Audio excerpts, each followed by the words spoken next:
The story begins with how players who received the right to enter this world began to enter the cultivation world called the game. They defeated monsters and raised their levels, thereby receiving artifacts and equipment. This soon led to the fact that one day all the monsters broke into the world of humanity and began to destroy everything in their path. Since the monsters entered their world, the battles have not stopped. Cities crumbled to dust, and the last people fought for life.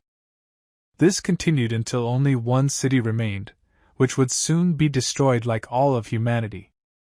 Suddenly, one of the people saw the huge boss demon lord. Our hero realized that he had one last chance, the only way he could defeat the ruler. His partner told him not to do it. After all, the swordsman is the last hope of humanity. But he launched an attack saying that they no longer had any other choice. Only his blade will put an end to this. The ghosts of people looked at this and said that they would use the remnants of their spiritual power to help him in this attack. Unfortunately, this long war ended in defeat for the people. But Gu Qishan got a chance to be reborn. Some people came to the pit of the dead to catch something valuable from there. The commander's partner was unhappy that he wanted to steal jewelry from corpses. Suddenly the commander saw an unusual golden blade and was delighted at such a find. He decided to take it first, and then collect many more valuables. At the same moment, Gu Qishan, who was in the mountain of the dead, woke up and began to fight for his blade. The commander's partner, who stood aside, was shocked that our hero destroyed the captain. Gu Qishan did not understand where he was and who he was. All he could remember was that he fought with the demon lord. Suddenly the corpse of the commander attacked him, trying to destroy our hero. The guy threw this monster aside with a sharp movement, and realized that it was very dangerous here. But since this commander angered our hero, he decided to completely destroy him. Gu Qishan didn't understand how this weirdo rebelled after he destroyed him. He thought that this was not their world, but the cultivation of the game. So I started trying to call the system. The private still did not understand whether our hero was a monster or a man. Gu Qishan replied that if the guy had already destroyed an unlimited number of monsters, he would not have asked him such a question. The assistant commander was very afraid and asked our hero to show him his badge. Gu Qishan kept the token and was surprised that it was from the game. In addition, this token is also an old model. The guy asked our hero for forgiveness, saying that he thought until the last moment that he was a monster. Our hero looked at the lying man and noticed that their uniform looked the same as it did 10 years ago. This aroused some suspicion in him, and he asked the private what year it was. What was Gu's surprise? Qishan when he heard that it was the year 681 of the Qinping dynasty. Without hesitation, he immediately realized that this was the world of game cultivation exactly 10 years ago. The system notification showed that he had become a private in the Gu cavalry. Qishan. He was surprised when he saw that the systems of the god of war were in front of him. Suddenly he looked away and saw a terrible picture. A terrible monster with huge fangs was rushing towards them. Our hero told the private not to be afraid, because this is an ordinary wild animal. Gu Qishan tried to defeat this monster, relying on his fencing skills. But he threw our hero away in one motion. He realized that he could not defeat the monster face to face. Therefore, we will have to remember the old days. Remembering that the monster's weak point was its throat, he destroyed it with one blow. Looking around, our hero saw a bunch of more monsters, and realized that they were attracted by the smell from the pit with the dead. This time there were much more monsters. Gu Qishan had barely dealt with one thing. How could he now defeat an entire herd? He asked the private if they could hide somewhere. He replied that there was a camp ahead, which was hidden under a protective barrier. They immediately ran there and began to enter it through the blue portal. The camp was secured by a large protective barrier that made the camp invisible. Our hero said that as soon as they entered here, he felt that there was a gap in this barrier. So he won't last long. The private was excited by these words. Gu Qishan said that thanks to the spiritual stones, the barrier can be maintained for a while. Therefore, the private immediately ran to look for spiritual stones. Past life people thought that the game cultivation world was a virtual game. Only at the last moment did they realize that the monsters that had broken through were real. Our hero realized that his rebirth is a chance to save humanity from doomsday. But first he needs to find a way to protect himself in this world. After all, in the battle with the monster, he was unable to activate the art of fencing. He suddenly remembered the war god system. Gu Qishan activated this system and proceeded to activate the basic functions.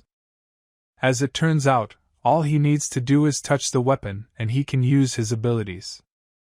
Last time he almost died to destroy one monster. And going into battle with a huge horde is simply self-destruction.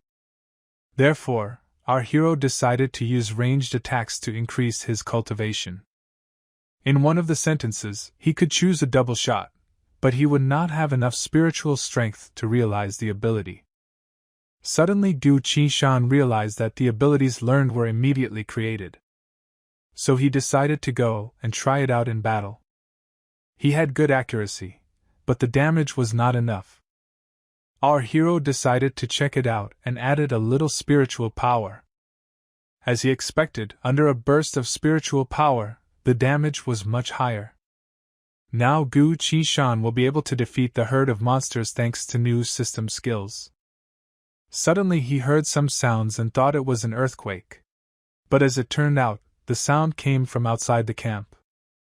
Arriving at these sounds, our hero saw something. It was a huge faceless giant. Gu Qishan first saw this monster when the players entered the cultivation world. Our hero did not understand why he appeared right now. Has something really happened that didn't happen in a past life? The private asked what kind of monster it was. The guy explained that it was a primordial monster.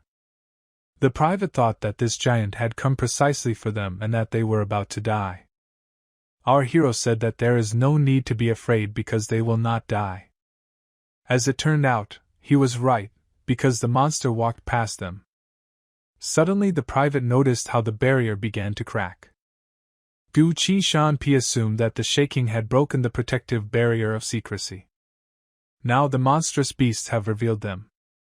Since there will soon be even more of them, we decided to deal with these kids.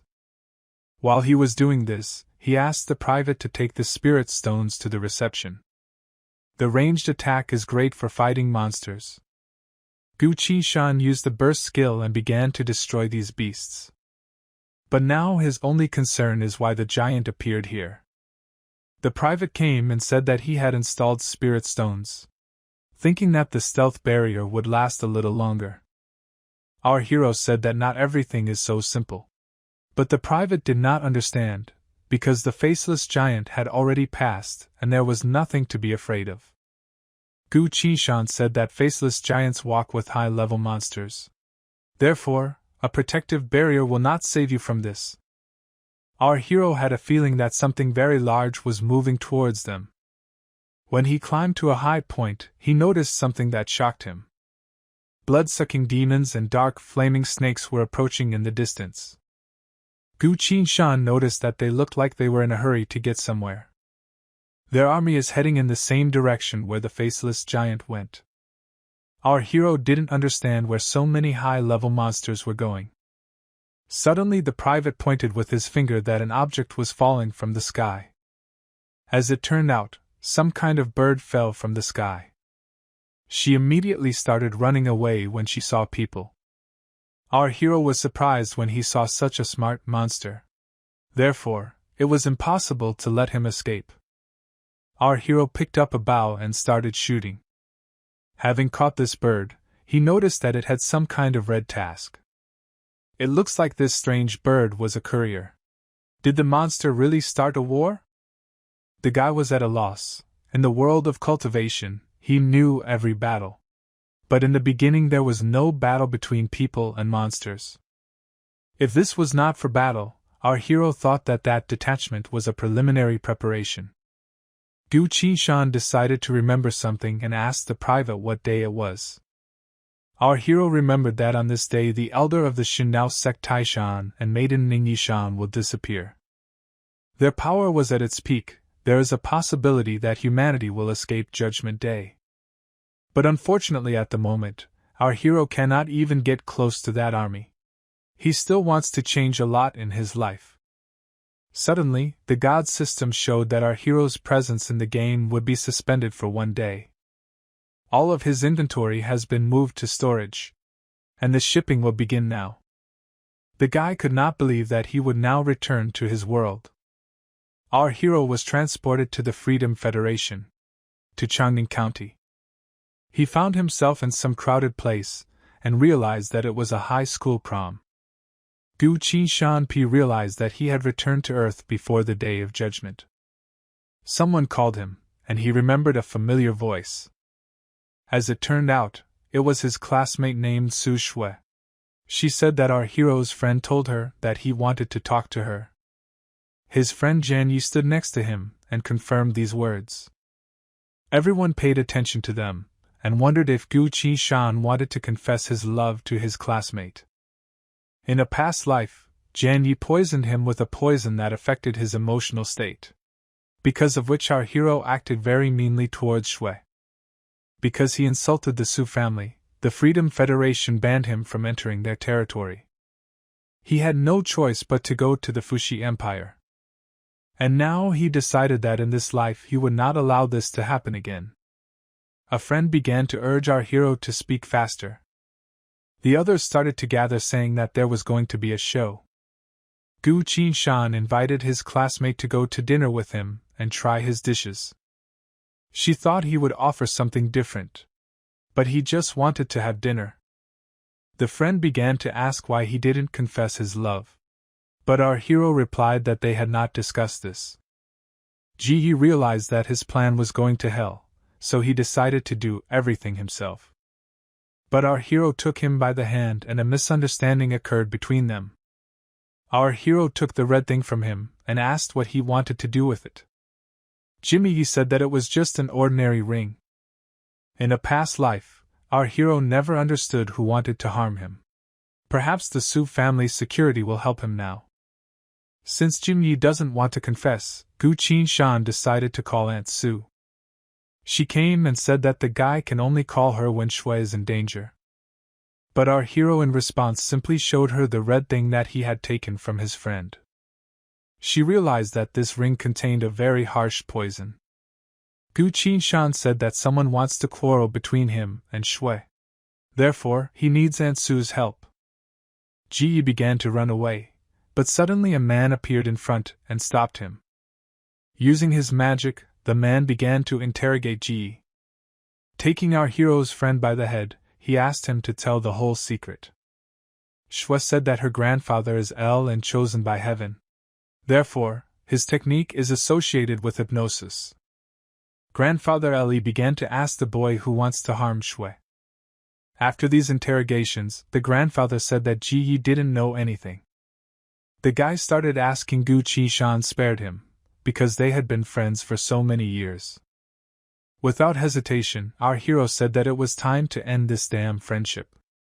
Finally, the guy asked Aunt Su to check this guy again.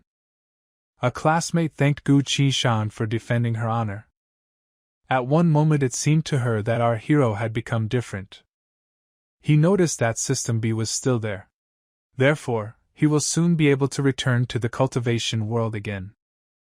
Only he still doesn't understand why the squad of monsters is moving so openly. It is also not clear why the system itself moves him to worlds. But it doesn't matter, because he's here to prevent the end of the world. Gu Qinshan realized that Jian Yu was less fortunate than he was in his previous life. He can finally return home. It had been many years since he left his small room. Suddenly the guy saw a helicopter flying towards him. From there he emerged as one of 9 aristocratic families. He said that the young master requests an audience with our hero. The guy was confused. After all, he has nothing to do with En's family, and why does he need him? When the guy went inside, he asked why Representative N didn't call him. He said that our hero has the highest scores and, moreover, he is a special member of a scientific and technical company. He asked how such a person could achieve such heights.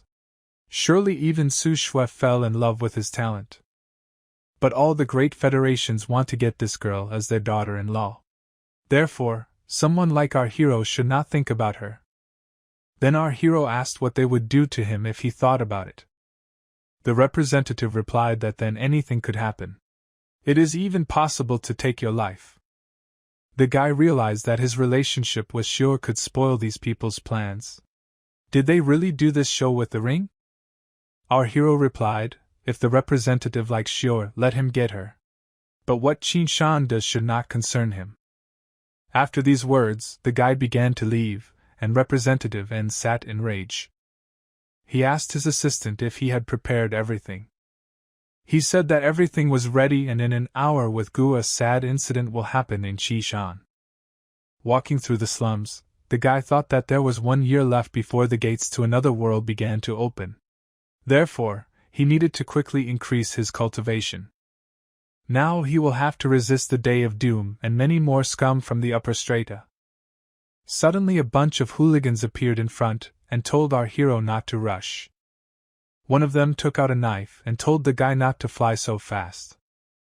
Our hero realized that this was not a simple goon from the gates. They came here on purpose. He saw that he could activate spiritual power. This means he can use everything he received in that world.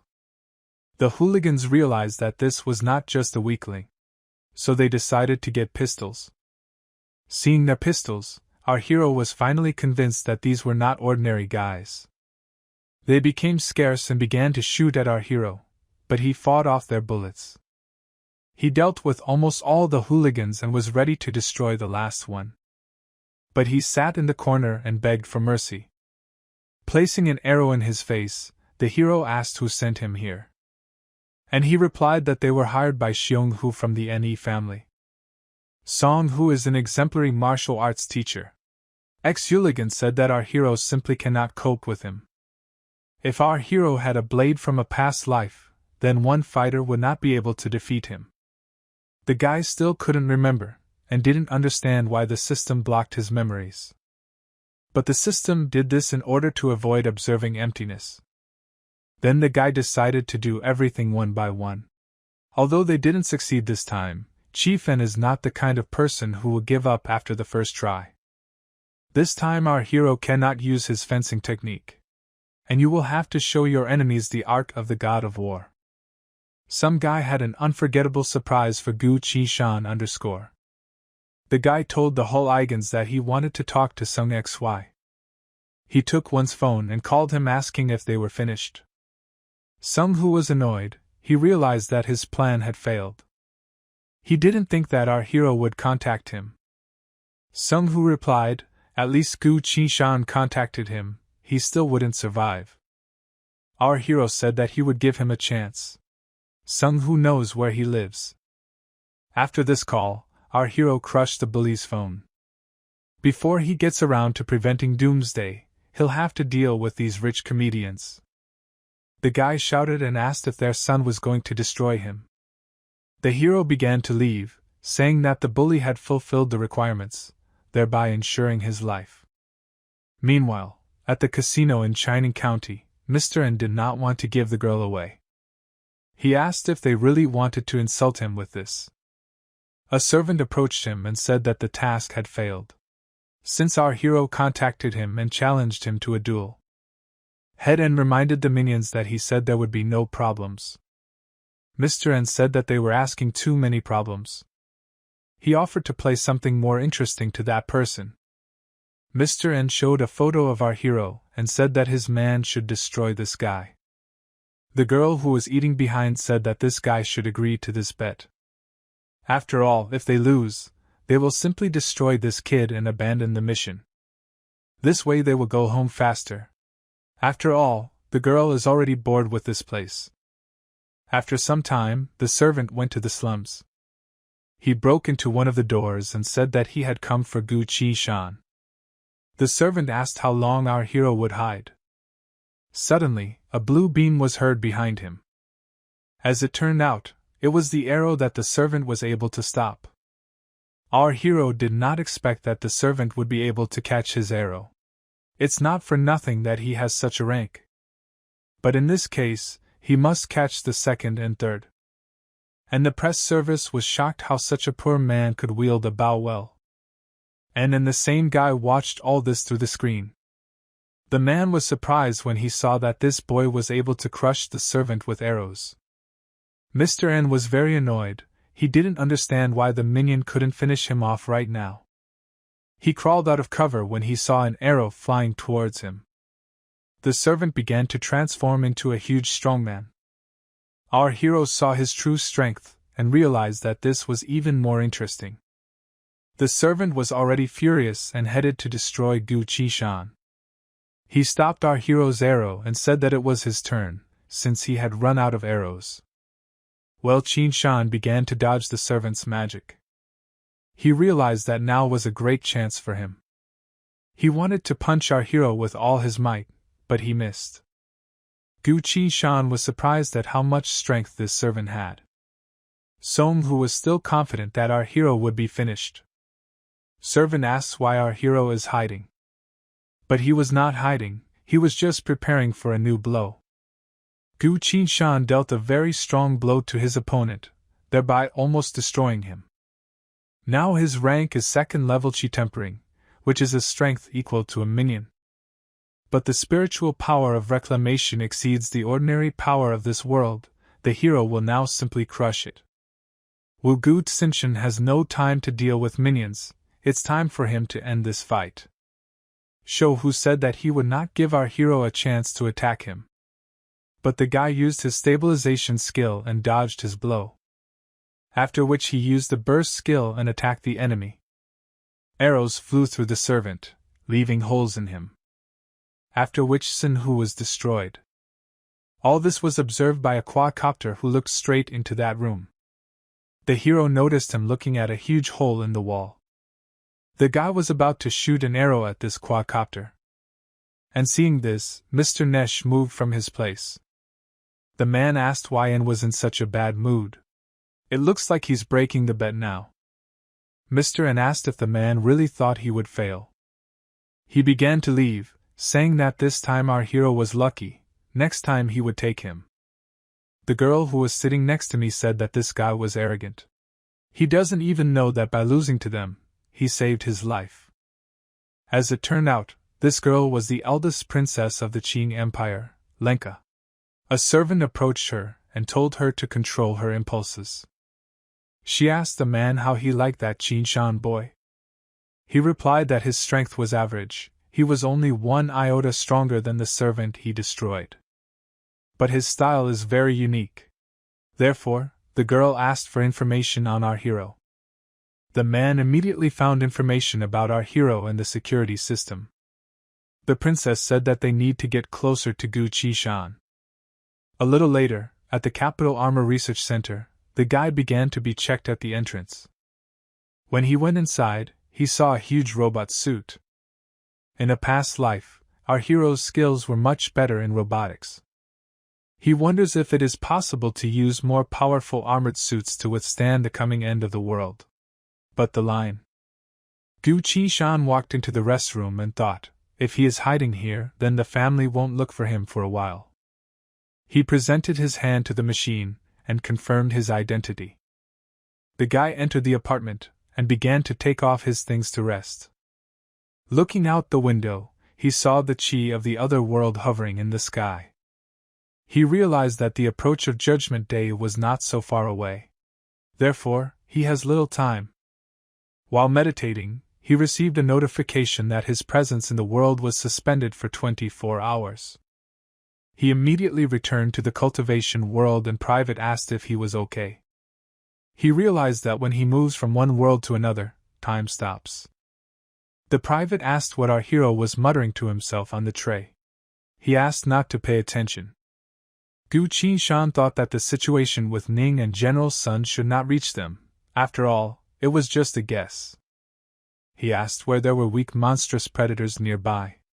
The private replied that it was not far from the camp in the woods. When asked why he needs predators, our hero replied that this no longer concerns him. The private was surprised how he could go to such a place alone. The guy began to destroy predators, for which he received a lot of experience points. It was not difficult for him to rise to the 3rd level of Qi tempering. Gu Qi-shan received a notification that he could exchange spiritual power points for experience points to raise his level faster. Our hero could not guess what spiritual power points were. Suddenly the system said that this is the most important component of all existence. And it comes from the soul. Therefore, our hero chose to raise the level with spiritual power points. He wondered to what level he could rise to with his current spiritual power. The guy became convinced that he could really break through to another level without experience. This is exactly what has never happened before in the cultivation world. Spiritual powers are the most important component of this world. Suddenly, the guy heard a sound behind him. It turned out to be a giant python K, which is also a low-level monster. Now Gu Qi-shan will easily destroy him. He is sure that he will receive a lot of spiritual power for his head. Our hero began to use the stabilization skill and began to shoot arrows at the python. By destroying the giant pet, he filled his reserve of spiritual power. He noticed how his power increased greatly. Since the body of a giant python is an expensive artifact, that's why you can't throw it here. The guy came closer to him and noticed his poisonous views of a giant pet. Suddenly he saw another python approach him. Using his skill, Gu Qi-shan was unable to destroy this python. As it turned out, this python already understood all the abilities of our hero. And the giant predator began to attack our hero, and he realized that he would not return. I also began to spread all over your body. The toxicity of this poison was simply monstrous. Our hero has already begun to fall off his feet. In his current state, he would not be able to fight off this predator. Now he needs a stronger reception. He spent his spiritual power points to realize new skills. Since he had already recovered a little from the poison, he had a chance. Gu Qi-shan used a double shot to destroy the giant python. His arrows simply went right through the predator. After such a blow, he could not stand it and fell to the ground. The guy realized that the use of spiritual power increased the speed at which the poison spread throughout the body. Gu Qi-shan began to eat snake gall, which tasted very disgusting. But even though it is disgusting, it is very lucky that it works positively as an antidote. The guy learned a new skill that can change the trajectory of an arrow, which makes the attack unpredictable. But the time interval between arrows is too long. And the guy thought, if we combine the skills of stabilization, cues and the flight of 2 swallows. After that, the system really created new abilities for him, and besides, it was leveled. It seemed to him that creating leveled abilities was the true power of the god of war. Suddenly he heard a sound in the distance. The guy realized that more and more high-level animals were arriving here. Therefore, you need to change the location as soon as possible. When our hero returned, the private thought that something had already happened to him. Our hero said that everything is fine now, but soon they will have problems. He suspected that an army of demons would come for the heads of humanity's leaders. Therefore, this place can become a battlefield. The private replied that they could rely on camouflage for a long time. So there's no need to go outside. Gu Qi-shan said that high-level monsters will have their disguises revealed and they will no longer be able to hide. When ordered to go with our hero to survive, the private said that he was mistaken. He replied, if our hero wants, then let him go himself. Gu Qi-shan said that when the masters arrive, it will be too late. Private has been listening to this nonsense for too long. He added that the fear of monsters completely ate the brains of our hero. Since the private decided, Gu Qi-shan will not dissuade him. Now their paths diverge. Walking through the forest, the guy remembered that nearby was the place of death of Generals Nin and Sunday. He can go around it from the west. Our boyfriend thought this place looked rather strange. Suddenly he saw something from which he began to run even faster. He activated his new chaos dance skill. And at that moment his entire attack went into some hole in the ground. As it turned out, it was a tunnel demon that has resistance to the elements. These types of monsters are very effective fighters. Our hero is surprised to meet him here. He said the tunnel demon was covered in fresh dirt and did not blend in with its surroundings. Therefore, it was easy to notice him. He added that it would be worth covering it with dust so that no one would notice it. Gu Qi-shan heard several voices answering him. He wondered if there was not just one demon, but a whole pack.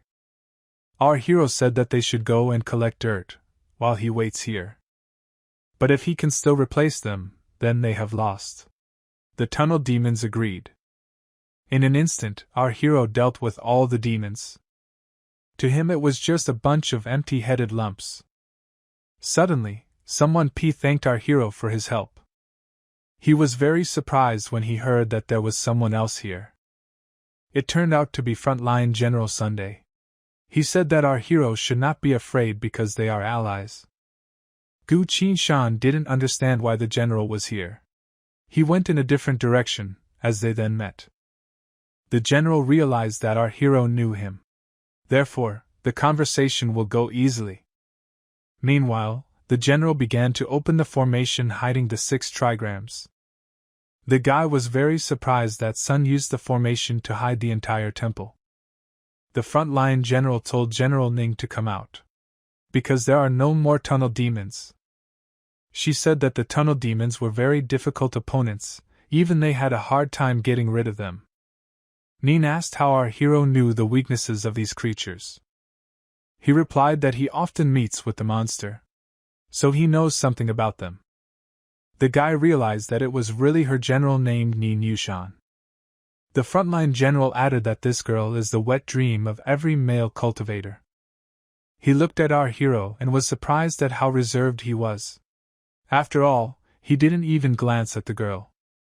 But the guy could not understand how he could meet them, and went in a different direction.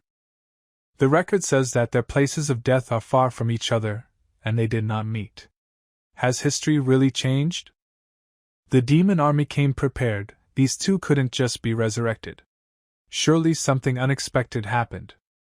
The guy thought maybe it was because he destroyed the messenger of the demon army. Therefore, the order to perform a mission of destruction should not have reached the detachments. Our hero realized that he was truly the one who changed history.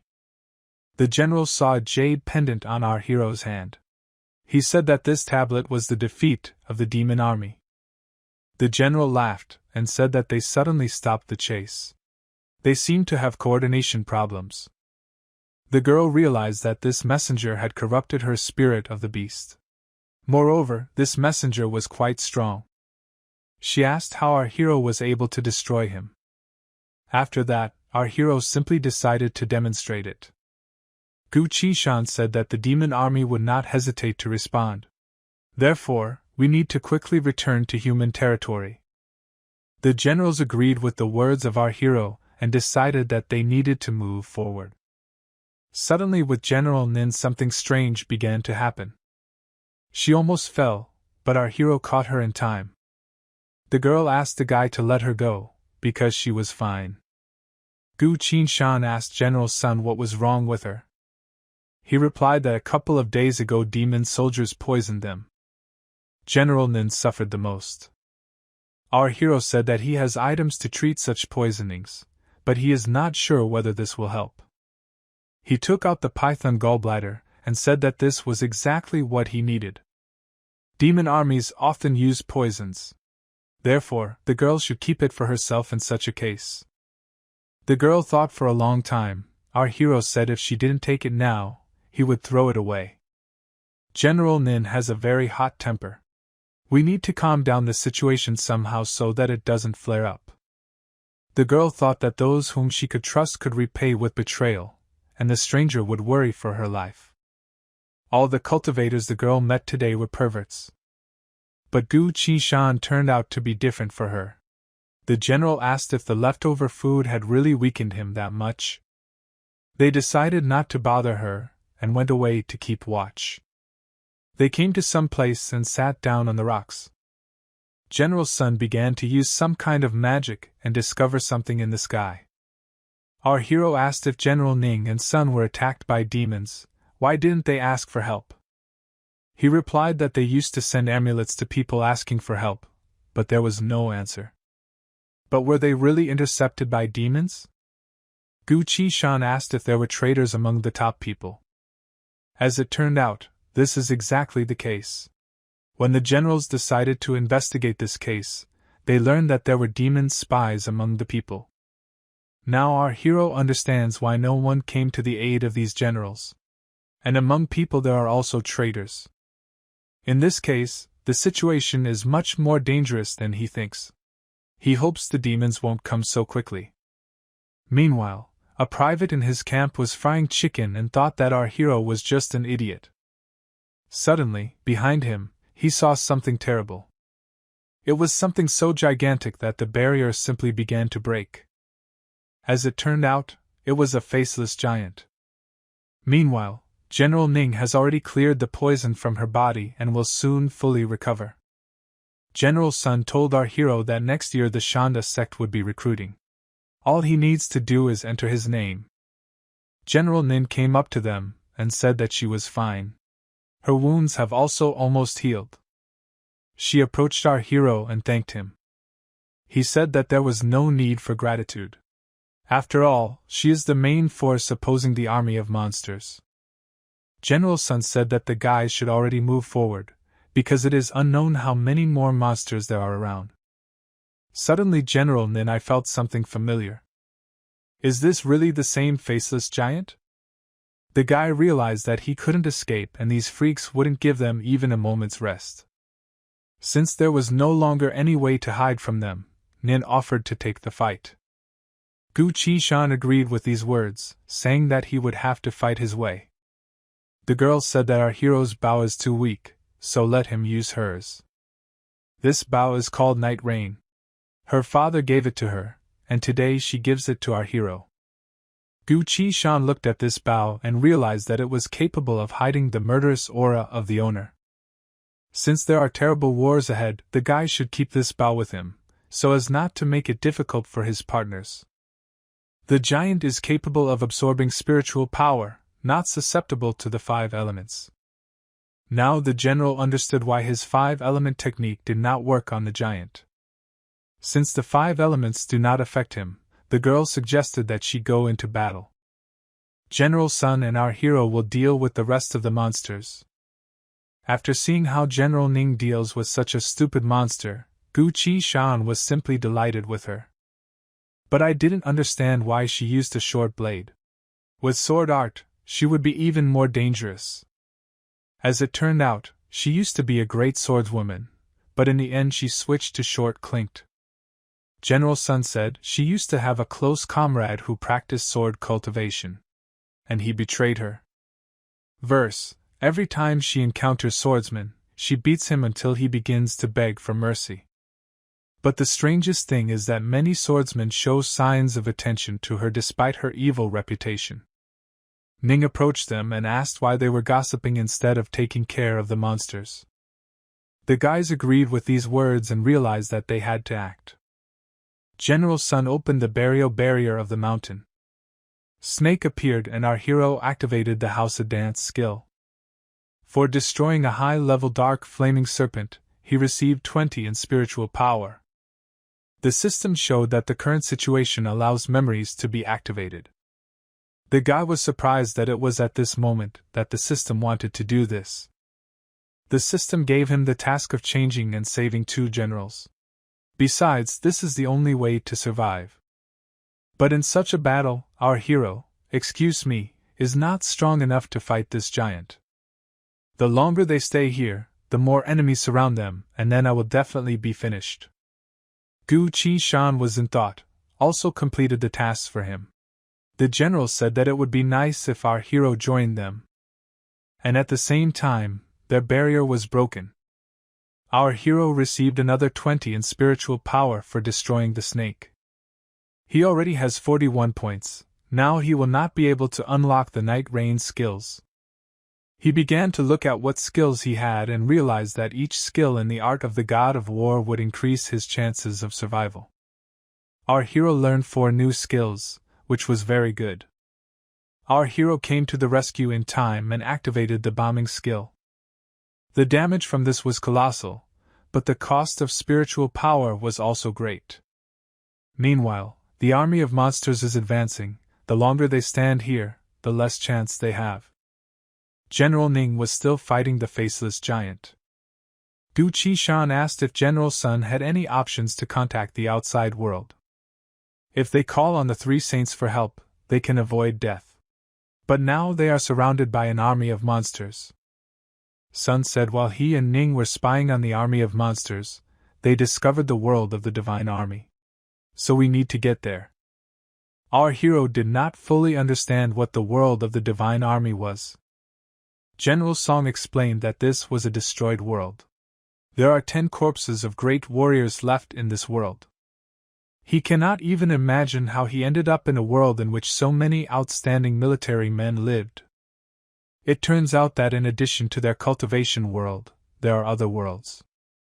Does this mean that the end of online worlds means the existence of others without numerical worlds?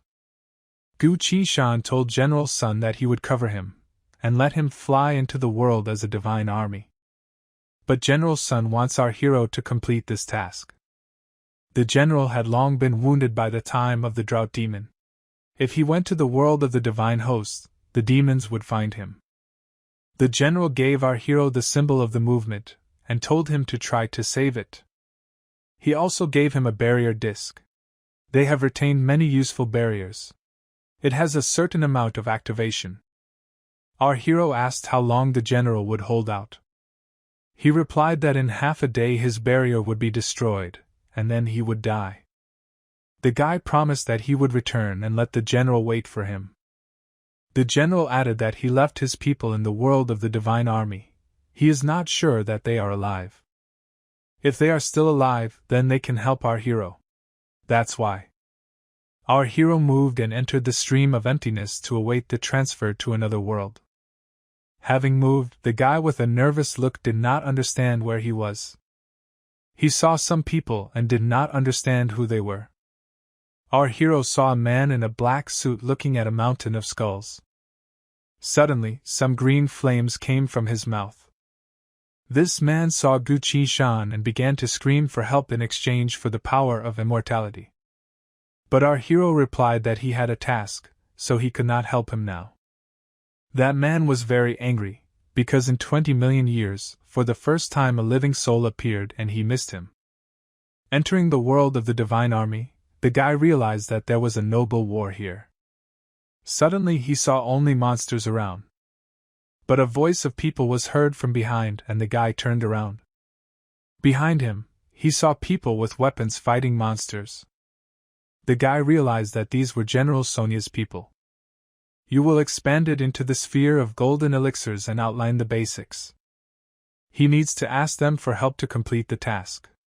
After all, he himself, even with the night rain, cannot cope with the monster. If our hero had a sword now, everything would be much faster. But now he can only use the disc that General Sun gave him. First he needs to distract them. Gu Qishan activated the locks and told the monsters to better pay attention to him. People saw this and could not believe that there was a person in front of them. Among the enemy army, the combat sphere works best. There is only one chance. Spiritual strength in the legs to move faster and more accurately. As it turned out, the speed was beyond his imagination. Gu Qinzhen activated the barriers and was able to protect himself and people. He began to say that General Sun sent him, and this barrier would not last long. Therefore, they need to break quickly through the enemy's encirclement. People thought that the master of barriers was sitting in front of them, and thought that they were saved. In response to this, our hero told them to hit the road. The walls and the ice will steal Yampol. They urgently need to escape. Suddenly it became cool and the fog interpreted the barrier of the calm of heaven. The last student in the sect thanked our hero for his help. Gu Qishan said that there is no need for gratitude, because now he has something else to do. The hero introduced himself and said that General Sun sent him here on an important mission. Therefore, our hero hopes for their support. Gu Qishan asked if the general was really caught up in the monsters and couldn't send them help. The general replied that this was exactly the case. Therefore, he would like to ask them for help getting to the portal so he can go for help. One person said that an entire army of monsters separated them from the portal. Therefore, they will probably be destroyed before they even get there. Our hero said that the camouflage technique would not last long. If they stayed here, they would definitely die. But if they can get to the teleporter, they will have hope of salvation. Len said that our hero is right. So instead of sitting here, it's better to go try your luck. If they trust him, then let them follow him. This is the most experienced general among them, so people did not argue with him and agreed to go. Gu Qishan realized that if it weren't for Ling's leadership qualities, people would not have agreed to this and would have died. Since this man is brave and prudent, he must take them with him. Our hero realized that this man could be trusted, since he took on the most dangerous position. One of the people said that monsters in front blocked the path. Len replied that this was the only way to the teleport. Therefore, you need to push through. Wu Jin said that he would go in the vanguard. He started running into a pack of monsters. Another person named Ma decided to come to his aid. Lu. Len told our hero not to rush into battle, because his cultivation is only at the condensation level. Gu Qishan said that he would support them from afar. After that, the guys started to fight with all the monsters. The leader said they only had a little time left. Gu Qishan said with joy on his face that it was better to go to him straight away now. Suddenly, some huge plant crawled out of the ground. A moment later, a girl got out of it. She hypnotized one of the people and told him to destroy them. People started screaming at our hero, because there was something behind him. Suddenly the leader tried to protect him. Behind our hero appeared the same girl, who turned out to be a succubus. Our hero told the leader to forget about him and attack the monster. Gu Qishan activated the escape sphere. He told Len not to relax because ordinary attacks could not defeat him. Suddenly they saw another monster. Had he really returned to his original appearance? Our hero said that succubi have an immortal body. They discourage and bewitch the enemy. Therefore, they need to unite here and together tried to break through the encirclement. One of Yi's people understood and said that he would open the way. Suddenly, a heart-tearing devil burst into his body. This demon is too strong to defeat. People P decided to flee immediately. Imagine their surprise when no one was chasing them. Suddenly they were grabbed by something with huge hands. The leader said that without a martial arts cultivator, they would not be able to get through. They may not be able to escape. Our hero said, "Is this really a hopeless situation?" Suddenly he saw some kind of light in the sky. As it turned out, it was Wang Qin's sword. If our hero can awaken his fencing technique, perhaps he can deal with these monsters. This mixture is ideal for destroying monsters. Len asked if our hero really knows anything about swords. Gu Qishan replied that little by little, only now he is hampered by the lack of memories. Suddenly the system removed its protective measures and restored memories. Now our hero is back, he is the great swordsman Gu Qishan. The leader was shocked when he saw the sword cultivation. Our hero told Len to get ready, because now they would have to go through a horde of monsters. The leader said that both of them are not so strong in close combat. How should this work out? Gu Qishan told him not to worry, because he would clear the way. He asked the system if his spiritual power allowed him to unlock the Inca skill. In this situation, all three skills will be useful to him. Our hero asked the system to use his remaining spiritual power in order to increase his skill. He had the feeling that his strength had now increased significantly. Gu Qinshan is ready, and asks Ling to cover him from behind. He still could not believe that our hero was so strong. Gu Qinshan attacked the monsters with a blade. Len looked at it from the side and couldn't believe that our hero knew how to use this ball.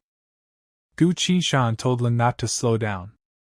He stood up and began to cover him from behind. Suddenly, our hero's eyes saw something strange. A flesh-eater was rushing towards them not far away. A moment later he was already near the guys and they could not destroy him.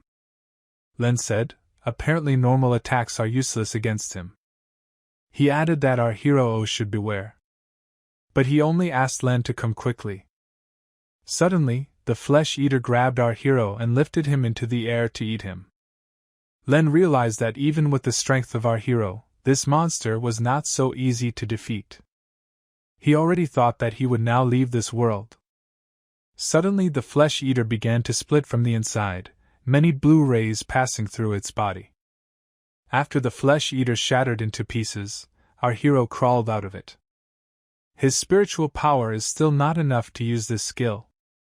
But fortunately, he was able to obtain particles of his inner core. This should help them get out of here. Suddenly Len took something out of his pocket and handed it to our hero. According to him, this thing containing chi energy will help him restore spiritual strength. Since this was the last granule, Len gave this thing to our hero, because he needed it more. Our hero thanked and said that now is the time to destroy the remaining reptiles. With his current spiritual strength, this should work. His mysterious blade flowing down the rivers must cope with these monsters. Ling couldn't understand how he was able to use the fairy technique. Gu Qinshan thought so. This sword is too weak to withstand the stress of such powerful attacks. After the explosion, these nuclei will begin to emit a maximum fetid odor. This will help them hold off some monsters. Our hero threw these cannonballs at the monsters, which caused a strong stench. Gu Qinshan told Ling to run and not stop. They began to run, but suddenly a huge beast appeared. He said he would block his blow. He activated the deadly cold chi and began to attack the beast. There is very little left before the teleport, namely 20 m. Suddenly, a golden monster appeared in front of our hero. Gu Qinshan began to activate spiritual powers and went to the heights. Now he reached the portal and the gate opened. This teleport will activate as soon as they insert this thing. There is a key to ending the Battle of the Fallen. This is turning to the three saints for help. Right now they need to get into the human stronghold and report it. Our hero said that there are a bunch of high-ranking demonic spies who are watching all the people. If they are spotted, their plan will fail. Therefore, it is better to meet the three saints in person. Len said that because of the status, it was too problematic. So they will try until they succeed.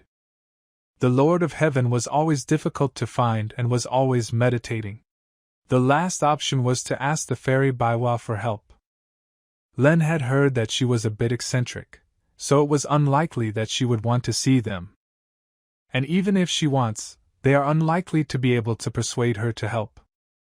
Although they can make her believe, they cannot convince her that there are no demon spies among humans. But suddenly another method matured in our hero's head. This was the way to take part in the game of 1,000 flowers. Fairy Baiwa is the most powerful creature among the human race.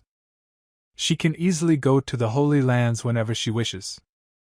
That's why she founded the Fairy Kingdom. This kingdom is usually called the Temple of 1,000 Flowers. The fairy is very unpredictable. She deliberately creates a lot of problems for people to watch how they cope with them. The game of 1,000 colors has been going on for several years. If you win it, the fairy will do anything. Even so, the fairy has 3 more followers. Ling said that in the past few decades, no one has been able to win this game. But since this is the only way, the ring must help our hero. Even in such poor condition, he agreed. Suddenly Len began to undress in front of our hero. He showed him a poisonous spider that was sucking spiritual powers from his chest. Ling used to live in Jinan, but now Yuanying is located there. Later, a bunch of different ways he couldn't get rid of it. It is for this reason that he wants to take part in the fairies' games. Since the two guys want to take part in this game, they will have to go to the fairy kingdom. Thanks to the battle, our hero received a lot of spiritual strength. This power will be useful to him in the game of 1000 colors, so now we won't use it anymore. The guys decided to use the portal and told them to be sent to the fairy kingdom. When they got there, it was very beautiful. But no one knows what difficulties they will face. Suddenly Len told our hero to look away. A wild boar was running towards them at full speed. Our hero thought that this might be one of the tests. Gu Qishan suggested that they simply give way to this boar. It is unlikely that destruction is allowed in the kingdom. Len asked why they should give way to this animal, because it looks too aggressive. Our hero began to ask forgiveness from the boar for blocking his path. Len thought that Gu Qishan went crazy. After these words, the boar simply walked past them. Len was surprised that our hero was very polite. After that, they decided to move on. Len asked our hero that he hadn't seen anything at all, since such a thing came to mind. As it turned out, this boar was a fairy. This is the first time she has seen someone go through this in this way. For the first time in several years, someone interesting finally showed up. In the distance of the road, he saw people who also came here to take part in this game. These people had an expression on their faces as if something had happened to them. To start the game, they first need to go through someone. They should continue the sentence. Whose poem this person likes will move on. Our hero began to make his way forward through the crowd. Moving forward, they saw a goose with green eyes in front of them. Len was surprised if this was the test manager. Now everyone must listen to him carefully. Our hero asked Len if he had soul stones with him. He replied that yes, they would just serve as a bribe. Gu Qishan approached the goose and said that they were in a hurry. They need to see the fairy as soon as possible. He placed the stones on the table and asked if the goose would do them a favor. But he replied that he did not need it. Because of whom does our hero accept him? Goose said that the more he looked at them, the more upset he became. Taking the stones, the goose said that he didn't want to see them anymore. Our hero accepted this and said that he would not bother him again. The people who saw this were furious. Almost everyone also had soul stones. They started asking the goose to do them a favor too. Well, he said with an angry look that they should get out of here. The girl asked why those guys were allowed through, but they weren't there. Goose answered because they are both handsome.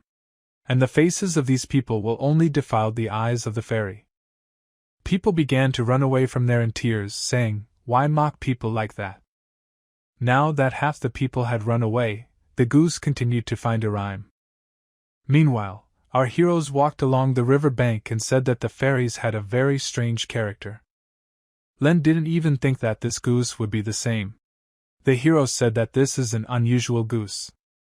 Len was very surprised when he heard that the very first follower of the fairy was this white goose. That is why it is considered unpredictable. A man with a boat was waiting for them on the bank of the river. He said that as soon as they swam across, they would be able to get to the fairy's palace. The guys decided to approach the boatman to ask if he would transport them. Len asked if he could bring them or not. The boatman asked if they really wanted to get the scroll of 1000 flowers. If this is indeed the case, they will need to pass the boatman's test first. Be better if he asked the boatman to give them a hint. He replied that there would be a huge black fish in this water, so they need to catch her for it. Our hero felt that something was wrong with this. Agreeing to this condition, Len said that he can swim well, so he will catch her. Our hero wanted to say something, but before he could finish speaking, Len had already ducked into the water. Only after he bent down did the boatman say that this black fish is incredibly strong. Therefore you need to be more careful. Suddenly a huge funnel appeared in the water. A huge fish pushed Len out and our hero asked him to quickly get out of the water. Seeing that his partner was unable to cope, Gu Qishan aimed the arrow at the fish. The fish was in too much pain and she let go of Len. He spit out water from his mouth and said that this fish is too strong. In addition, our hero noticed that she can still talk. After Len caught the fish, the boatman began to cut it. The fish asked them to be more gentle, but he told her to close her mouth. The boatman added that our heroes should not feel sorry for this demonic fish. She deserved to be cut into many small pieces. In fact, this fish ate as many as 5 islands in the past. She destroyed all life, including 100,000 people who were there. Because of this, one of the angry gods caught her and punished her with the curse of eternal regeneration. Therefore, she will be reborn until she experiences 100,000 tortures. And this is already the 7,000th time. The punishment for this fish is really quite good, which is what you would expect from a Baiwa fairy. The boatman added that there was no need to flatter her. In secret, he said that most of all the lady hates weaklings who are not able to get the scroll of 1,000 flowers. If the guys are also not confident in their abilities, then let them get out of here as soon as possible. Our hero said that they could not return empty-handed. They came for the scroll of 1,000 flowers because they have no other choice. The old man said it was wonderful. He loves those. However, only one of them can get the scroll. Therefore, the guys must both work alone. The guys decided that they would take the test where they had a better chance of getting the scroll. Alinka told the summer resident that he would like to pass his tests. He agreed and said that he did not need to cross this river. During the time of the Great Famine and Flood which occurred approximately 100,000 years ago, the god of water and fire fought in this place. Somewhere under the water there is still an ancient relic. Lan needs to go to the very bottom and find her. The guy thought, this is really a relic of those times, and it belonged to the gods of that time. The boatman told the guy not to fuss and gave him a willow twig. It will help him get rid of water, and should be used only for its intended purpose. Len thanked the boatman and said that he would go first. He said that the fish has been living in these waters for many years and probably knows where that very relic is located. She knows the way to her like the back of her hand, and Len asked to show the way. When he plunged into the water, the boatman asked our hero what about him. Gu Qishan said that he wanted trials related to wielding a sword. The boatman was surprised by this answer, and said that our hero doesn't even have a ball. Our hero said that his sword is not in his hand, but in his heart. The old man handed him his sword and said that this would be his weapon. He added that wielding a sword is the most difficult test of all. Therefore, he needs to test our hero's knowledge. Kendo has. Our hero replied that there was only one thing, and that was destruction. The old man said if our hero thinks that this is it, then let him use any of his techniques to destroy him. In turn, he will give in to him a little. Gu Qishan said that the boatman should not have put the sword in his hands. The old man began to dodge our hero's blows, but suddenly he could not find him. And at one point our neurotic said that the master had been caught. The boatman recognized the skill of our hero and said that he passed his test. Let him move forward now because the next test awaits him. Our hero asked if he could take control of the boat. The old man replied that there was no need for this. After all, he will take them straight to the test. He created a teleportation circle, thereby showing that he was stronger than even General Sun. When they teleported, a girl was waiting for them on the spot. The boatman said that this was the right guy, because others could not cope with his task. In this case, the girl suggested starting the test. She said that somewhere inside this screen was an ancient sword. So our hero needs to go inside and find the soul of this ball. A long time ago this very sword belonged to the gods. All ancient things of that time are endowed with strength and power. Although skilled craftsmen were able to find and restore this sword, its soul has not yet been found. Gu Qishan said that he understood everything and was ready. The girl added that 11 gods would be waiting for him inside. But under no circumstances should you anger them. Because even a girl can't protect him. Our hero understood everything and accepted the test. The girl has not been able to solve the riddle of this sword for 10 years. She hopes that this guy will help her. Inside, in front of him, the guy saw huge stone statues. Most likely these are the same gods. According to the girl, the sword used to belong to them. Our hero saw ancient writing. He knows that a spell in this language is much more powerful than ordinary runes. The drawings are something like a story about the past. How people fought against the demon. Judging by the drawings, various creatures were also sealed here. Gu Qi-shan saw a monster in one of the drawings and thought that this monster was somehow connected with forbidden magic. One of the gods turned to our hero saying that he had been walking here for a very long time, and it was time for him to get rid of everything by welcome. Gu Qi-shan introduced himself and said that he was very glad to see everyone. The gods replied that our hero apparently does not know the rules of etiquette. He is much worse than the girl who constantly visits here. Judging by their words, the guy understood that they were talking about a fairy. She must have deep respect for them. Our hero said that he needs to pass their test to get the Hongwang sword in order to meet the fairy. One of the gods said, "How dare this boy say the name of the sword with his pathetic mouth?" Gu Qi-shan said that they have a very violent character. But their ball skills must be at the highest level. God replied that the technique he uses was called Ju's fire blade. The blade in his hand kept the entire demonic army at bay. Understand how he learned this technique. It seemed to him that all these statues were somehow strange. He approached the other god and asked what style he was trained in. Someone replied that he was trained in the Ju blade saint style. This means that he is a representative of a rare thunderstorm faction. The hero admires these people. Gu Qi-shan said that they are all skilled swordsmen who are greatly admired. And to show them his respect, he said that he would destroy them.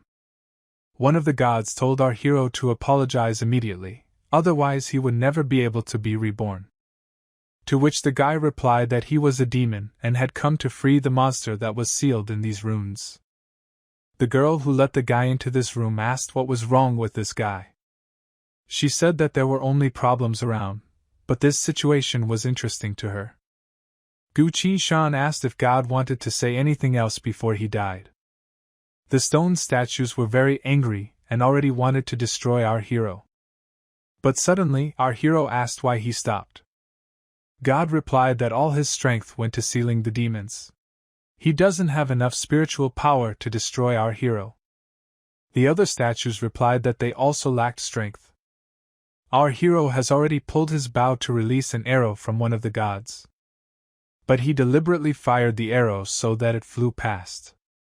Gu Qi-shan said that his hand slipped and he would aim better next time. One of the gods asked if our hero was afraid that he would be freed from all the sealed demons in an instant. Our hero said that he would stop deceiving himself. Otherwise, our hero will use all his strength. The guy said that he is one of those who studies mainly the names of the techniques themselves. One of the gods said that he uses the fire blade style, which simply needs the fire element. Because of this, water resonates with fire, and some of spiritual powers play against it. And this is the first mistake. And even more ridiculous is the god who uses the Ju holy blade style. His sword enhances air attacks, and his style is based on electric and. When our hero said that this god was the bearer of an electric sword, he did not react in any way and did not pay attention to the mistake. However, our hero does not believe that they lack even that much power.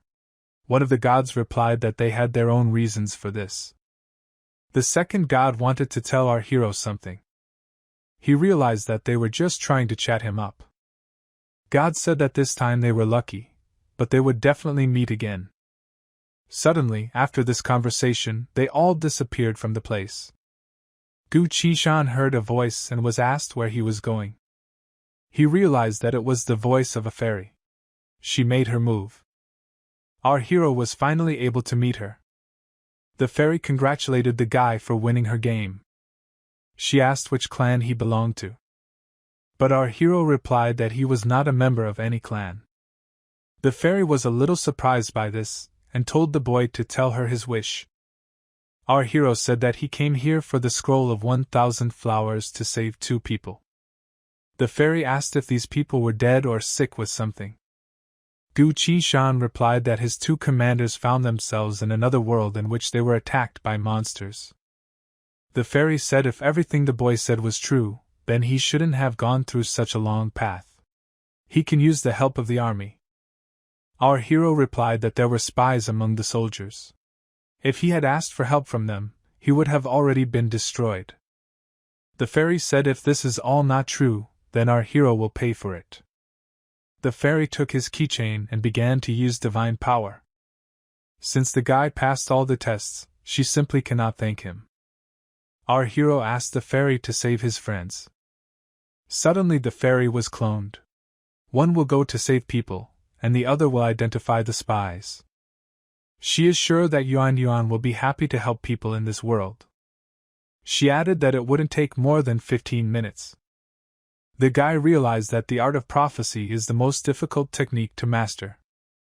Fairy S said that our hero chose such a difficult test, he never used his sword. And this is against the rules. 2 maids appeared in front of the boy. The fairy said that if he defeats them, she will close her eyes to his mistake. The guy agreed with his words and they started to fight. A few minutes later the guy thanked them for the fight and won. The fairy was surprised by such incredible abilities. She will give the guy a new sword instead of the old one. Our hero said that the boatman gave him this sword. Therefore, let her give a new sword for that old man. Our hero once again asked the fairy to save those people as quickly as possible. She replied that they would not die, but even if I died, she would be reborn back. The fairy said that the main guy needed several swords, and he should choose only one. The fairy kingdom swords were absolutely gorgeous. For a long time our hero could not choose the blade that would suit him. The fairy was surprised that Gu Qishan studied this. She was very interested in what kind of sword a person like him would choose. Our hero looked at the sword, which was created in order to destroy. If you use it for a long time, it can take over your mind. The fairy thought this was a wise decision. The previous owner of this sword committed self-destruction. The second sword is of fire. He doesn't match our hero's abilities. And the third one is too small and light. Of all 4 balls, this one is the simplest, and has hardly been used anywhere. The fairy is surprised what kind of confidence emanates from our hero. The guy took the most suitable blade and said that he chooses it. The fairy asked why he chose the worst sword of all. She said that she would give him one more try. Gu Qishan said that he does not want to choose another type, it suits him better. The fairy remembered how she was also given a choice of sword, but she chose the worst one, because it suited her. She replied that the blade originally belonged to her. Our hero replied that he did not know that this sword was hers. So he will choose another one. The fairy said that it was not necessary. After all, now she no longer needs this blade. This earth blade weighs approximately 867 million jin. In addition, he can change his weight. Previously, this sword belonged to the Bahamas and helped them maintain contact with each other between heaven and earth. Our hero thought that he was not worthy to receive this sword. The fairy said that with these things our hero will turn everyone into fear. She wondered if he could become stronger. The sword can release all its power, but only if the owner himself wishes it. Therefore there should be no problem with this. The fairy does not think that anyone can interfere with our hero. They and this ball will be the beginning of a new story. And after that the fairy handed the sword into the hands of our hero. So that no one could use this sword except our hero, and put a special barrier on it. Our hero picked up the sword and thanked the fairy. She said Gu Qishan is exactly the same as she was in her time. Our hero's parents died when he was still a child. He survived all the time and grew up completely alone. The fairy was curious what it was like to survive alone. It seemed to the guy that he was the only one in the whole world who had nothing. The only plus is that no one will be upset after his death. And the downside is that everything he does will be all alone. Besides, he always avoided his birthdays. At these times, our hero was in complete hopelessness. The fairy invited him to join the army of 1,000 flowers.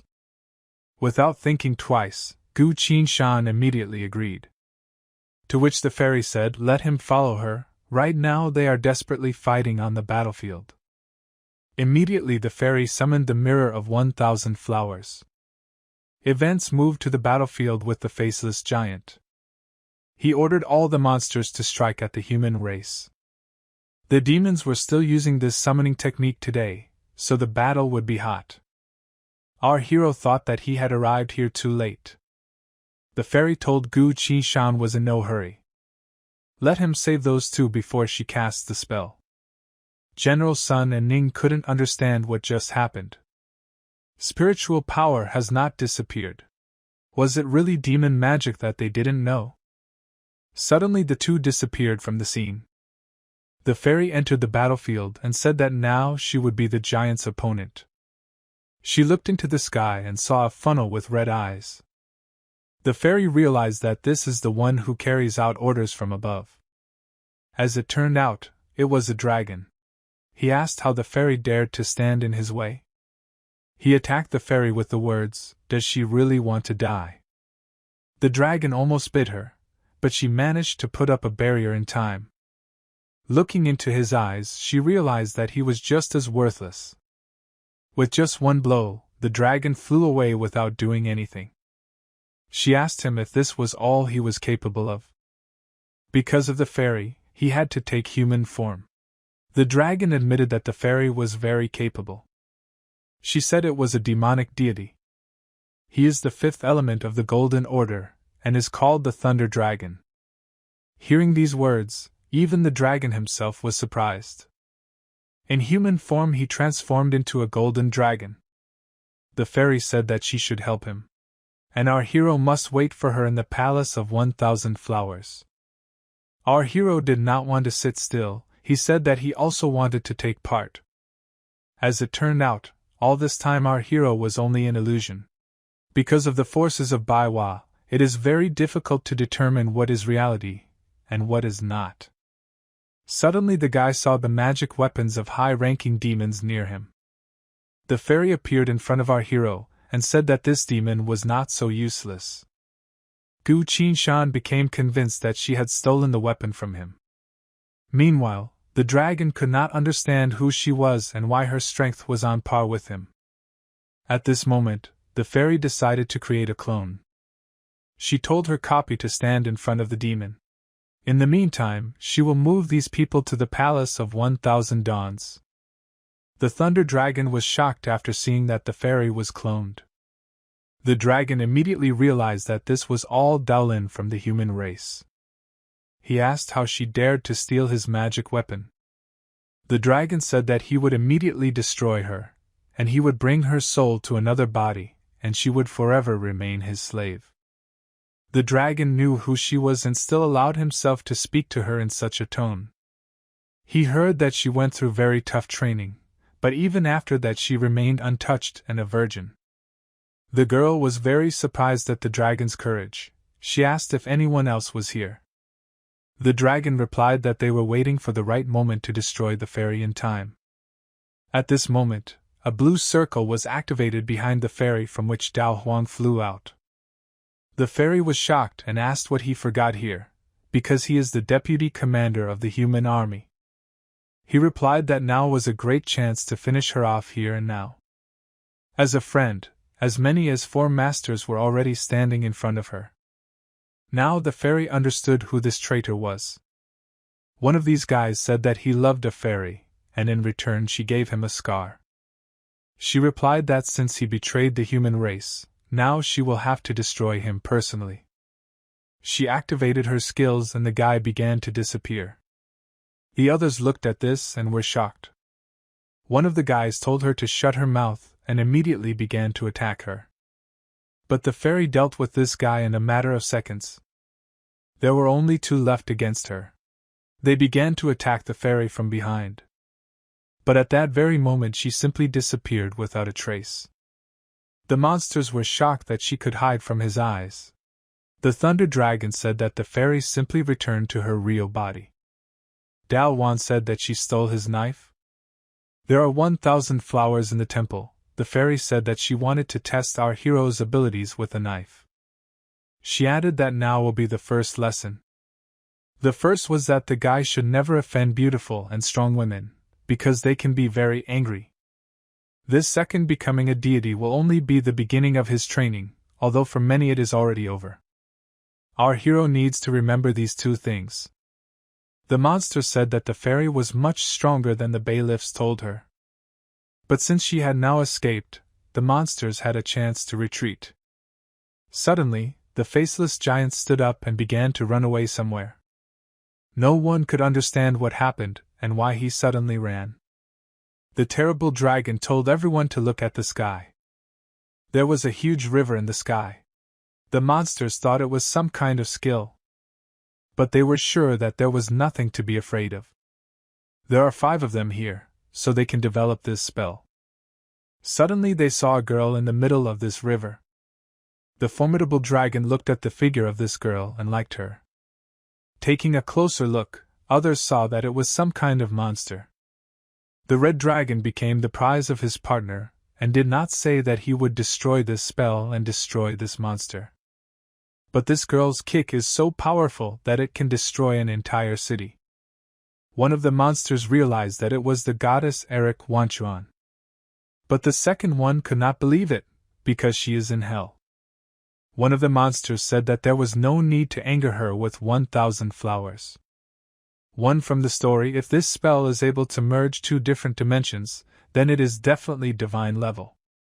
The second added that they would not be able to destroy it. And he said, if he is a weakling, then let him run. The girl asked where he was going. She added that they could all cross to the other side of the Wenchuan River. Yes, Wuhan could not understand what she was. Is this really the real power of fairies? It will be much worse if this is only a small part of it. One of the monsters asked the girl not to destroy him. He added that he took his daughter and forced him to do all this. He had no choice. He said he would do anything if she didn't destroy him. The girl said that she would forgive him if she repented of what she had done. He obeyed these words and began to apologize. The girl called all the guys in the set. Well, for some reason the cases of these people were not heard. The guys began to apologize to the Days and asked her to forgive them for their insolence. The girl told him to shut his mouth and climb on board. Seeing this, our hero wondered if he could reach the same level. The guy paid attention to the fairy's hair, but you said that everything was fine with it. Since both generals were saved, the traitor was caught, and the enemies were killed. The system should complete the task soon. Although General Song was seriously injured, he thought that the fairy would take care of him. Our hero asked the system to return him to his world. The guy woke up in his bedroom, and when it was dawn. It seems like real time slows down a bit when he's in game. He realized that the end was near. Therefore, you need to be prepared for it. Suddenly I didn't call from you, Suvar. She told the guy that he had good news. She was accepted into a state university, and will go there for the first time today. Gu Qishan congratulated her. This is the best university. The girl thanked the guy and said that it's her birthday next week. After that she asked what he would give her. The guy answered so that she would not doubt it. She will definitely like it. Now the guy decided to get down to business. He asked to be connected to the goddess of justice. The system began processing information and began preparing to fulfill the request. Contacting the goddess of justice, the guy asked if she could reduce the time he spent passing these tests. The goddess of justice is a special other who is responsible for processing all processes of the system. These are goddesses. She is the scientific achievements of all mankind. She is the best invention of the human race. The speed of its calculations can change as early as this year. Thanks to this goddess, the country's combat power increased. Our hero asked her to provide him with all the necessary materials, as well as technical support. She reminded him that artificial intelligence was not yet fully developed. Now she knew about it all. She asked if he still wanted her to help him. Kuching-san said that yes, Vinny, however, you can't make the fur that he wants. The system checked our hero and accepted his request. Construction of the mech will take place at the space base. Soon our hero will also move there. At the space base, the system for developing mechs was already ready. Does our hero have any wishes for the project, he can ask. Gu Qinshan believes that a hero always represents hope for salvation, no matter what. The system didn't understand what he meant, so he needs to say it in different words. He asked that we begin with the creation of a system of vital signs. He also asked us to write these problems on a separate piece of paper, and he would try to solve them.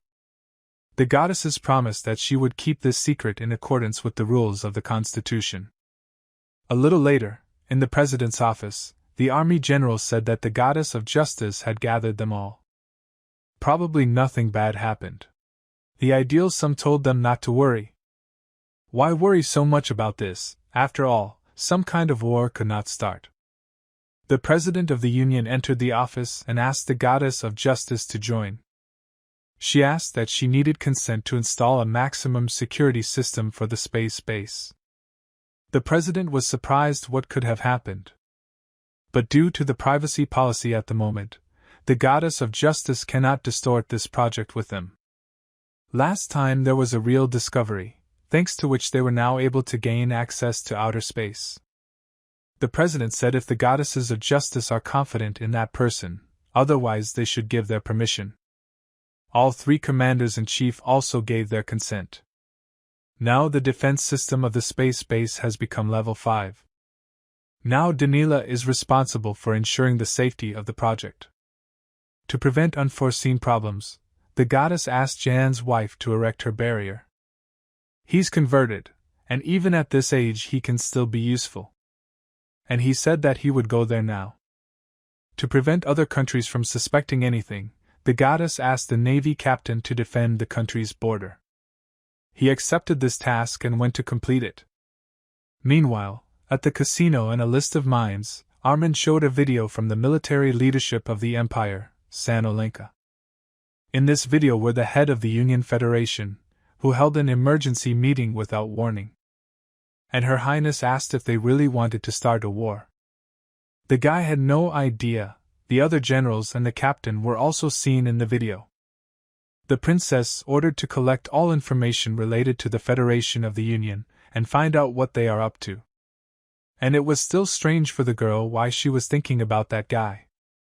Now all the functions of the circuit have been fixed, and the vital signs system has also been completed. The algorithm and materials were ready. Now our hero just had to confirm the start of the project. So this is her gift. She decided that it would be better if he asked what exactly she wanted. He asked the entire Ser to send a message and asked her what form of mecha she would like to see. A message came from her that she liked the shape of a sparkling angel, because it symbolizes love. P-System gives Mihi the form of an angel and sets up personal permissions so that only he and Su Xior can control this hell. Since the guy finished his business, he asked to be returned back. He figured out the gift, and his improved for development will help cope with the end of the world. The guys received a message that Yura's mother wants to meet him at 1500 hours at her house. Did something really happen to Schwer, since her mother wanted to meet him? But the guy decided that he needed to stop beating himself up and decided to clean himself up. Before leaving, he decided to take a shower. A little later, he needed to get to the other side of Perico. A man with a boat stood on its shore and said that he had been waiting for him for a long time. Suddenly, the eldest grandson of the Bai family came up to them and said that he also needed the other shore. Then Hera said that they would go together. Bai Hongyu said that in the region he has the right to appear at the Su family's banquet. After all, others will feel uncomfortable around him. He said let the guy go home, and he would tell Mrs. Court that he suddenly felt ill. Cucumbers has not yet asked what will happen if he refuses. Someone answered that his father is the head of the Bai family, and if he does, he will regret it for the rest of his life. And he said that the only one who will regret it now is Bai Hongyu himself. A little later, Mrs. Su was informed that between Gu there was a misunderstanding between Qi Shan and Bai Hongyu. Therefore, only one of them got on the ship. The girl said that Hongyu Tak has grown up and can emerge victorious from any situation. This is worthy of praise. But she sent it, and said that everything was quite the opposite. But Gu came to Qi Shan. As it turned out, our hero took his clothes and threw him overboard. Nises was very surprised when she heard this. And I thought that he simply lacked the instinct of self-preservation, but he also turned out to be completely beaten off. But she told the servant to give the eldest grandson anything he needed. She will inform the Bai family personally about the rest. Our hero came to the moon and asked why she wanted to see him. She pointed her finger at a group of people and asked if he knew who they were.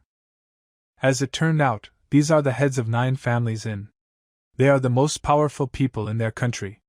The future fate of everyone depends on them. And our hero is just their small fry. Mrs. Su added that they live in completely different worlds. And she doesn't forbid her daughter's friends, but her friends should be like her, and not someone like our hero. Our hero did not fully understand what Nesisa wanted to say by this. She told Tian Shan not to abuse his friendship with her daughter. She asked you to come to this, with whom she cannot be together. After all, this once again proves what a stinging hero he is. Plus, it could lead to his death. Let's answer all this by saying that he is not as pathetic as she thinks. The missus was surprised that I was with the wrong people next to me. Her daughter has already managed to awaken about 5 elements of poetry within herself. Therefore, the gap between them will only widen and widen. She added that our hero's adventure had come to an end. Let him not return to his home now, since he seems to be a smart guy. He will figure out what to do next. But before he left, the guy decided that he had to tell her something. Nises was surprised when she saw this sword in his hands. Is this really some kind of special spatial Magi skill? He said that his ability, through which he becomes stronger every day, is in no way inferior to awakening the 5 elements. Therefore, he will make his own way. The guy said goodbye and left. Nesisa thought that he turned out to be a good guy. She told the servant to tell the family that our hero was leaving this island. She doesn't care what they do with him, as long as it's not on her territory. Nesisa said that her daughter's fate was predetermined even before birth. Walking home, the guy realized that Nises didn't like him much. He'll probably have problems later. Suddenly, he saw a skill behind him. He decided to follow this skill and see where it took him. As it turned out, he was led to a bar where the Princess of Light of the Oranka Empire was sitting. She is the owner of the divine fire of death, which is made up of 5 logical elements. How surprised he was to meet her after so many years. He had already gotten used to her. Girls, he said that the Union Federations have launched the maximum security system for the space base. And this security system was founded after some developer under the number 41,157 got inside. And this employee's name is Gu Qishan, that is, he was our hero. The girl asked why the goddess of justice was so aggressive. But our hero suggested that we need a drink first. This is the first time they are meeting live. Therefore, they are obliged to drink a lot for this. In principle, she agreed, and told her servant that she wanted to see what our rumblings could not do. Geese Jack asked if he could borrow some wine from them, so the guy agreed. One day I saw a wine called Scorpio Speaks and asked if they didn't want to hear the story about it. And many years ago, one woman took care of a man she knew, but then refused to accept gratitude. That woman said if he wanted to pay back, he had to make a really good drink. The men remembered her words and decided to mix different wines to make a good drink from them. And while he was trying to create this very drink, An ordinary bartender won her heart with the original Scorpion and became her boyfriend. Well, in the end, the bartender lost, because the girl died, and the rescued man was never able to make her a drink. Later, this man drank a drink called Scorpion and realized something was missing. After improving it, he named it Scorpion Palace. Scorpio has a guy who is protected by the stars. The palace is an immortal star. The princess tried this wine and said that she liked it very much. The man reminded her of their mission. Our hero said that they would just have a drink and chat a little. The man said that she originally didn't come here to find out some people's information, but they still haven't come. Suddenly the police came to the bar and said that our hero was suspected of murder. And since he is a suspect and also accused of theft, he had to be expelled from the aristocrat's private school. And thought that he could have a drink with the princess today, when he suggested seeing each other next time. And the girl told him to get upset. She can send his empire along with her. The princess promised that she would make him a ram. Since there were many people outside, the princess offered to help them. The man realized that he really didn't like our hero. This is the first time he has seen a princess treat a man this way. The girl said that she could protect him all her life. Well, you also want a calm, peaceful life, but now he seems to have made a mistake. There is no Nastia in this world, you have it to rest. And inside the guy went outside and said that he was the one they were looking for. And the princess said that our hero is really cool. Therefore, it is necessary to evaluate its former power. The man replied that it was too dangerous to evaluate his combat skills right now. After all, problems may arise. Well, basically, I told the man to do what she says. The man responded with these words and began to take out the connection apparatus. He said to begin assessing the combat power of our hero. On the street they said that Novgorod is called crime, so you shouldn't stand still and move. Otherwise, they may take additional measures. Suddenly the shuttle's lasers were activated. The team did not understand why they suddenly opened fire. And it was not Zab who asked one of the workers to look away. Our hero realized that they had little understanding of the laws. In this case, Gu Tianshan began to attack with their bow. And so everything happened as he expected. The spiritual energy that hit the arrow created a destructive force, enough to destroy those laser shuttles. Our hero was told that he shot at a policeman, being a citizen of the Federation. The guy said that even though they were classmates, he became a nobleman. We are fixing the county. I want to help the police catch a dangerous criminal. Gu Qishan asked if he had any complaints against him. He replied that our hero destroyed him, it was the teacher's idea. He also lost a lot of money, so he won't be able to come to terms with it. Tonight, he organized 5 genetically modified masters especially for him so that he could see the full power of the system. The commander directed them to destroy our hero, and will personally give 10 million to the one who brings his head. The guy realized that he was now at the 7th level in Shi cultivation. If we take the document when he destroyed the ferocious tiger master, now he is 10 times stronger. And the hero began to deal with these masters according to the rules. At one point, our hero activated spiritual suppression. This suppression creates strong impulses. If he becomes a deity, then using this technique can destroy the entire city. Suddenly Gu Qinshan activated a hail of arrows. And the commander was shocked when he saw the 4 martial artists destroyed. Our hero said that these were excellent targets for his training. The commander asked some person to deal with the guy himself. Someone answered that he would do it in 10 strokes. This man thought he could destroy our hero. He said that Gu arrows Qinshan is the little things. He can control absolutely everything. Narjan decided to check this and shot arrows at him. The man was able to deflect all the arrows in one movement. And as he said, these arrows are useless against him. Our hero realized that this was spatial magic. The man emphasized the words of our hero and said that one day you are a fighter and can awaken beyond your strength. And he advised that they should no longer resist, otherwise he would show him what real hell was. Well, Mixed Good was not afraid, because he had already seen it hundreds of times. In response to this, the man began to attack our hero using incinerating hammer hands. The commander looked at this joyfully and said that this was the end of the battle. Suddenly his gaze changed in the moment, seeing something strange. Our hero activated some kind of magic that even that man was shocked. Gu Qishan said that the man was definitely not the person who could send him to hell.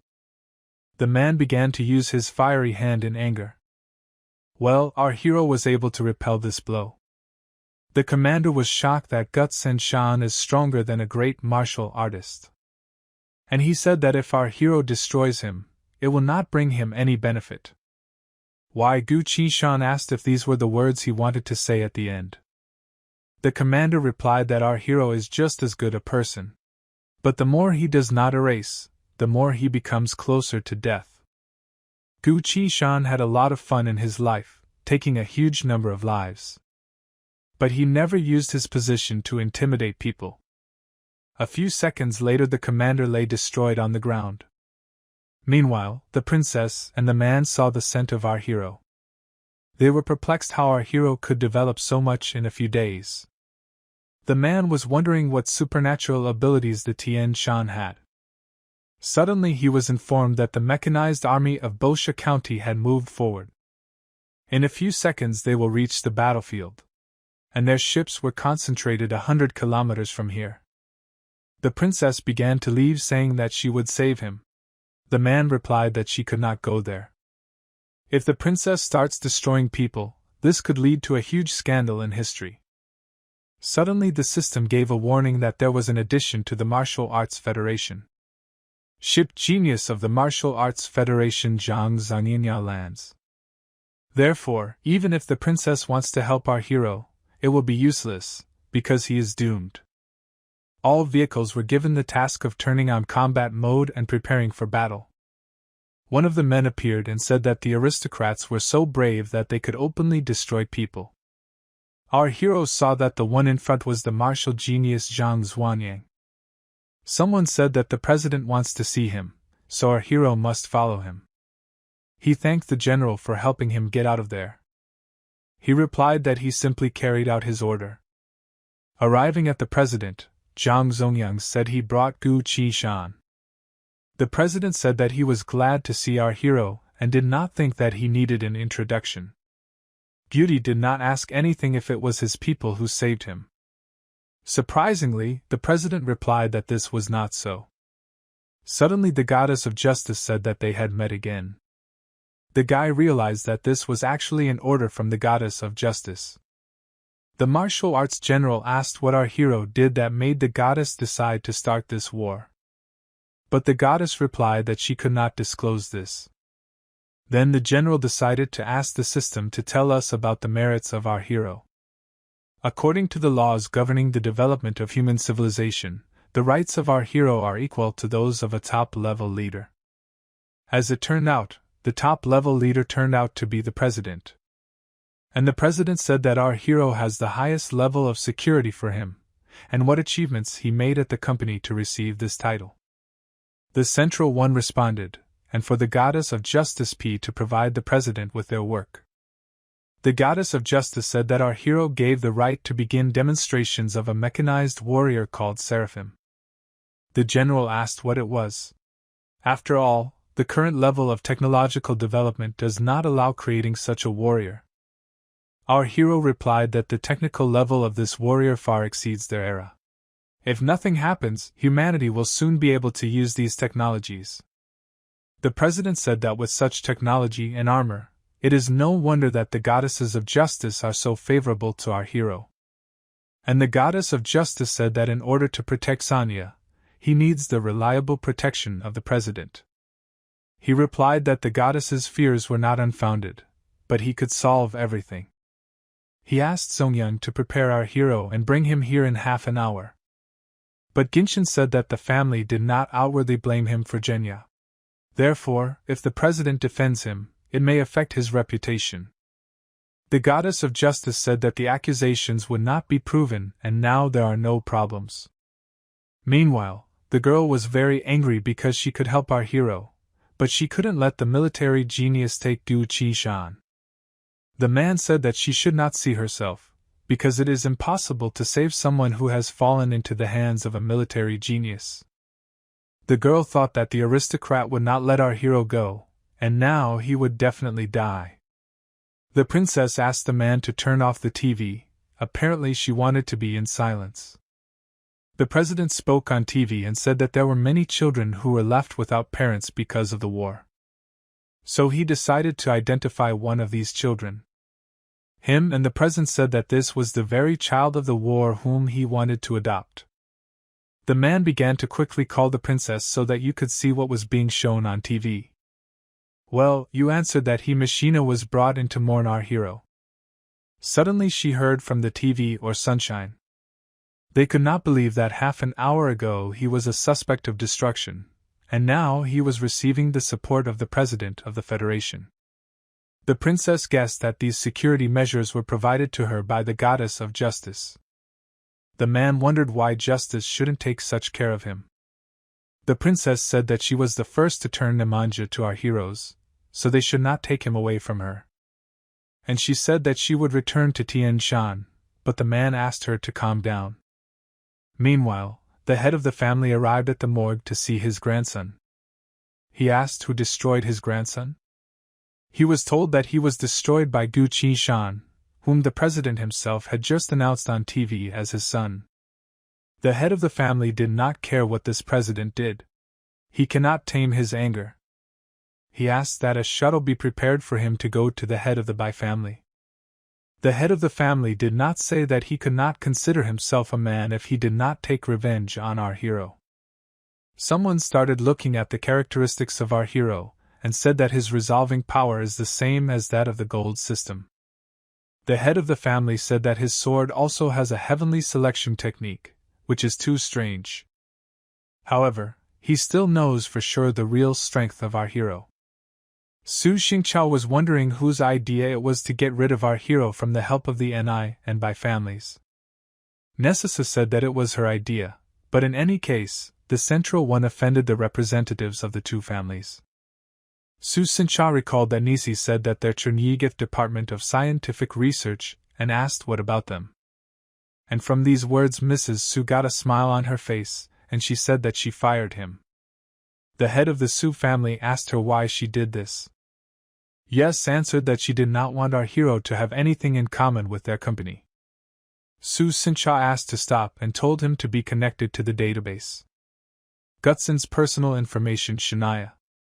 But the system responded that the head of the family did not have enough rights, so it was impossible to do this. And Mrs. Su was shocked, but only the president and the commander of the armed forces can be higher than the head of the Su family. Su Xingqiao couldn't figure out if this was some kind of scientific research secret. He asked to be connected to the military genius General Zhang Zunyang. He asked Mr. Su what was the matter. Su Xingqiao wanted to ask him about our hero. The general replied that he was just an errand boy, so he himself didn't really know anything. Mr. asked if the general had a conscience. After all, how can he deceive the old man? The general replied that he could not lie. He asked if Stress didn't know what kind of person he was. He said that he was busy now. The general said goodbye and hung up. Sun family realized that this deceitful general definitely knew something. He asked the system to donate 1 billion Gurenj Oni on behalf of the Song Lao family to support the Scientific Research Foundation. The system replied that all expenses for the research headphones were fully paid by the goddess of justice. Mr. Suez said that our hero, who carried out top-secret research, was fired by their family. Mrs. Su replied that she did not want the year's maintenance, and could reach their family. The old man could not restrain himself and hit Mrs. Su. Gu Qi-shan doesn't need to cling to his family. After all, the president himself came forward to defend him. He added that Mrs. Sun should wake up, because now she won't even be able to stand up for our hero. And the head of the ISU family said that Mrs. Su's daughter is much more than mine. From now on, no one has the right to interfere in her personal life. and the marriage with the Bai family will be postponed. The head of the family did not come to Mr. Bai and said that our hero would destroy his grandson. The head of the Bai family said that this person would harm their family's reputation. But now the president supports him. The head of the family did not ask if he really needed to just sit back. He replied that it was just the opposite. Our hero is the only one who must die. As far as we know, he was able to achieve incredible achievements. And according to the laws of the Federation, he is now the sole owner of these achievements. But if he suddenly leaves, then all achievements will already belong to everyone. The head of the Bai family said that Gu Qishan should be destroyed under the pretext of an accident. And even if this story comes out, all the families will be from Mr. Ne. And the president will not exist because of one Gu Qishan arguing with all the families. As soon as the head of the family did not leave, the head of the Bai family asked the person to come to him. He ordered surveillance of his family. Regardless of whether he completes the task or not, he must quickly destroy them all. A little later, a jackal of thugs came on a mission for secret destruction. He must complete it first, despite the queue of arrivals. Seeing the photo of our hero, he agreed with the task and said that tomorrow he would die. Our hero becomes a liberty-holding hotel. It was his first time staying in such a luxurious hotel. It was very unusual for him. He saw the spell of the princess who appeared in his room. Digit did not want the princess to start gossiping. So he met her in the archery hall downstairs at the inn. He realized that the princess was looking for him. Did she really still want to win him over to her side? Suddenly, Goddess Superiority said that the princess from this wound was trying her best to recruit him. Our hero asked the Goddess of Excellence if she was really watching him. He replied that she wanted to protect our hero. For the sake of the freedom of the Federation, she wants to make sure she is used to the princess's invitation. Our hero said that he will not abandon the Union Federation, but he will still communicate with the princess. The Goddess of Justice agreed, but she asked him to think about his personal development prospects. She made sure that our hero could enter the Federal National Defense Academy. My goal has always been to enroll in some higher educational institution, so that before I die I can at least give away a lot. And he entrusted this matter to the Goddess of Justice, and said that he needed to leave. Arriving at the archery hall, Go Tian-shan said that he would like to shoot. The girl said that first we need to instill the personal data of our hero. Suddenly a man came up to him from behind and told him to move away and not stand in the way of Hui Xiao. He told the girl to check him out. The girl said to wait a minute, now she will do everything. He approached our hero and said that this archery hall is for members of the Union, but our hero is not very similar to him. The girl announced the score of the Hui card shall let him through. He immediately turned to our hero and said that this was not right for him and that he should leave here. Suddenly the girl announced our hero's card account and said that he was a highly respected VIP-level client. The guy realized that the Goddess of Justice gave him a lot of money, but he didn't know what to spend it on. Gu Price-shan said that I count his cards and Hui cards Xiao are different. Even if this was so, he asked him for an answer and said that he needed to go train. Hui Xiao was unhappy that our hero dared to look down on him, and that's why he said he would destroy it. Already in the Gu Hall, Qishan saw the targets and thought that they would not withstand the force of the arrows of his bow. Therefore, you need to use the most common ones. An arrow flew at our hero, but he managed to catch it in time. Hui Xiao said that he accidentally missed. Nebru replied that these bows and arrows were his, he would return them. Well, first he has to catch them. After these words he pulled the arrow. Hui Xiao said that he does not advise doing this, because he is the youngest member of the Huang family. Our hero said that someone had already told him this before, and now he will be destroyed. The arrow flew right next to that man. His guard asked how dare he aim at Hui Xiao, is he really suicidal? In addition, he noticed that our hero was out of arrows. Well, Gu Qishan took out his bow and said that he would destroy it anyway. Suddenly something strange began to happen to this man. Our hero said that he just wants to shoot, so he warned you for the last time not to interfere with him. They told him after him that he just couldn't do it that way. When Du Qishan wanted to shoot at a target, the police approached him and said that he was suspected of theft. In the game he was surprised by this and asked what he stole. And behind the police stood Huan Xiaoyi said that he stole his bow. He pointed out the sciences of our hero and asked how he could be his. After all, such a commoner cannot be given such a bow. The police said since Hui Xiao Tak said, so our hero really stole this bow. The police said that they didn't want to check whether our hero had criminal records. But suddenly the system showed that they did not have permission for these operations.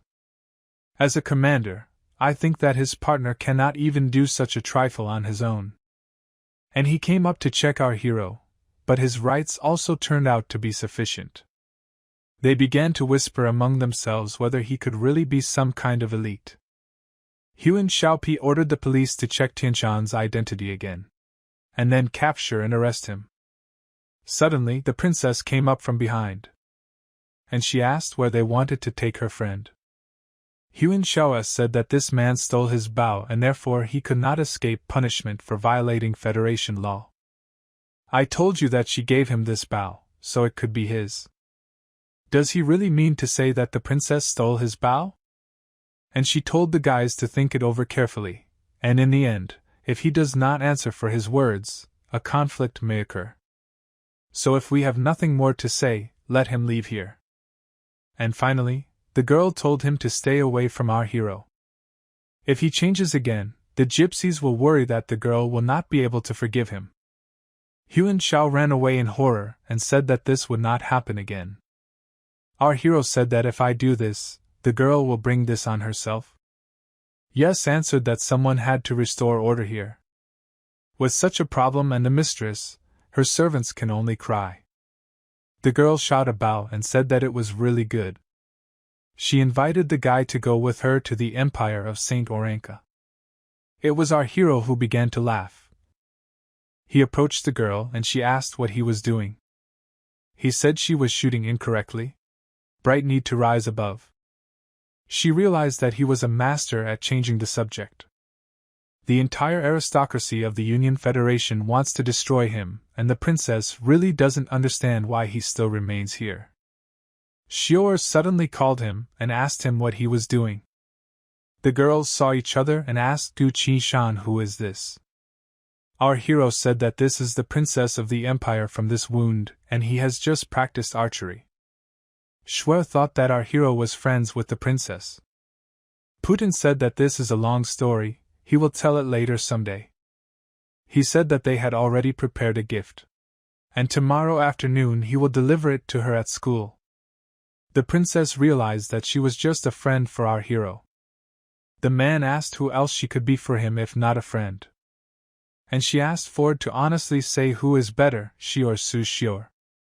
In response to this, Ford said that he checked. It turns out that Su Xior is a member of the Su family. In addition, they have the goal that they study together, and have been in love with each other since childhood. Therefore, if you compare the princess with this girl, she is significantly inferior to her. After which Ford said that the princess said that she would not be angry. After talking on the phone, Open came up and told them to continue their training. He pointed his finger at Ford and asked if everything was okay. The girl replied that he just felt cold. Suddenly, the goddess of justice said that there was an emergency, and she needed help. The guy asked the princess for forgiveness, and said that he had urgent matters. Conducting our hero to the shuttle, the girl handed him her chain. She said that her offer still stands and we have her sincere intentions towards him. And the guy picked up the chain and said that he had to go. The girl called Ford to her and told him to find out where Su Xior studied. The system said that in 5 minutes they would arrive at the palace. And when I looked at this chain, I didn't understand that this was an agreement to change my life. The god of death can rule in the life of a person who has this thing. He did not understand why the princess gave him such valuable things. That's why he wanted to bring her back. He already owes her his life for the last time, and he doesn't like to be in debt to others. The goddess of justice said that it was her responsibility to inform Gianni's guest about the latest events. The satellite shows that the Republic in the Western Islands has disappeared. 167 underwater robots were sent there, and only one of them was able to successfully send a photo of the seabed. And this is the last thing he managed to capture. After the last underwater robot broke down, unknown creatures began to surface. The guy realized that this was a doomsday monster. A scientific group, of which the president himself is a member, has gathered in the House Palace. They will protect Mary and the oceans from creatures. Given the current situation, the president proposed to first discuss the available information. The goddess of justice assessed the level of these sea creatures as extremely dangerous. After these words, the goddess asked our hero to make his suggestions. Blitzen said that he proposes to send professionals there, because technical weapons are useless here. The goddess asked our hero to talk about this in more detail. He wondered if he had really been reborn. In the past, people used all scientific and technological weapons, but nothing worked. After thinking about it later, it turned out that only professionals with 4 abilities can cause damage to monsters. Since then, technology has moved into another new area. Spiritual power deals much more damage to doomsday monsters. But the problem is that people in this world still do not understand how to train their spiritual powers. The goddess of justice said that women have no knowledge of marine biology. Suddenly the radar said that the situation had escalated. The hero realized that this was a noise monster. He couldn't believe it, because in his past life, the first monster to appear was not him. Sea monsters should appear only in 3 months. This means that the end of the world will come sooner.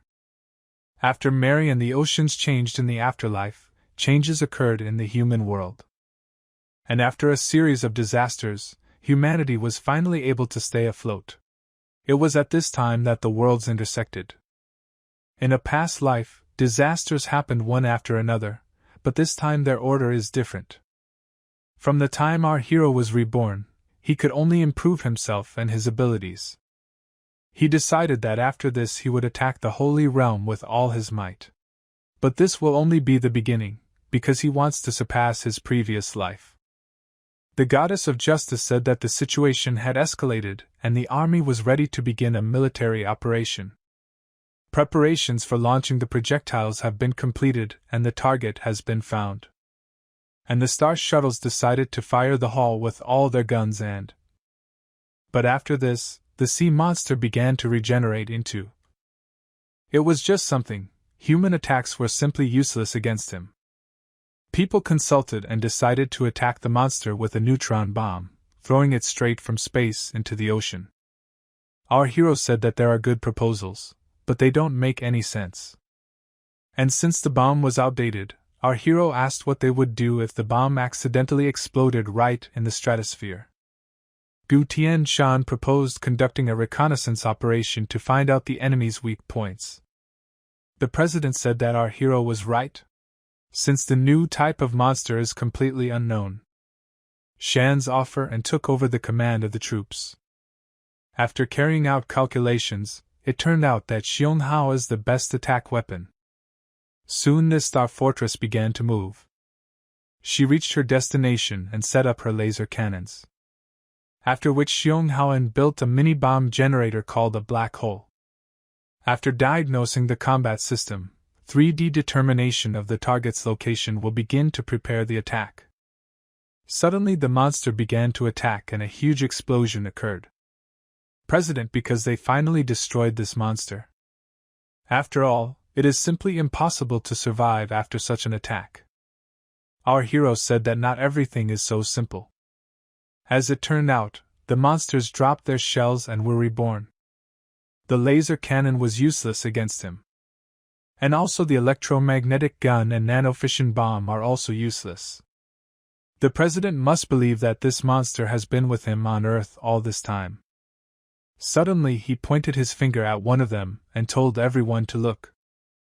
As it turned out, one of the warriors came out and said that the battle was not over yet, and he will defend the Federation of the Union until his last breath. So was with this guy he is a martial artist. He has the ability to wield the power of returning to origins. It is this power that can cause enormous damage to the monster. And the guy because his fist is very good. Gu Qinshan thought that the goddess of justice might discover that he could deal with the monster with his own strength. To win, sacrifices are inevitable. Therefore, humanity will still be able to do something. Now when the weak point of monsters is needed, the goddess will be in charge of humanity. She once said that to defeat a monster you need more professionals. But he can help. The goddess of justice told you not to leave anything in the palace for your safety. And thanks to her analysis, she determined that the mayor of the capital poses a threat to his safety. At the moment, the heads of the families have arranged a meeting at which the issue of the future fate of our hero will be decided. Meanwhile, the heads of the families met and said that they had not seen each other for a long time. Mr. Suez said that it would be better if they didn't see each other anymore, because something bad always happens. But the head of the Bai family replied that last time they could not obtain information about technology after the destruction of the scientist. Others responded that at the moment all these technologies are useless. And Grandpa Xiaohuya said that there is a new mechanized technology that they can apply right now. Head Bai said, we need to figure out how to take the rights and mechanized technologies into our own hands. He added that our hero is helping the Su family. And he, in turn, will help Gu Qishan. Mr. Song suggested that make sure that the creators of this technology give it away, and there is no need to start this useless war. One of them agreed and said that if something happened, it would reflect badly on their reputation. The head of the Bai family said that our hero is not very friendly towards the aristocracy, and this can be understood by his actions. That's why he proposed to destroy our hero instead of having him near the Su family. After all, last time the scientist almost destroyed all the federations. Therefore, you should not take your enemies lightly. One of the people said that he was right and agreed with him. After that, everyone who was at the negotiating table also supported this idea. Head Bai knew in advance that everyone would agree, so he hired the head of the family, who would do all the dirty work. He added that our hero will not live to see tomorrow. After all, last time the fate of the young scientist was decided in just 2 words. Mr. Su hoped that our hero would be able to cope with all this himself. Gu Qinshan asked the goddess, since she knows that you wanted to destroy Instagram, why doesn't she try to stop it? And she replied that according to the basic rules of the goddess of justice, it is impossible to protect our hero. And I realize that this does not contradict itself, and the source of this contradiction lies in its basic rules. The first rule is not to harm people, and the second is to obey human orders. And the third rule is to protect people without violating the second rule. The guy realized that whoever goes against the aristocrats will automatically go against the goddess of justice. It turns out that free federations are not so free after all. And justice is just a tool to divert attention. At the price they are going to live like Yangel's legs, permanently living for the fact that at any moment they can destroy him. He said he would destroy all these rules. Well, to do this, the goddess of justice must get out of the control of 9 families.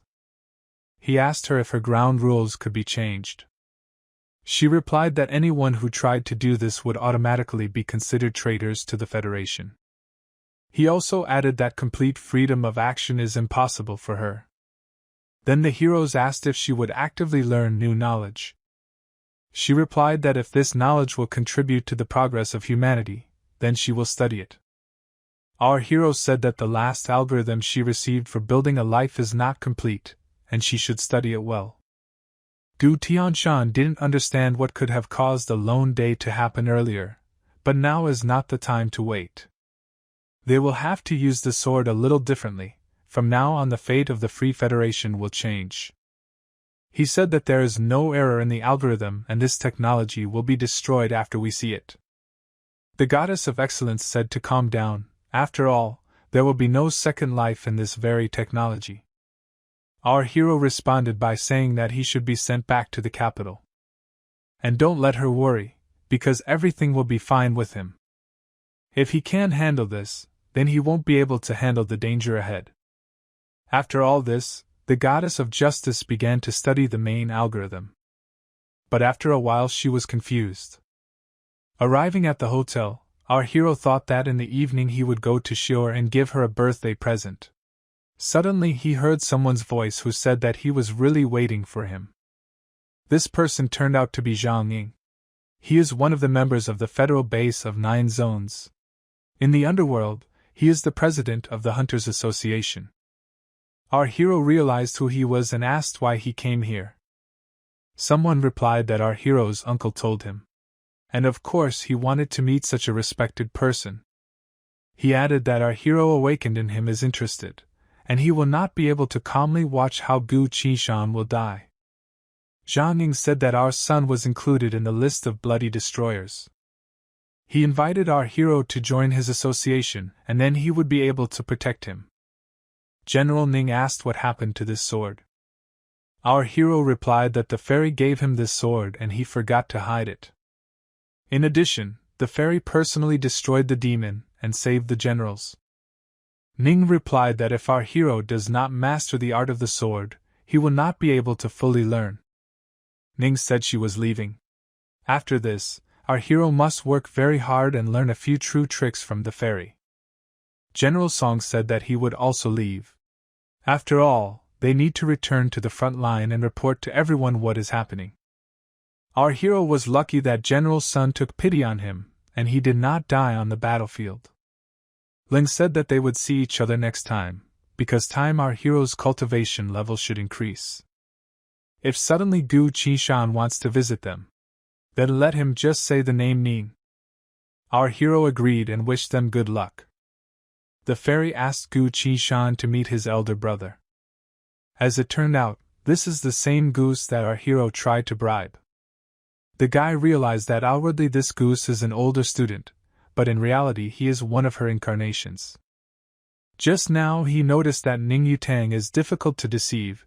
He did not understand how our hero manages to hide everything so much in front of women. The first lesson that the master taught our hero was not to offend a beautiful girl. Goose said that he should be able to achieve this skill. The fairy replied that he has 2 mentor brothers, and also a mentor sister.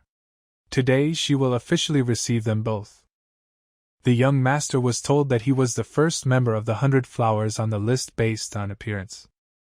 The brothers introduced themselves to each other and got to know each other. The fairy said that the second brother does not have many skills, but he is very smart and knows all the arts. Our hero thought that according to the saints, these arts are not so simple. If one masters all 6 arts, then one can firmly strengthen one's cultivation. Qin Xiao is a true villain. He has mastered all the arts, and by the standards of the cultivation world, he is a rare outstanding talent. He only started practicing 7 years after his previous life. Just on the day of the death of the goddess, hundreds of flowers. He invited our hero to be friends, telling him not to pay attention to his older brother. Xiu asked if they were her brothers. The fairy said that today she will officially accept her and our hero into the clan, and she is the last one on the list. She gave them identification on jade cards. With them they can go to any point in the kingdom of hundreds of flowers. There are few people in their group and they are not interested in any rules. They can safely practice right here. The fairy asked the elder brother Goose to prepare a room for the third brother. The villain, meanwhile, must take a walk with him and tell him about the situation in their clan. The students listened to their orders and began to leave. Later on the street, Qin Xiao said that Xiu and Qi Shan could start their training tomorrow. With the annual test just around the corner, they will have to meet practitioners from all over the world. Xiu asked if it would be difficult. Xiao replied that he did not and suggested that he eat roast goose in the evening, since his elder brother was not here.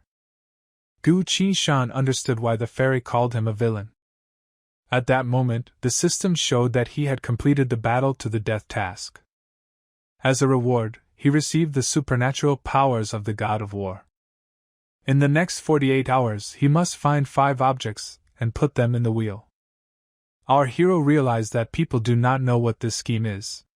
But he returned from the world of Doomsday, and these monsters are well known to him. Gu Qishan will have to put the monster parts into the corresponding compartments on this wheel. Xiaolu asked why our hero frowned so much. He replied that he did not know where to get parts of the monsters' bodies. As a person with experience, Xiaolu can give him advice. He added that some of these monsters are not particularly tasty. But Gu Qishan replied that he didn't need it for anything else. Xiaolu sees that our hero is worried about something. Surely he still doesn't understand who he is. He reminded Gu Qishan that he was a member of the 100 Flowers clan and a disciple of one of the top sages. Xiaolu said that he would take our hero with him after dinner to take what he needed. Xiushu heard their conversation and asked what they were going to do. The second brother replied that they wanted to find the bodies of the monsters. The sister began to run away, saying that she would not go after the corpses of monsters. After some time, they climbed a mountain that was full of all sorts of monsters and other things. The second brother suggested seeing if there was anything suitable for him here. Suddenly, a phrase came from the sword that our hero was blessed. Hiding in this sword because of the wounds he received. He said to be taken with him, and he would teach the boy everything he knew. Xiaolu asked how long this goddess king has been sitting here. Without hesitation, he replied that it has been about 3,000 years. But the second brother simply closed the sword, saying that he had never heard of it. Gu Qishan said that he could take this sword. After all, it is suitable for an afterlife monster. Xiaolu said that the higher they go up the mountain, the more good things there will be. After some time, Xiaolu ordered the monsters to go to hell. He simply showed our hero how he can control monsters. Our hero asked if these monsters were really destroyed by the master. The second brother replied that all these monsters were destroyed by that important goose. He asked if he had found what he needed. Gu Qishan replied that he had one more left, but since he was not on the mountain, there was no point in continuing to look for him here. Meanwhile, the goose continued to mock people. The brothers came to this place and all the people began to let them through. One of the girls asked Xiaosong to talk to his Taoist brothers. Xiaolu agreed and began to tell a new topic about how to bring him joy. Our hero lived 2 lives, but never saw a person without any complexes. The goose asked if our hero really left because he couldn't look at it anymore. The goose said that the master took him to take care of his younger sister, the mentor. As it turned out, she was an old friend of the master. Our hero asked how they could be friends if they had such a big age difference. Said, when the master was young, the sacred temple was destroyed. They were being chased by enemies and only Shu Shu knew the location of the master. Shu Shu is the daughter of the head of the clan in which the master was a member, so Shishu helped the master escape from the killers. After Shushu was caught, those people tried to get the master's location out of her. Well, even though she was practically dying, Shushu didn't say a word. By the time the Most Serene One finally destroyed all the killers, she pulled Shushu out of the bag. And that time has already passed as much as 5 years. Guff, you didn't ask anything. How did a 7-year-old child survive for so many years? Even an ordinary person could not withstand half of it. Goose said that at that time her body and soul were on the verge of death. The master had to put in a lot of effort. When does time stop in the bag with ghosts? Then when Shushu was rescued, she was left as a 7-year-old child. Now our hero said that he would not allow others to harm her again. A little later they came to the cultivation school and our hero said that it looked like someone's house. As it turned out, it was a temple of orchids and Gu Qishan will live here. It seemed to him that the name of this temple was somehow girly, and he wanted to change it. This could not be done, since the master personally called him that. Gu Qi-shan asked what the name of the place where the second brother lived was. The goose replied, "There is a snow-white flower in the palace." The goose said that our hero should rest a little, because in the evening there will be a dinner in honor of his entry into the clan. The elder brother goose flew away and our hero said goodbye to him. After which he called the system, saying that he put the found monster elements into the wheel. But he only found 4 out of 5 elements. All he had left were the monsters of space. In the evening, the brothers and sisters gathered outside to have dinner. Goose said he hopes that in the future all brothers and sisters will mutually help each other. Xiushui asked if the master would come to them. But the goose replied that she was one of the saints, and was very busy. Second brother Xiaolues said that they should still have a great time. But without wine this will not happen. Our hero was very pleased with the aroma of this wine. But the goose said that he was already tired of it. Gu Qinshan decided to show everyone what he was capable of. He started mixing several wines and Xiaolu asked if their tastes would be mixed up. Our hero replied that it would be even better and handed the wine to the guests. They tried this wine and found it very tasty. Xiaolu said that it turns out they are like-minded people. Xiushu said that she also wants to try. But Gu Tianshan said that she was still small. He told her not to be upset, because he would also make a delicious drink for her. Our hero made her orange juice and she really liked it too. The second brother turned to the god of the Tianshan, saying that he made a cocktail for them and made Xiushu happy. So he needs to say something. Xiaoluyi has a very good thing, and he wants to give it to our hero. He showed a jade scroll that contains one magical technique. Gotta take it and start improving. Our hero discovered the spatial cultivation spiritual technique and decided to spend 2 points to begin training. Suddenly, a goose flew up and took away this jade scroll. The second brother asked why he reacted like that. The goose didn't ask Xiaolu anything. Is this really just a spell to transfer another person's spiritual power? This spell is very simple, but the meaning is original. I wonder why the master got angry about this. Their conversation was interrupted by Sujia, saying that she wanted another drink. Our hero approached her and said that he would teach her this and she would be able to make the taste that she liked. The brothers continued to drink, because they had to get drunk today. They drank wine until nightfall, even though it was strong. Xiaoluwu was very drunk and said that the master made the right choice by taking our hero to them. The goose began to lift him up, saying that it was time to return home. Xiuxiu thanked Gu Qishan for teaching her the secret technique. She also got ready to go home and said goodbye to our hero. And he doesn't even remember the last time he had such a good time. His time has come and now it's time to get back to business. Gu Qishan must find a way to get the space monster as quickly as possible. The interplanetary distortion technique allowed people to learn the whole truth about the universe. They found out that there are many monsters in space. The only thing we managed to get from the war was the bodies of those creatures. Since time is limited, our hero must find it. Suddenly he remembered that someone had said that they would help him. At the Liberty Holiday Hotel, Jean had finally finished cleaning up the battlefield.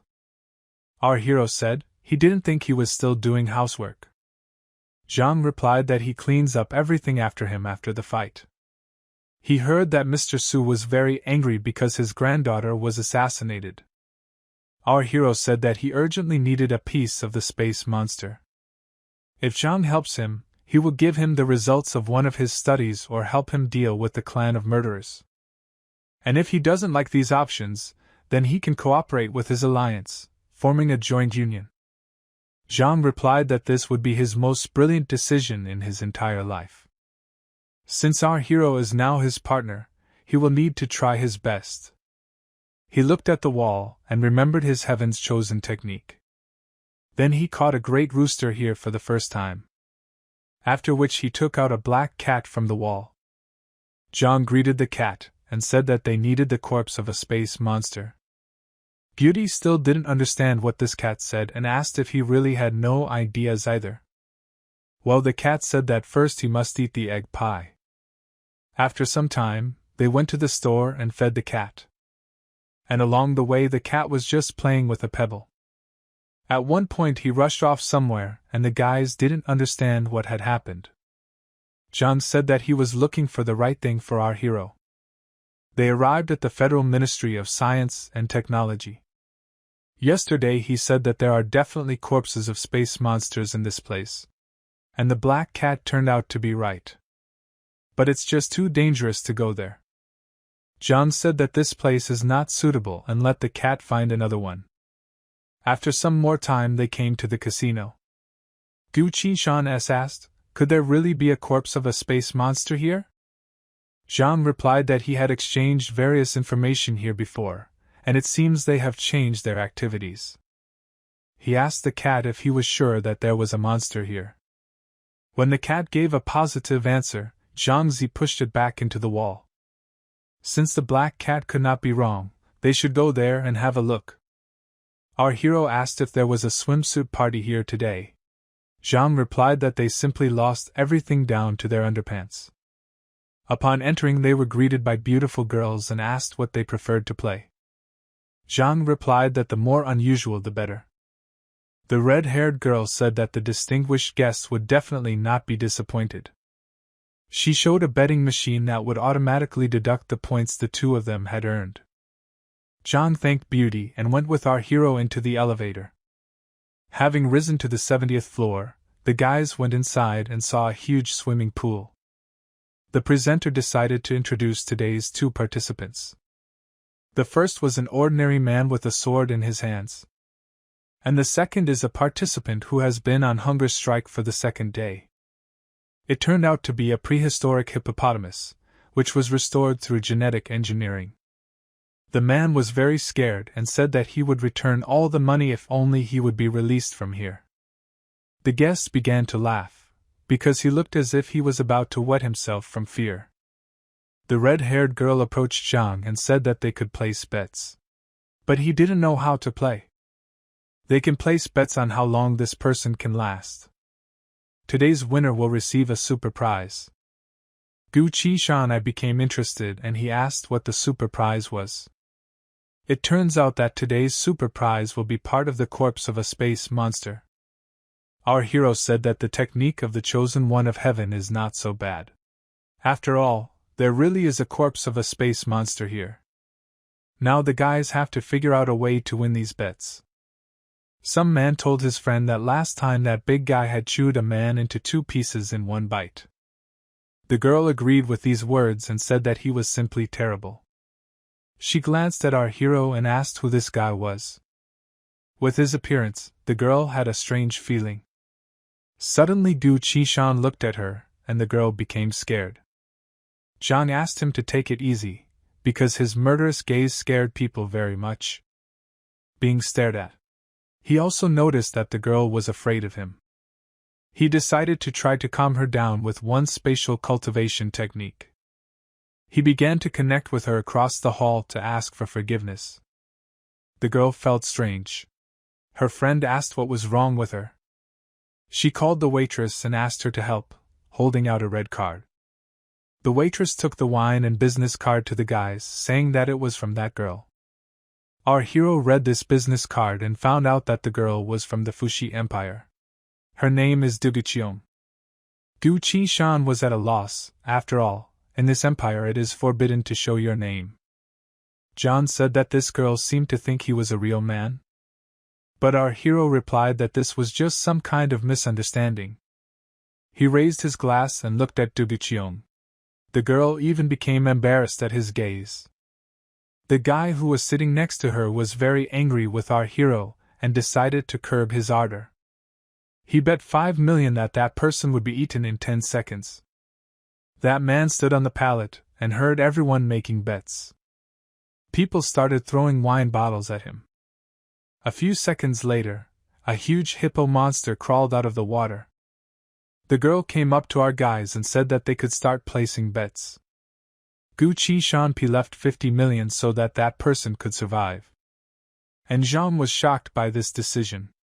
But our hero said that the winner would receive a super prize. Once all bets were accepted, time began to tick. All the people started looking at this show with cheerful eyes. That man had been holding on for 5 seconds and asking for help. Suddenly, Dugucheong decided that if he lost, he would destroy this man himself. After looking at this, our hero asked if it was possible to do this. The girl said that the player who made the bet can interfere with anyone. Since it was not prohibited by the rules, Gu Qishan decided to have fun too. At the 10th second, he shot the hippopotamus with his skill, after which a blinding flame was created. All the people looked at this and were simply shocked. Screams were heard from the hall about how it was possible to shoot a prehistoric hippopotamus. Dugucheong was shocked at how such a bow could shoot so well. Now, according to the rules, our hero must win a super prize. Jen said that he was sorry that our hero never joined his team. But Gu Qishan asked not to be upset, because they are now partners. A girl approached our hero and said that he did not act according to the rules. But he recalled her words, which she spoke after her resignation. The girl replied that she needed to check with her boss. After talking with the boss, the girl said that they had 2 options for the development of events. The first is that if they leave this gaming room right now, all the chips will go back to their account. The second option is if they themselves enter the arena and hold out for 3 minutes. Jen asked if they wanted too much. He added that he would do this instead of our hero. But Gu Qishan said that there was no need, he could handle it himself. He will enter the arena, besides, it doesn't matter to him whether the chips are returned to him or not. He is only interested in the super prize. Since kindness brings money, they will get what they deserve. Jen thought that this offer would not only satisfy his needs, but would also benefit the casino. Our hero asked if he could start right now, because he was in a bit of a hurry. The girl agreed and said that she would organize everything now. The guy came to that man and began to look into his eyes. At this time, the guests were told that today one daredevil destroyed their hippopotamus. Now the presenter suggested checking whether he is a real warrior or pathetic trash. People started hanging out saying that he was an idiot, and the show was about to start. As this game gains momentum, they have carefully prepared 3 historical behemoths. After which the host asked the guests to place bets. Some people bet big money that he wouldn't last 20 seconds. Jean should not miss this winning game. He bet 200 million that our hero will survive. Someone came up to him and asked if anyone was sitting with him now. It was the same girl, and she wanted to watch this game next to Zhang. Dugu asked if Zhang really wasn't worried about her comrade. T replied that he was not worried at all, because our hero is an outstanding hunter, and victory will be his. Once all bets were accepted, time began to tick. The man who was next to our hero said that they were definitely finished now. But Gu Qishan said that with his sword they could make a lot of money. Freya looked and was surprised where he got such a high-class sword. Our hero asked the person not to blink, otherwise he would miss the moment when he destroys them. Suddenly something happened and people did not understand anything. Dugan noticed that our hero's sword was a full inch longer than usual. Zhang realized that she was an expert, because even he did not notice such a small detail.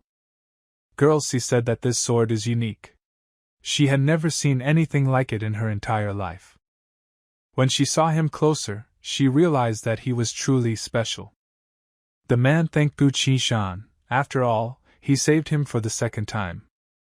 One of the people said that our hero did not use his power even by 10%. The man was thinking of asking the military man for help, because all the military men outside the army are great people. If he asks them, then surely Gu Qishan will be finished. The assistant replied that it would cost a lot of money, and the consequences were not known at all. Manhwa got angry and said that today's money was a waste. Our hero met the girl and asked for forgiveness for scaring her. Duga said that his sword was very cool and his bow also surprised her. He invited her to exchange contacts, since she produced weapons in the state of Fushi. Jean came over and said that they had already exchanged them, and it was time for him to go. They said goodbye to the girl and she left. The waitress approached the guys and said that the owner wanted to see them. She led them to the boss's office on the top floor of the casino. He welcomed the guys to his casino. Wu Zong was a retired military man. He asked if the guys liked playing. Zhang replied that his casino was great. The boss handed them VIP cards. But they only have a limit of up to 30. The next time the kids want to play, they can get many different special services. But Gu Qishan asked where they could pick up their super prize. The boss replied that it was just a publicity stunt to attract customers. Our hero asked if they had been deceived. But Zhang replied that the black cat could not lie. Gu Qishan told the boss that he could take the money, but he only wanted the super prize. Zongmo replied that he invited the weapons master. He just needed 2 leather bags in the form of people.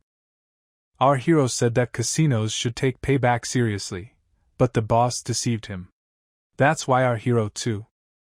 At this moment, it seems that the guy was summoned by the goddess of justice. He told the boss that he would be back. Even Zhang was at a loss. Leaving the office, Zhang asked why Gu Qishan has changed so much. Zong Pi thought that they were 2 cowards. But such idiots will be useful for his casino. Already on the street, Zhang said that he took out a weapon from his bag and was ready to fight, despite the fact that he was a military man. Suddenly the goddess of justice appeared in front. She said that the court hearing was about to begin, and the guys should maintain a decent appearance. The goddess of justice said that this is a meeting to force the transfer of property.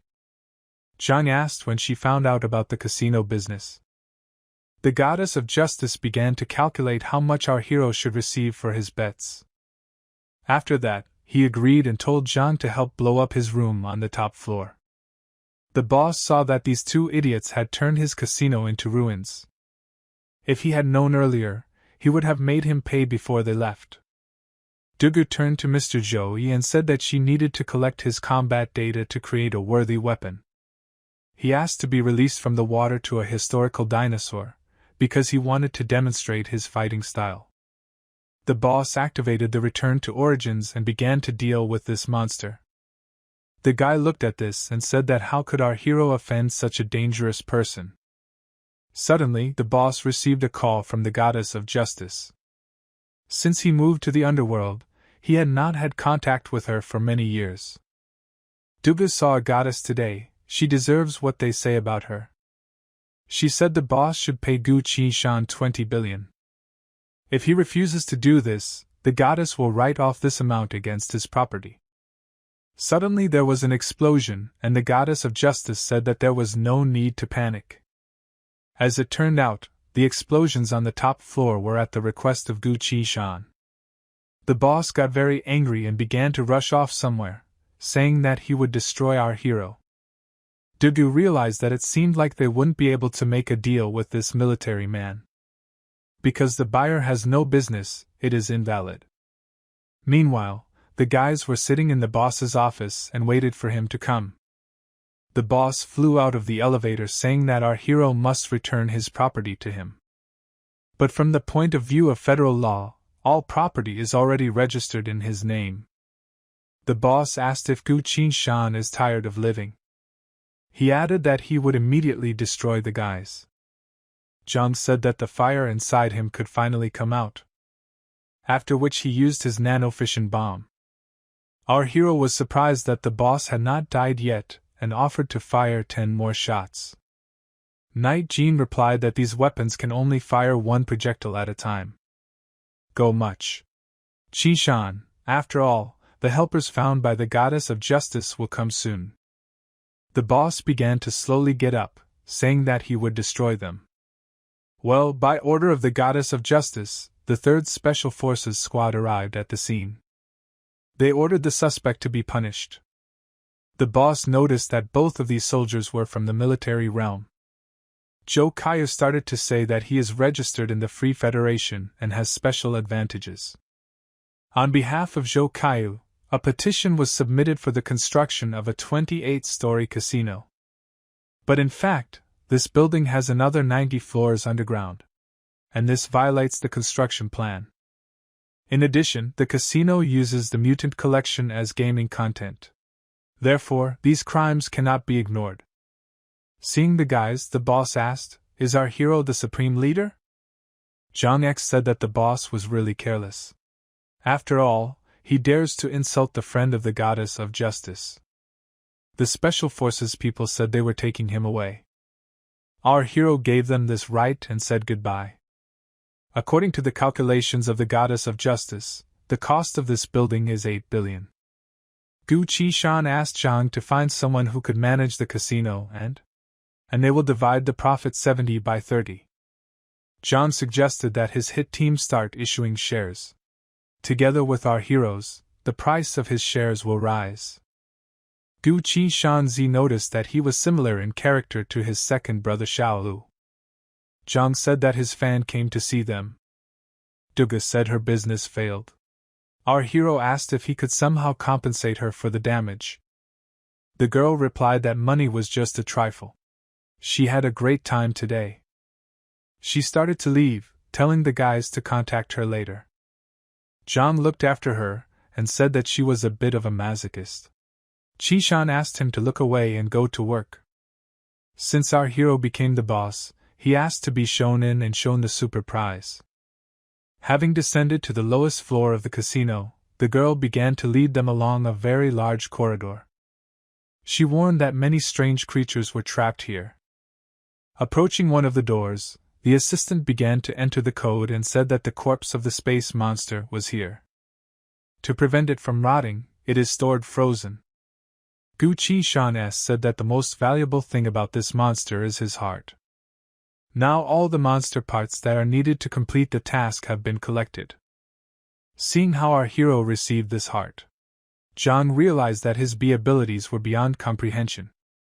Du Qishan W remembered that the second prize was a certain person. That's why he wants to look at it. Since our hero became the boss, the girl said that all the things here are now his. Zhang S asked if they really needed that strange man. Gu Qishan replied that he had a bad feeling, so he needed to go check. Entering another room, the guys immediately smelled rotten meat. Suddenly they saw a man without 5 internal organs, who was still alive. Zhang said that he had seen many strange things up to this point, but they were nothing compared to this man. Our hero was wondering where the cannibal came from here. In this life, fate dealt him cards against the rules. The situation he had been afraid of all along finally happened. He asked the girl where they got this man from. As it turned out, this was a casino employee who once went crazy and wanted to bite his boss. Without thinking twice, the boss immediately tried to stop him, but in the end the man died. Seeing that this man was very hungry, Gu Qishan decided that this could not continue. Zhang said that our hero should not do this if he does not need this person. Gu Qishan replied that soon they would no longer have this property. But Zhang did not understand him. Since they have little time, our hero said that he would explain everything along the way. He later said that the creature had no value. It must be destroyed immediately. Zhang asked what he meant and what kind of person he was. As it turned out, it was an infected person. If he bites, you can become a cannibal. Gu Qishan said that the end of the world is approaching. And everything around will absolutely change. This virus began to spread before our hero noticed it. He added that Zhang should protect his loved ones if he is not among large crowds of people. Moreover, he must not allow the infected to bite him. Zhang thought that Gu Qishan was lying, but he swore with his life that it was true. Zhang remembered his sister and began to summon a wild deer with a black cat. Suddenly he started coughing up blood and our hero asked if he was okay. It seemed like he had splashed out too much energy at once. Therefore, his body could not stand it. He ordered the black cat to show the way to his sister and run with all his might. Meanwhile, Gu Qishan should calm down and think about what to do next. P is practiced at home and is protected by professional security guards. Princess An has powerful powers, so there should be no problems. Only ordinary people with low real strength are in danger. Our hero asked to be connected with the president. He said that he had discovered something unusual. The goddess of justice called him to the president, and he asked why he needed him. From this moment on, our hero gives the president full authority to use his scientific achievements. The president asked if the aristocrats really threatened him. Gu Qi-shan-o replied that he was threatened by 2 new types of viruses that had never been seen in the world before. The first virus spreads through wounds and infected people can become cannibals. This virus is associated with the strength of the human body. If the body is strong, the chance of infection is less. The second type of virus turns people into high-level killers. People infected with this virus will only enjoy destruction. People infected with this virus destroy all living things that catch their eye. But the worst thing is that this virus can spread through the air. In addition, it can evolve. The president asked the goddess of justice if this had already been confirmed. She replied that symptoms of these 2 viruses have already been detected in some hospitals. The president did not expect that this could be true. Our hero said that there was no time to delay and she must take action immediately. From this moment on, the goddess of justice is in charge of all affairs of the Free Federation. She generated 1958 coping strategies. But after selecting the strategy with the highest success rate, there is only 0 left to choose from. After which the goddess of justice began collecting additional information. Gu Qin-shan didn't think that even with the speed of the goddess's reaction, it would not be possible to generate a suitable strategy. Now that she has information about the virus, she should be able to stop its widespread spread. In a previous life, many different events happened over the course of a year. But in this life, ocean monsters came out, and at the same time a virus appeared. It seemed to our hero that it was as if one of the cards had been completely destroyed and a new one added. It is from today that this life is completely different from the past. A past life was the apocalypse of the online world. It allowed people to quickly increase their real strength by traveling through the worlds. But the catastrophe of this world is already looming over our heads, despite the fact that there is not even a shadow of the apocalypse of the world. If he doesn't show up before the day of the apocalypse, then it's all over. By Gu Qi-shan walking down the street, Princess Anna saw him and asked how he was in his mood. Is it really all because of that narrow-minded guy? She said she could deal with him. Our hero said that he wasn't even worried. Does she really just want to beat someone? In fact, the princess wanted to meet our heroes and discuss one thing. The guy remembered that in a past life the princess had a difficult fate, and this should happen in a month. That tragic situation almost made Anna commit suicide. Therefore, she cannot be allowed to return to the Empire. Suddenly the system showed our hero that he needed to enter the world of practice. Otherwise, the channel of emptiness will close.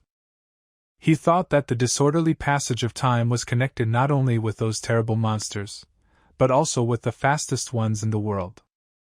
The princess asked if he was okay, but the guy needed to hurry. Gu Qi-shan told Anna that he had to leave her. Finally, he added that she should not leave the Federation, and let her be here. He took off the contract, and told the girl to wait for him. She didn't understand why he gave her back the life-changing contract. But it seems he didn't know that if the girl was in danger, our hero would pay doubly with his life. The princess told her assistant that she did not have time to say goodbye to him. Gu Qin-shan looked like he had the ability of being the chosen one of heaven. Princess Anne said that she would not go, because she had to wait for our hero.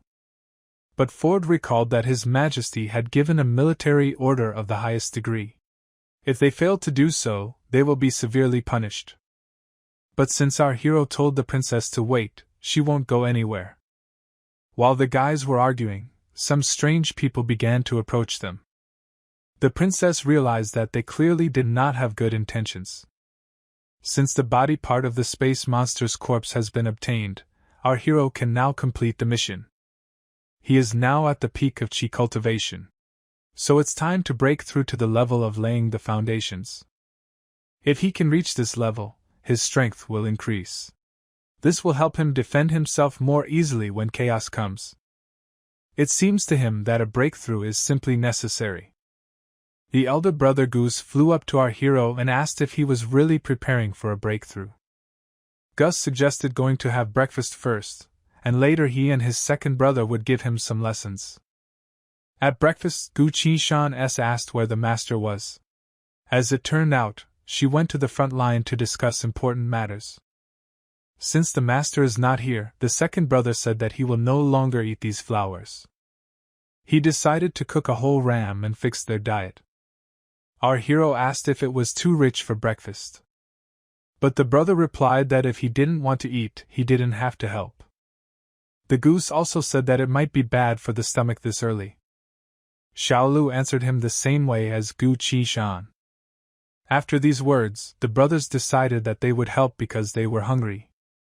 Later, the goose told the second brother that our hero wants to make a breakthrough. They can discuss everything first, and then express their opinion to him. Xiaolu said that crossing the Great Kingdom is a dangerous matter. Therefore, you need to use his tactics, and the goose will guard from the side. The elder brother Goose gave our hero the path to a breakthrough. But first he must become aware of it. Gu Qishan spent 10 spiritual points to realize the 100 holy laws of consistency. Xiaolu takes at least a 200-year-old furnace to make an immortality pill. At the first breakthrough Gu Qishan in the Great Kingdom, brothers and sisters must ensure maximum security. In a previous life, when our hero made a breakthrough, a demon almost destroyed him. He felt very comfortable in the palace of white flowers, just like at home. Seeing the huge stove, he asked, "Does the second brother really want to cook it?" But it turned out that the main hall is guarded by a magic circle. He and the goose are guardians of the law. Gu Qishan must be inside this stove, and then the heavenly demons will not have the opportunity to attack him. When our hero climbed into the stove, the brothers decided to get started. Meanwhile, Fairy P arrived at the front line in a bad mood. Yuan, who was one of the saints, asked if the fairy was really upset because they could not agree. Mr. Beiyango replied that everything should be fine.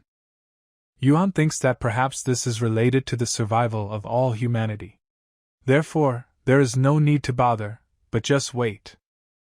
The fairy thought that with the abilities of the third child, she would certainly be able to break through to the Great Kingdom. Meanwhile, our hero has received enlightenment, which means that the cultivator has already achieved perfection. In this state, he can make a leap to the next kingdom. Suddenly he saw something wrong and did not understand what was happening. As it turned out, his soul was separated from his body. His soul ran to the blue abyss, and our hero was at a loss. The brothers and sisters who stood near the stove could not believe it. The demons could not dare to come here, because the elder brother was here. It was the first time Goose had encountered something like this, and did not understand how this could happen. Now they can't do anything. They can only hope that our hero coped with everything on his own. She said that according to the master, the crossings of the kingdom are connected with a person's personal karma. The second brother suggested that our hero had some kind of predestination that dragged him away. Although the goose had planned everything out, it still could not protect him. Gu Qishan accidentally fell into space-time turbulence. A man met him and asked if our hero had really come. He could not reveal his name because they could both be discovered. Even though 1 billion years have passed, his name can still bring terror to the whole world. Gu Qishan had never known this man. They were wondering why they brought him here. The man asked our hero to save him when he became strong enough. The guy wanted to know what would happen to him for this. In response to this, the man asked what he wanted. Gu Qishan wondered why there was such a large concentration of doomsday disaster outbreaks in one world. The man replied that this is rare, because the demons come gradually. But it is possible that they received a rebuff and changed their location. Since demons always bully the weak, they choose easier prey first. Hearing these answers, our hero wondered if this was really true. It turns out that the world has not opened for cultivators around the world. And the fairy personally beheaded 4 demons in one fell swoop. In this world, people realized much earlier that they needed to stick together. Therefore, the demons were so disappointed that they turned around and began to penetrate into another, weaker world. Due to the sudden changes, the real world has become the main target for all the demons. Our hero asked if there was any way to stop the demons. The man replied that this requires the 5 elements of these 2 worlds. At the same time, thunder began. The man said that this is an unusual thunder, this is a force that destroys the world. And a man must quickly tell what to do with these 5 elements. Suddenly Gu Qishan began to fly back into the blue abyss. When he returned, he did not understand what the man wanted to say. Fortunately, this did not in any way affect his breakthrough across the border, and it seems his breakthrough was a success. Susia asked if everything was okay with our hero. The goose replied that his soul had returned and everything ended well. Shaolu said that now everything depends only on his luck. Gus added that the most important thing is his safety. And supernatural powers are not that important. The system suggested Gu Qishan choose one of the 4 supernatural powers to awaken. Having examined the 3 forces, he thought that not a single one was useful. One last hope left. As soon as he began to look at her, he was immediately surprised. It was a special thunder power that countless people wanted. In a past life, a man who cultivated the thunder system was able to capture a warship and flew into space. The ecosystem on the ship made it possible to generate electricity for as long as 50 years. When terrible times came on Earth, he sent a video in which he demonstrated how well he felt. But in the 7th year, a space monster appeared and destroyed this spaceship and those who were there. When this news reached the Earth, the people who survived were very happy. And this is the most negative history of using the thunder system. Well, since this was one of the best options, our hero chose the destruction of evil. The power of thunder is truly incredible. In a past life, players with spiritual power chose this particular technique. But since our hero is still a master wielding a sword, he is not afraid of any monk who wields the spiritual power of thunder. Although he has not met anyone in his past life who used the power of life, he is willing to take this risk. He gained the skill of losing control. With this skill, a sword master becomes twice as strong. Gu Qishan made the right choice, since more powerful skills will appear in the 2nd and 3rd stages. Suddenly thunder and lightning appeared outside the stove. The second brother was surprised how our hero crossed the great border for the first time and already received the spiritual power of thunder and lightning. Then there was a blinding flash. It looks like our hero was able to get out. Meanwhile, the fairy said that this saint had not made a mistake to a person in some centuries. The man asked if the fairy was okay. He is afraid that it is a saint-level demon. His friend asked if they should protect her. He replied that yes, and they would do so. The fairy could not understand what these 2 were doing. Meanwhile, our hero was taking a medicinal bath. Gussie said that he just made a breakthrough and now needs to strengthen his level. The second brother added that medicinal baths with the addition of goose material and its strength are very useful for restoring the body. The goose said that our hero should take a swim, for now, they will go and wait for him outside. For Gu Qishan, time flowed so chaotically. Is this really related to changes in 2 worlds? He wondered what kind of feeling could lock a person in a certain space and interfere with the passage of time. A creature with such terrifying power is nailed to a bronze pillar and cannot even be moved. Who did this to that man? His last words were P after dealing with the demons. But unfortunately, he never finished. Diving underwater, Gu Qishan still did not understand what the 5 elements of the 2 worlds meant. Well, this time drastic changes in the real world have seriously affected the passage of time in both worlds. After getting out of the bath, he recognized his current spiritual power. He wanted to awaken all fencing techniques.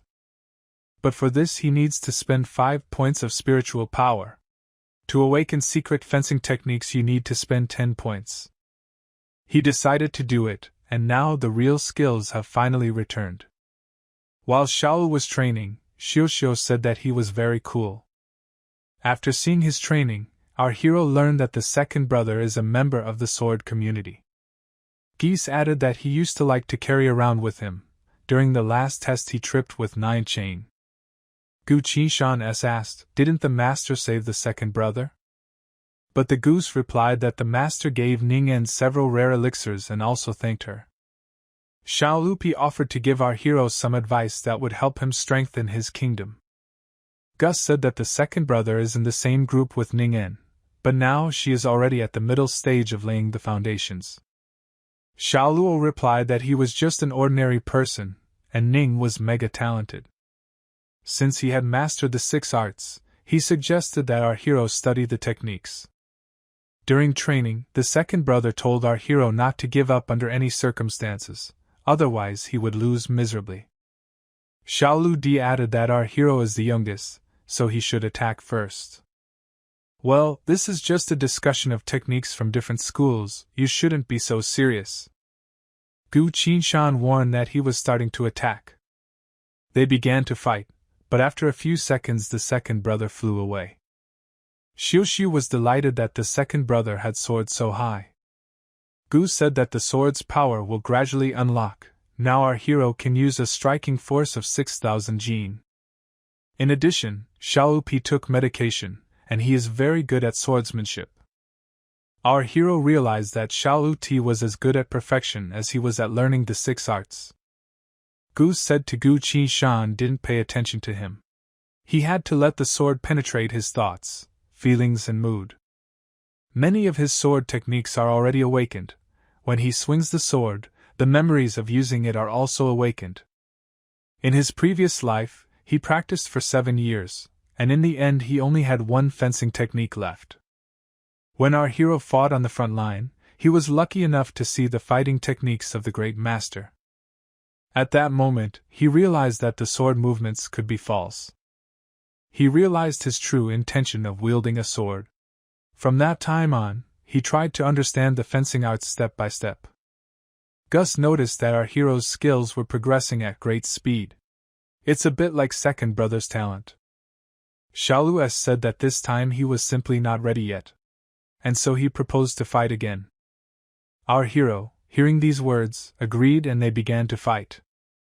Gu Qinshan asked if the second brother had given in. He just started laughing in response. After which he said that our hero is only the leader of their clan. He doesn't like to study, Xiuxiu is still small. He added that he did not know where he left the book that the goose gave him. So I asked for another one. The goose handed him a jade pipe and told him not to lose it again.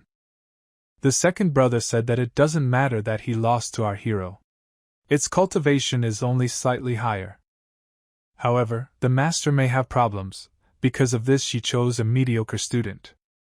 Well, this is not good, no one should tell the master what is not there.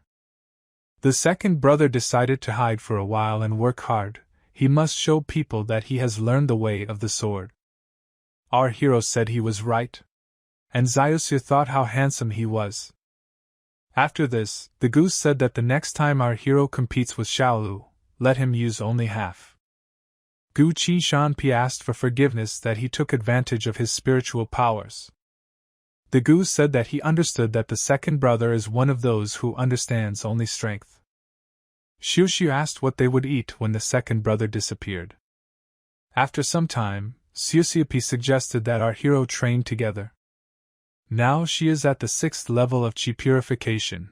Her level is lower than our hero, so she asked to be gentler. After these words, Xiuxiu decided to begin. The girl did not finish the movement, and said that she would try again. Gu Qinshan said that you should not give free rein to your feelings and should not be distracted by anything. The girl began to use her element, and our hero was very surprised. She uses the rarest of the 5 special verses, the element of darkness. She has a very unique way of using this spiritual power, but the result is like the technique of the chosen one of heaven. But no less surprising is that 2 practitioners of the element of darkness chose the same technique, but the effects were different.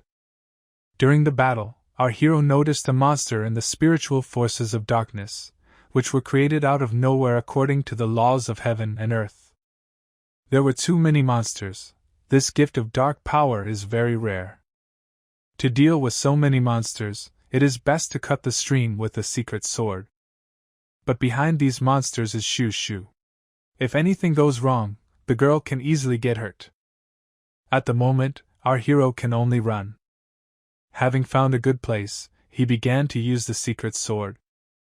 After destroying all the monsters, he said that the girl was very cool.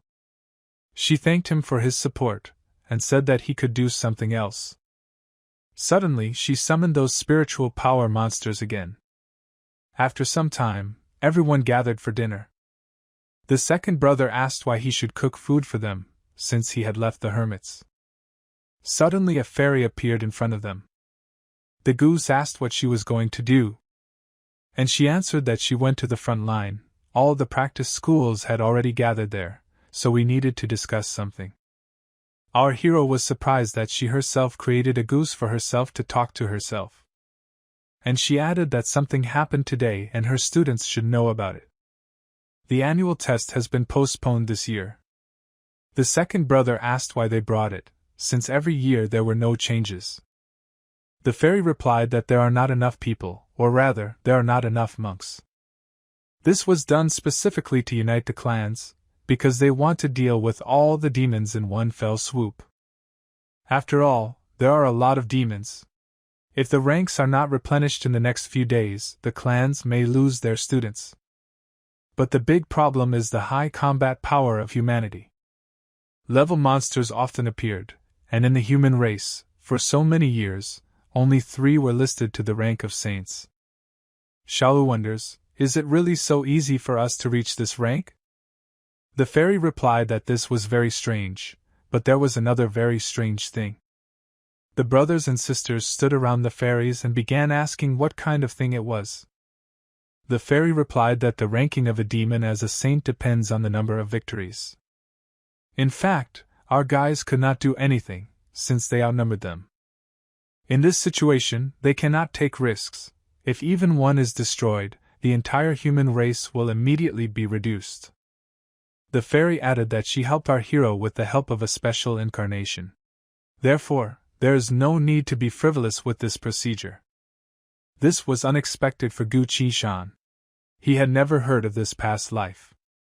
She was told that this year's annual exam was aimed at selecting the most suitable cultivators and masters.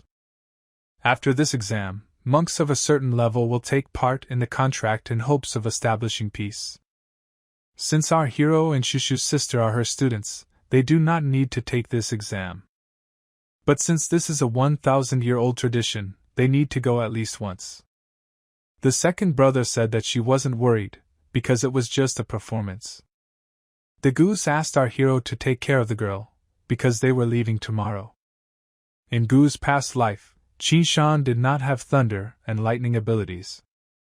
He should study them well, and he would put them to good use. Gu said that our hero has very good swordsmanship. Shalu seems that our hero only wants to improve his strength up to a certain point. After a short conversation, the second brother began to leave, saying that he needed to practice. Gusen remembered that he used to go out to have fun at this time.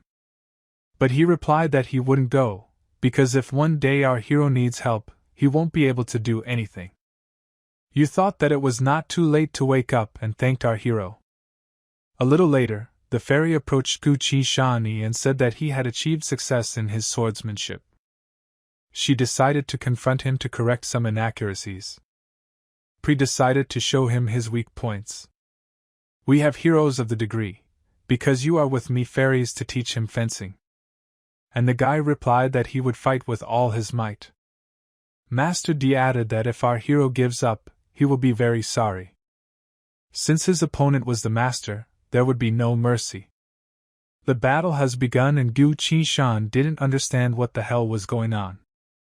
The fairy asked if our hero understood what the problem was. And the guy replied that she was too fast. Was he really bothering her so much that she was using this movement? The master replied that they are always afraid that they are not fast enough. She added that the art of the sword is like the law of heaven and earth. After that, she offered to fight again. During the battle, the fairy asked why our hero was fighting so desperately. If he puts too much effort into each blow, sooner or later he will stop exhausted. The guy replied that he understood everything, not expecting to be spanked at his age. The fairy told our hero to come up and experience her movements. And the guy realized that he did not have the strength to fight back. The movement was amazingly explosive. And she said that she did not use all her strength, and mind she managed to send Gu Qishan in flight. Now our hero realized that all these dazzling fencing techniques make no sense. One hit will be enough to destroy someone. The fairy said that now this blow is already impressive. Well, that's not all, because there was one more maneuver. The fairy said that with all the art of dictation, he would definitely become an immortal sword in the future. After this fight, our hero thanked the fairy for her instructions. She replied that she couldn't teach him much about fencing, he would have to figure it out with me. The system showed that Hero P awakened all the other ball techniques without spending a single soul point. In a past life, the guy was a nice lone wolf, he did everything on his own. Then he was a tramp, but in this life everything is completely different. The next day Gu Qishan and Xiuxiu began to get ready.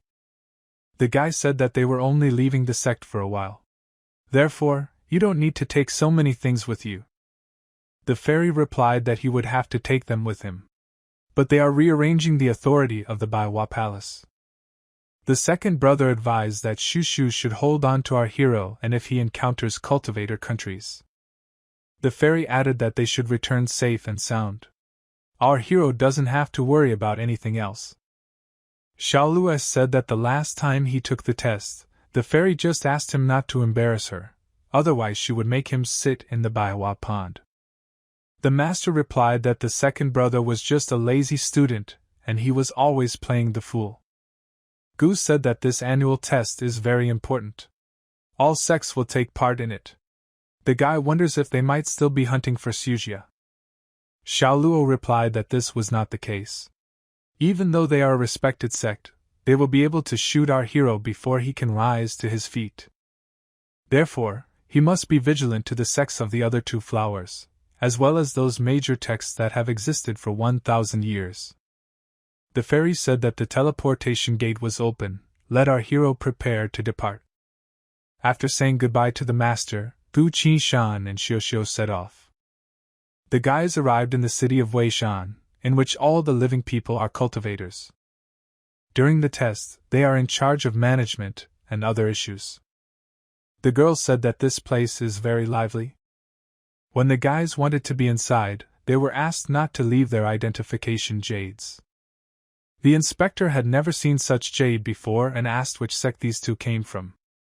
Suddenly the assistant looked at it, and was very surprised.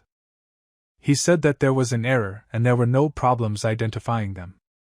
Suya P asked that she wanted sugar fruits on a stick. The assistant asked why his partner was so polite to this unknown cultivator.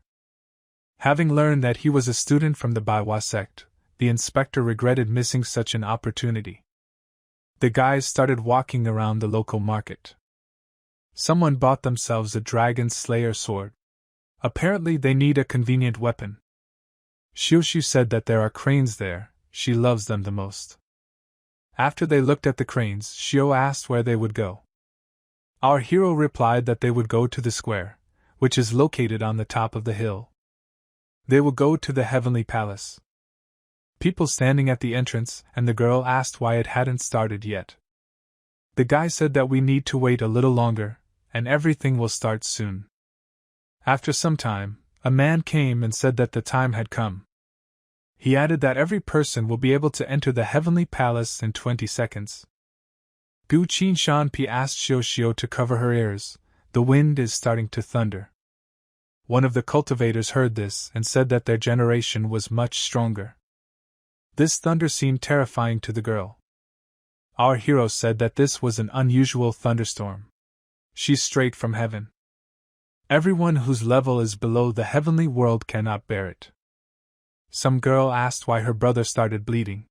He replied that he overdid it during training. Xiu started laughing because Meridian was bleeding. The guy was very angry about this and asked why she was laughing at it. Our hero asked if it was really forbidden to laugh or if he wanted to intimidate his sister. Meridian replied that he was a cultivator with the 3rd cultivation level and could go into battle. If this is really so, then our hero said that we should forget about it. Meridian thought that our hero was scared and told them to get out. The others looked at this and thought how he didn't dare answer him. The girl said that disciples of small sects behave in a similar way. Gu Qinshan told his sister that they couldn't act so risky, because she asked them to return safely. Suddenly Xiu showed that something appeared in the sky. As it turned out, it was a heavenly palace. Song Yang CP brought her students to participate in the annual test. Huashan Yi from the 1000 Swords sect also brought his disciples. After the name of El and Qin of the Jade Light sect was heard, our hero was surprised. He knew that Ling Ti's brother should also be here. They just met and Len suggested meeting later. Xiu noticed many unique flying devices and horses here.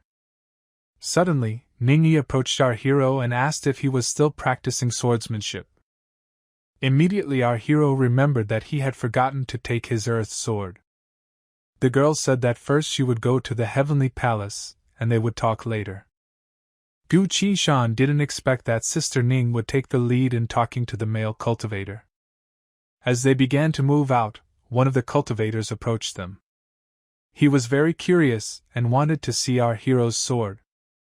Although he said this in a polite tone, his words were terribly rude. Our hero realized that he not only spied on Ning, but also wanted to look at his sword. The guy replied that his sword is his life. Therefore he cannot show it to others. That man asked, "Doesn't our hero know who he is?" Well, how could he know this if he didn't introduce himself? The guy said that our hero doesn't even have a trained eye, but he has already come for the annual test. He again asked if our hero really wasn't going to give his sword. Gu Qinshan replied that he would not do this. And that guy said that our hero will regret it. As it turned out, it was Ellen Chan. He is a direct disciple of the primordial lord of the world. At the age of 19, he had already reached the foundation stage of creation. Now he asked if our hero would give him a sword. But he told him to get out of here. Le Chan already wanted to attack Gu Qinshan, but his partner stopped him. He said that any conflicts were forbidden to her. Le Chan replied that there was no need to remind him of this. After that, he took out a red piece of paper, which turned into a bird. He told our hero to just wait. Gu Qinshan asked if this was the way to get to the heavenly palace. Everyone said that after all, this is the Qinyan sect, and it is not surprising that they have such a spirit beast. Xiu asked why he didn't show him his Zanpakuto. Well, he replied that you can't do this just like that. Near them stood a golden lotus. This is one of the strongest Buddhist sects. The girl asked how they would rise to the heavenly kingdom if they did not know how to fly. Our hero said that there was no need to worry, because the master was most worried about them. So she prepared this transferable talisman for them.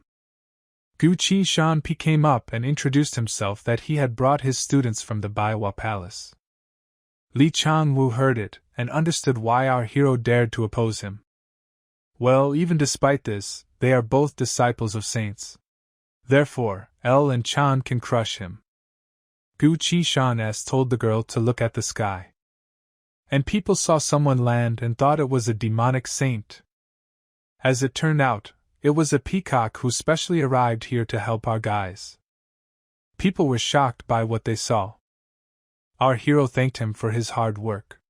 Well, he replied that there was no need for courtesy. The girl climbed onto this peacock and said that he was very beautiful. Not a single demonic saint in the history of mankind has ever allowed himself to be ridden. All the people were surprised by this too. This is sure to be a hot topic of discussion after dinner for many people. Shushu said that the master went a little overboard, but she always liked to do that. People thought that the disciples were from the Tian sect Su. The leader said there was nothing wrong with that. Therefore, you need to pull yourself together and not disgrace the 1,000 Swords sect. At this moment, Ningyi arrived and everyone began to give way. She asked our hero why he still carries a sword with him. People thought that the girl was going to beat Gu Qishan. But our hero cannot deny the fact that he is not a swordsman. Therefore, the whole truth must be told. He replied that he could easily die on the battlefield if he was not strong enough. Ning S said that he could learn other types of weapons. Our hero always strived to master the dagger, but the master refused and forced him to study the art of the sword. The girl could not believe that the fairy forced him to master the sword. Shushu said that their master was very strict with our hero and even personally taught him. The girl added that Gu had a secret. Qishan has a great future. It was interesting what our hero could achieve with this. The guy realized that his little sister was truly the best partner. He thought he could practice wielding a dagger while learning the art of the sword. Nino replied that this was prohibited. After all, you need to be sincerely devoted. People stood in shock to see that the girl allowed someone to learn sword art. Ningpi put her boobs into a bag containing a red-necked crane. She said let the girl take this as a gift in honor of their first meeting. Our hero looked at them and said that they get along very well. Suddenly Ningyi's friends came up and asked if this was the same Gu Qishan she was talking about. They said that our hero is really handsome. No wonder the girl talks about him all the time. Ning couldn't understand what kind of nonsense they were all talking about. He introduced himself, and said his name was Qishan and he was from the Baiwa sect. He was glad to meet them. They reciprocated. Since General Ning had given his younger sister a present, he should also give something to her sisters. He handed them jade scrolls that contained the secret techniques of the 5 elements. The secret techniques of the 5 elements are the legacy of his sect, and they asked if he really wanted to give them away because they were very valuable. Ning said that secret techniques were of great value and he shocked her sisters. Qishan replied that they were ordinary secret techniques. As long as they were happy, it was worth it. They said that they would definitely help him in the future as a sign of gratitude. But the boy got a little nervous and asked how they could help him. Ning asked him not to pay attention to them. She was going to take them for a test and offered to talk another time. As soon as they left, the girls immediately started to burn Qishan and everyone was delighted with him. Suzy asked the third brother what kind of place they had come to. He answered that here people get their first test, or a second one. He suggested to go around the site and have a look. Suzy asked again what was checked on the first test and on the second one. Qishan said that the first test is very simple. Cultivators must show their strongest abilities. The sect leaders who are chosen by the spirit realm will evaluate the results of these cultivators. They will pass Xuxia over if they think she has great potential. In his past life as a wandering cultivator, he was disqualified because he only knew one sword technique. Then Xuxia reminded that she had also asked about the retest. The retest is an entrance exam for special schools. There will be special people to evaluate cultivators. Different sect leaders are responsible for evaluating the test. They will also evaluate the potential of these cultivators based on their sect's performance. Getting to the next round is the same as getting a ticket to one of these sects as a student. In addition, the character of these cultivators will also be evaluated. Anyone who is lazy and weak will not be selected. After all, even cultivators who have a great potential can become agitated and confused when faced with demons. Now she finally understood everything and asked if they were standing here and just watching to see if this was not violating their rules. Qin Shan replied that this was the best way. The master instructed them to see the world and return in good order. The third round of the test was about to start, and he suggested he go and watch. The third round of the test begins after the new participants come in one by one, place their hands on the bronze disc and pass the first two tests. Ning decided to add something. Students who have joined their sects before can also come and try. Shishio wanted to try it too, but Qin Shan replied that there was no need. They also have one in the Baiwa courtyard, and if she wants to try it, she can ask the other brother to find it. One of the boys was challenged to try his hand. He put his hand to the source and his body instantly began to burn. Ning said that he possessed the foundation of a fire spirit, but it had not yet fully developed. She asked him to work diligently on his cultivation and he would be able to achieve new achievements. He doesn't seem to have any of the 5 elements, or the chosen skill. Without them, she will still be able to join the cultivation sect. It has already been proven that he will not be weak in the future. He did not even expect to hear such words from the heavenly saint. That is why he even cried. Ning really motivated the others. She is still the same heavenly saint sect they knew. The next one was learning how to wield a sword. This meant that he would become a swordsman in the future. But instead, he wanted to learn how to wield a saber. And he asked to be given another chance. Shushi was very curious about what would happen if she touched the bronze disc. He replied that a dark shadow would appear next to her. The stronger the spirit base, the more obvious this phenomenon. Then Shishio asked what would happen if the disc was touched by the master. Qi Shan believed that it would continue to change for 3 days and many different phenomena would occur. A guy came up to them and fell on his knees in front of them. He had dreamed of joining the Baiwa sect for a long time and began to ask to be accepted as his disciple. But if he wanted to join the Baiwa sect, he needed to break the Baiwa branch to get his place. If he successfully broke it, the saint would personally decide whether it is suitable for admission. But he asked Qi Shan to take him as a student. His comrades considered it a disgrace to kneel down and ask someone younger than him to be his master. No matter how old he was, he would be considered a disciple of the Baiwa sect as long as the head disciple was teaching him. Qi Shan said that he was really younger than him and could not take him as an apprentice. But the boy believed that he possessed a powerful force, and he also had the potential to become a saint.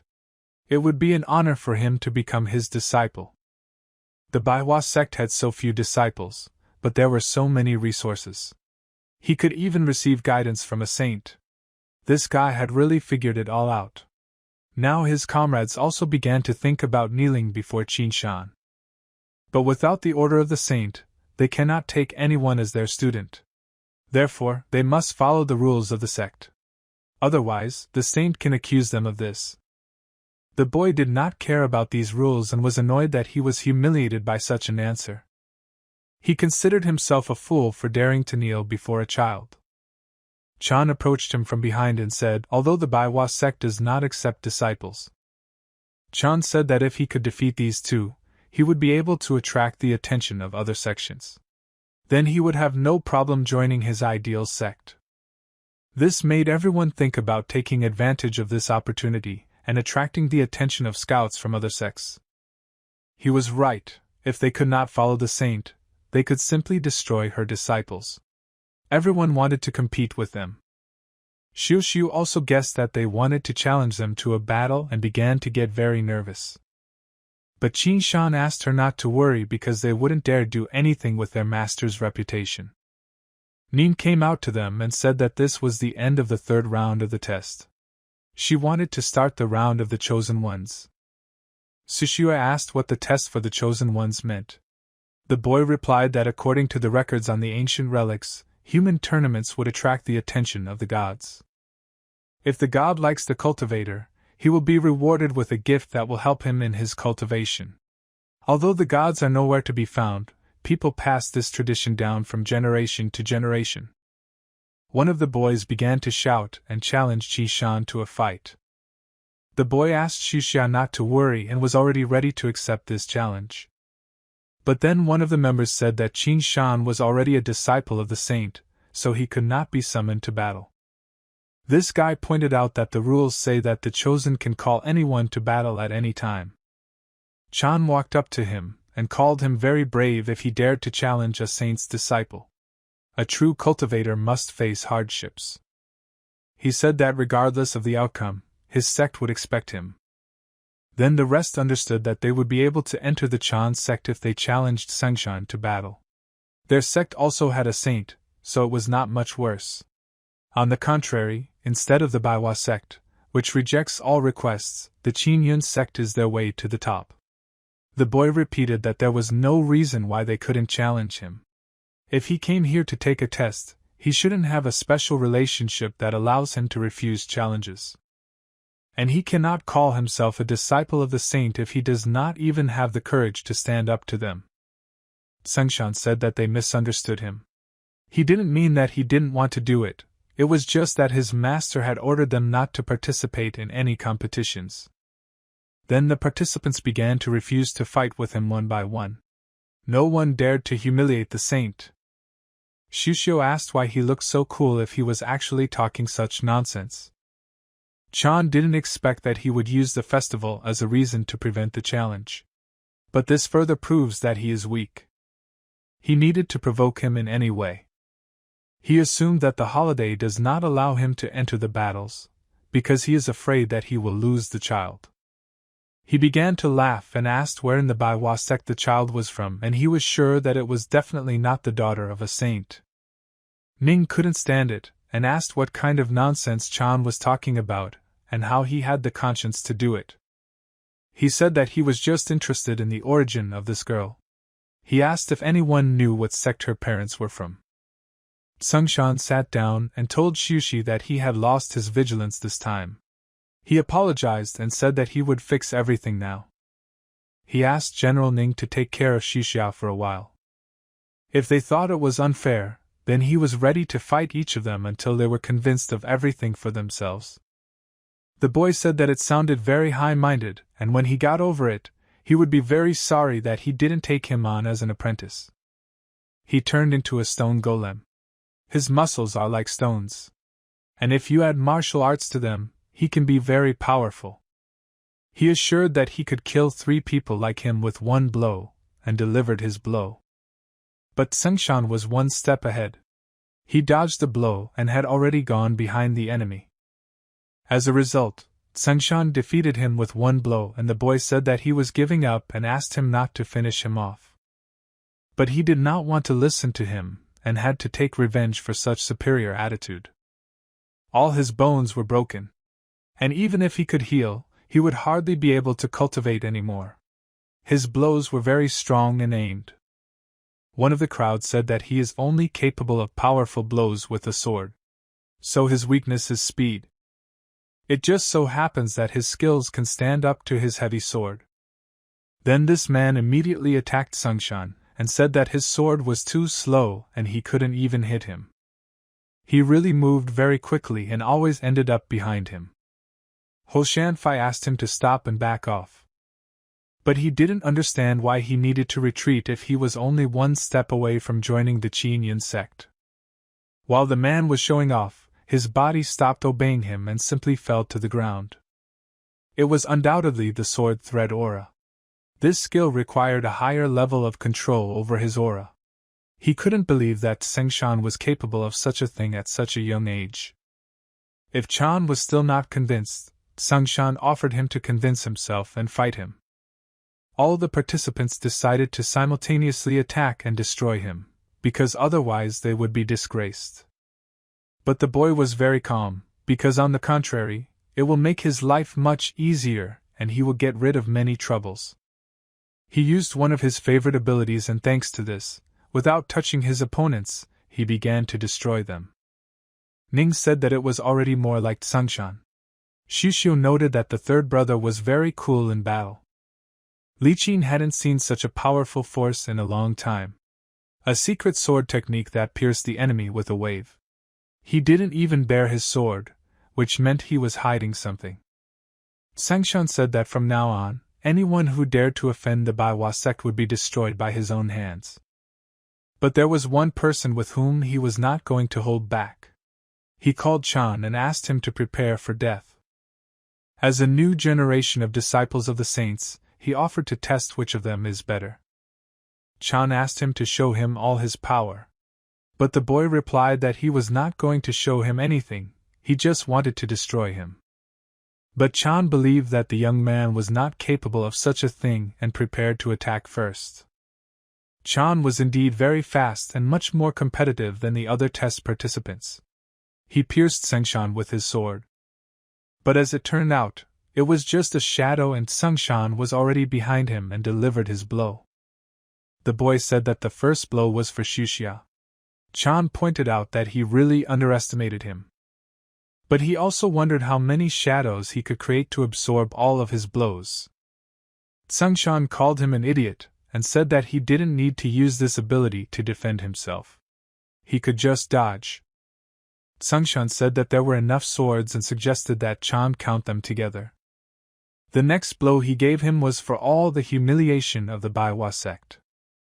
Xuxiu did not understand how her brother managed to follow him like a shadow.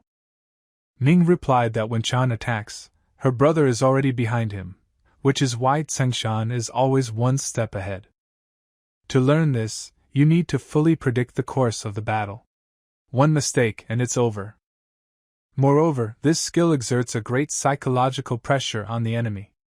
Her brother just wanted to torture him, so he does not attack him with full force. Now it was clear why it was so difficult to get into the Baiwa sect. It seems that the younger generation can surpass the adult. Sengshan asked if that was all he was capable of.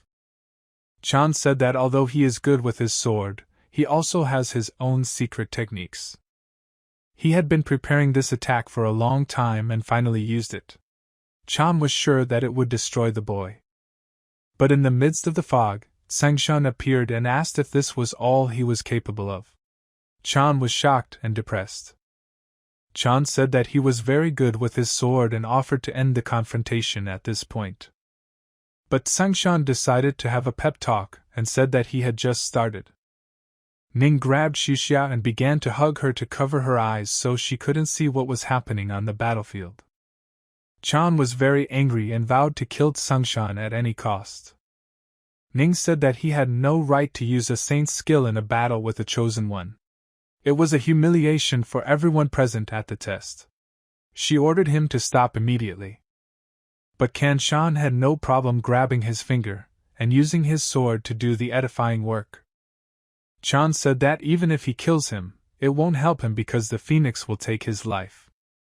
But something happened and Chan could no longer control his spiritual energy. Chan was helpless and Sengshan said that it was time to pay for his actions. He began to cry and begged the boy for mercy. His head was lowered in shame. He said that he recognized his mistake and asked for mercy. He did not want to die. Sengshan ordered him to first apologize to Xuxiu so that he would continue to talk to him. He returned to Xuxiu and said that he admitted that he had made a mistake and asked for his forgiveness. But Sengshan did not like such an apology, and ordered him to do it more sincerely if he wanted to stay alive. Chan agreed to everything and said that he would try again, but asked not to beat him again. He said that he did admit his guilt and should not have said those terrible things to her. As a great man with a big heart, he asked her to forgive him and forget about this incident. Sengshan told Xuxi that she could do anything to him, she just needed to tell him. Even if she wanted to cut him to pieces, he would do it. The girl said that everything was fine, and she would let him go because his brother had already punished him enough. Although Shishio said that everything was fine, the boy believed that there should be some kind of compensation. Chan agreed and said that his bag contained all his belongings.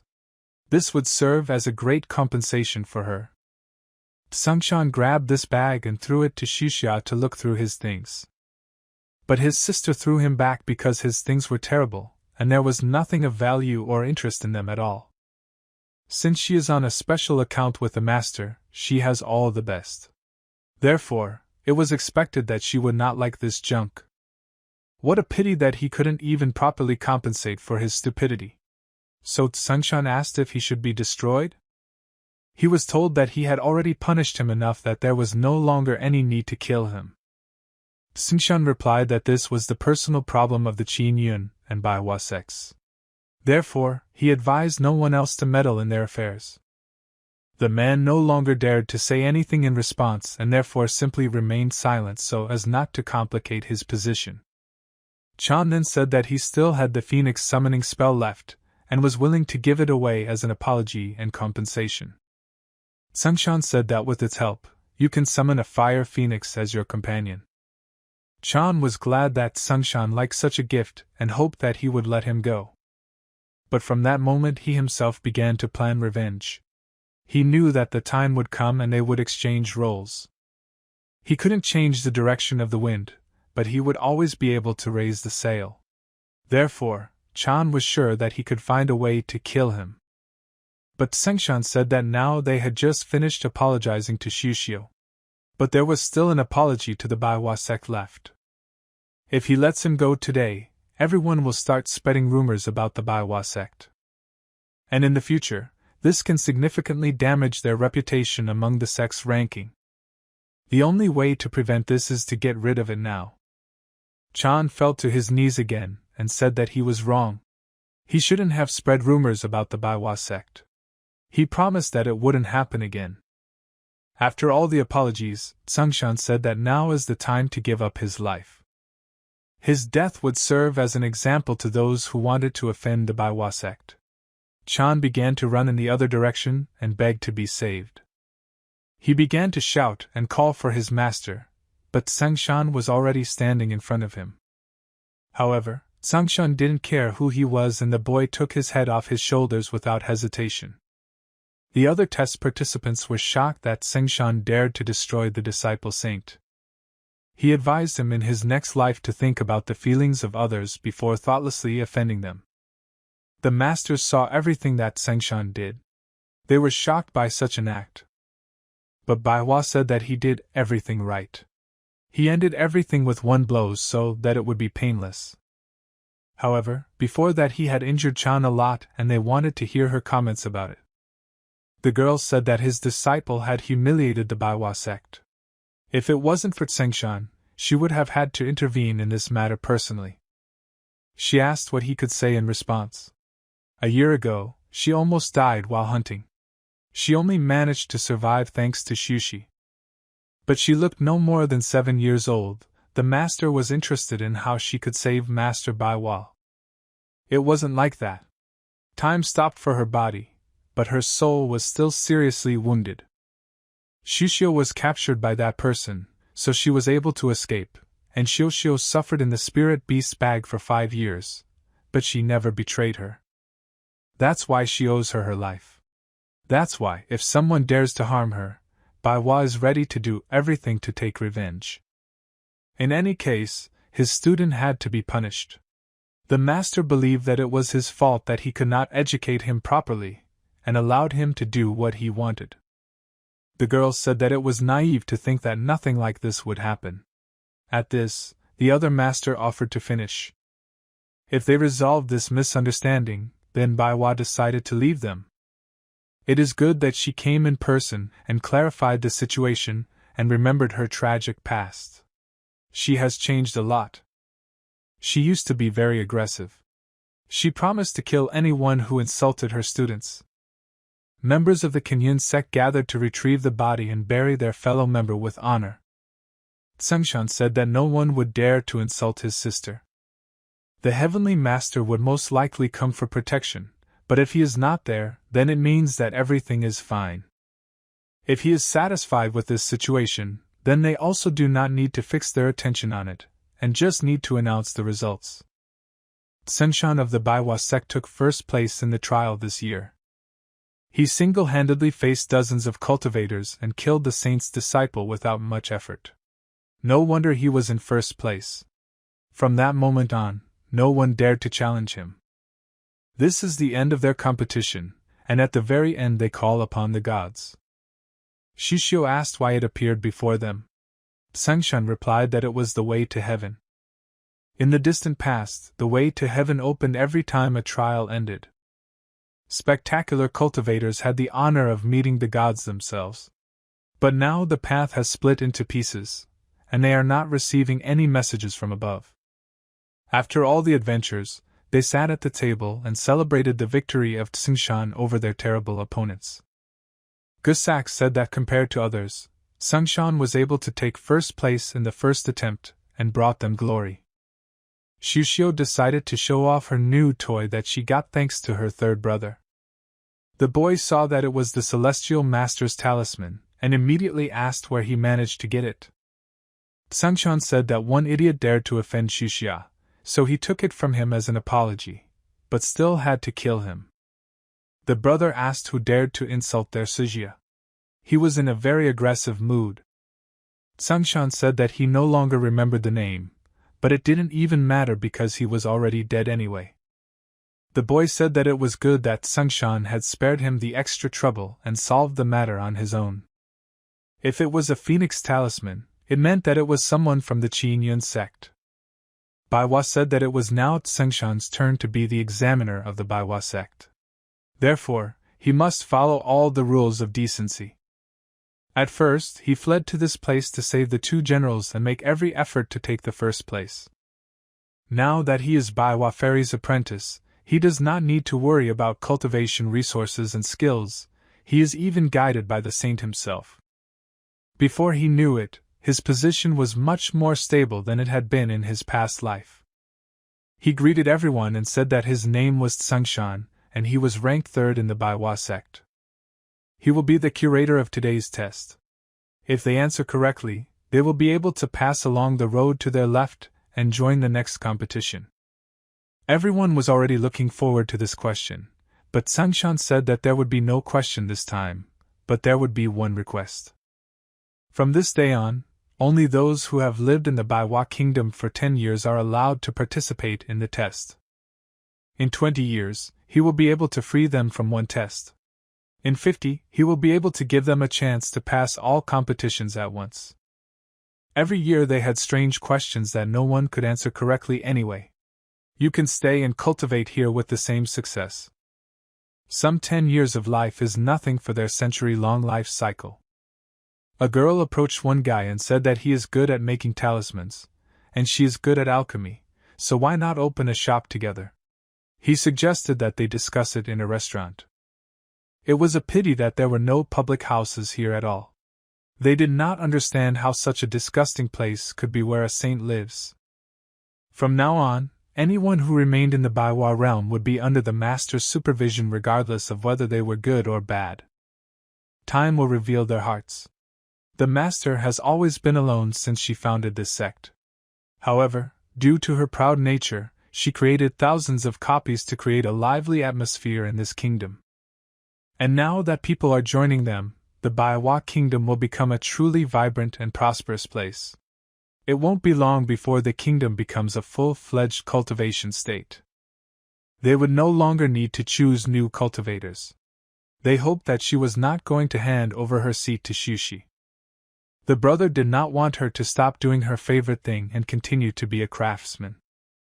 Baiwa said she wasn't going to do that. It's just a great idea by Tsingshan, and now they will stick to his plan. The boy was thinking about the question he would ask, but now it was not necessary. Baiwa said that she needed to discuss something with Tsingshan, so she let everyone go home. She knew what had happened during the trial. Although she had settled the matter with that master, there was no guarantee that he would not continue to take revenge on Tsingshan. He might even ask the mercenaries for help. She wouldn't be able to protect him all the time, so he had to become strong enough to at least be able to escape. He asked what he needed to do for this. The fairy replied that he needed to isolate himself. His older brother has a different path. At the time, the other guy is lazy, and Susia is still very young, so he is the only one left. He was conscientious, talented, and most importantly determined. He was worthy to walk the same path with her. He guessed that Baiwa wanted him to become her disciple. Any cultivator could only dream of that. The girl asked if he wanted to accept her mantle. He replied that he wanted to, but he wields swords. The form of the master might conflict with that. She wasn't going to hand him something that wouldn't suit him. The technique she chose wouldn't affect his swordsmanship. She lowered her cultivation realm to the first base level. Baiwa asked to attack her to understand what he would learn. The boy asked her to be more careful because he was using a secret sword. But his sword disappeared and the girl asked how he can say that he owns a sword if he can't even hold it in his hands. Then he took out his bow and said that this would not happen again. He began to aim for an accurate shot. But after some time she also took the bow. Then she just threw a normal kick, but it was very powerful. Without a sword and without a bow, all his skills were meaningless. He still didn't understand how he could win this fight. The master used this skill when she took weapons and talismans from monsters, which took away their ability to attack. The boy began to guess that the master wanted to teach him telekinesis. This cheap trick can't be used permanently. Also, it's a skill of the chosen one, so she won't be able to teach it to him.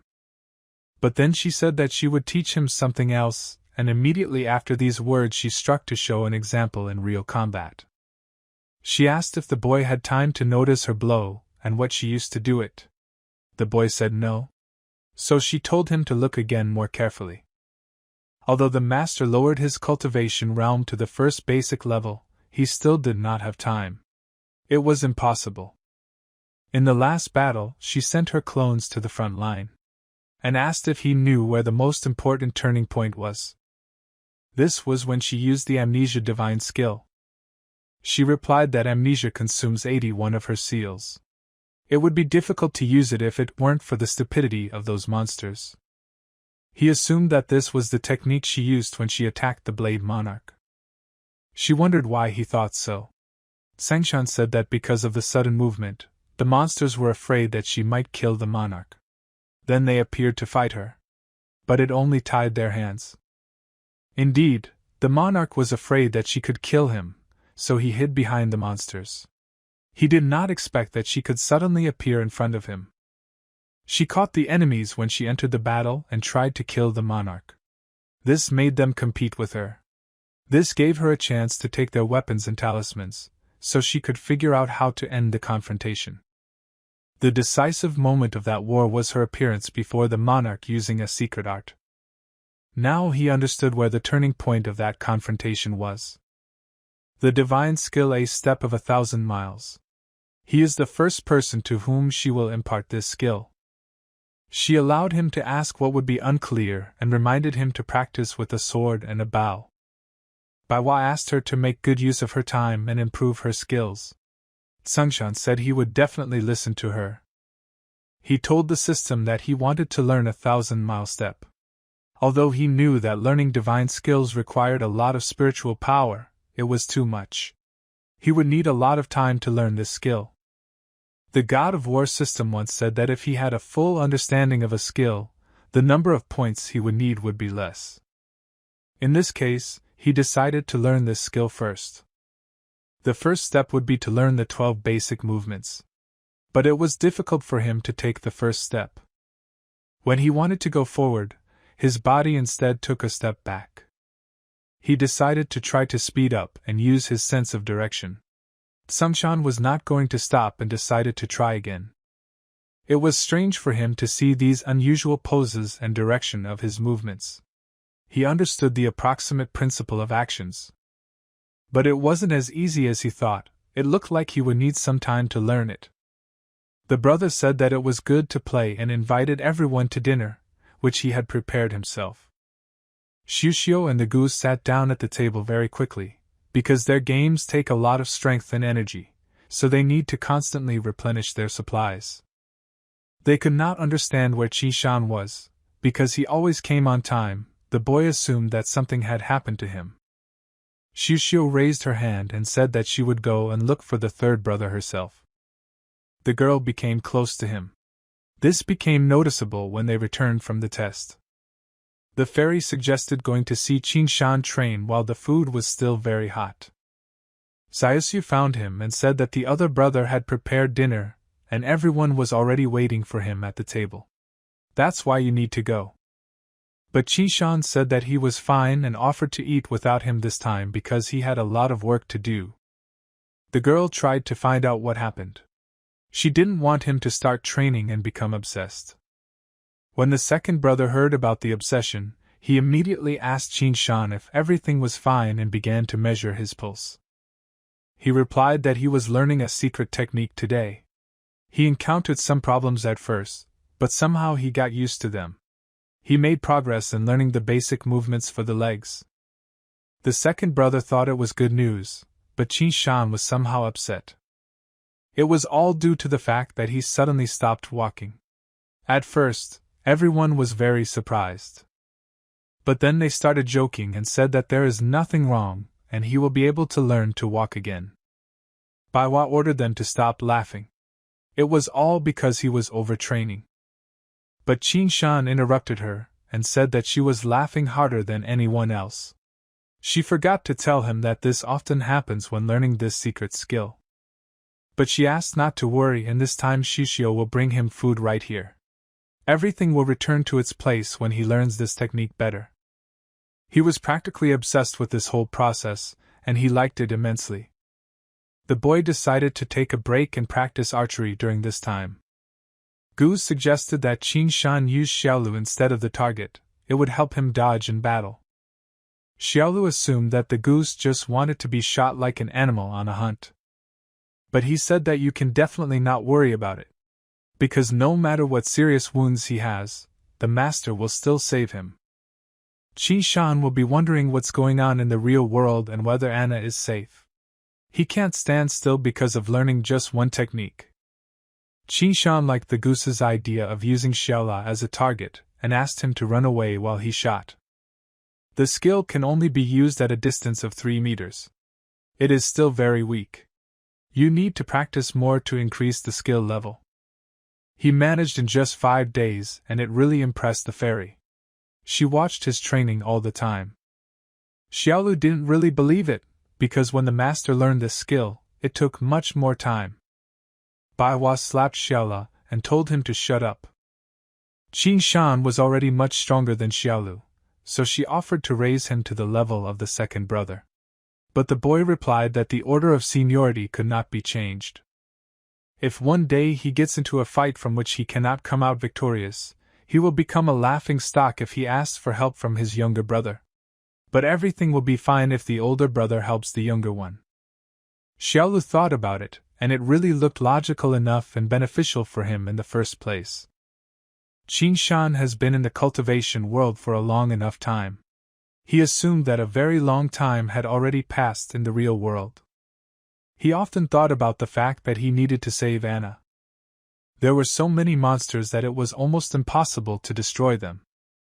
The assistant told Anna that this place is very dangerous, and they need to leave there as soon as possible. But she refused because Qishan still hadn't returned and she was waiting for him. The assistant shouted that they had been waiting for him almost all night, and he was sure that the boy would not come. But she knew him as a man who would never break his promise. She asked the guard to calm down, and said that she would wait for him no matter what.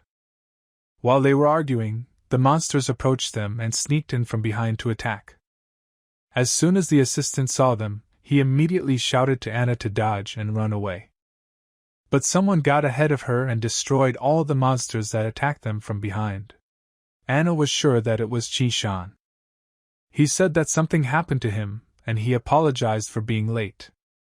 Now that Qishan had arrived, the assistant asked Anna to break through the monsters and run away from this place. The girl said that she fought all night. She was tired and did not want to fight anymore. Therefore, the girl asked if Qishan could deal with these monsters on his own, without her help. The boy was standing behind her and decided to activate his new 1,000 miles in one-step skill. Anna immediately blushed. She did not have time to observe all his movements, because it was very fast. She asked why she thought he got stronger every time he left without warning.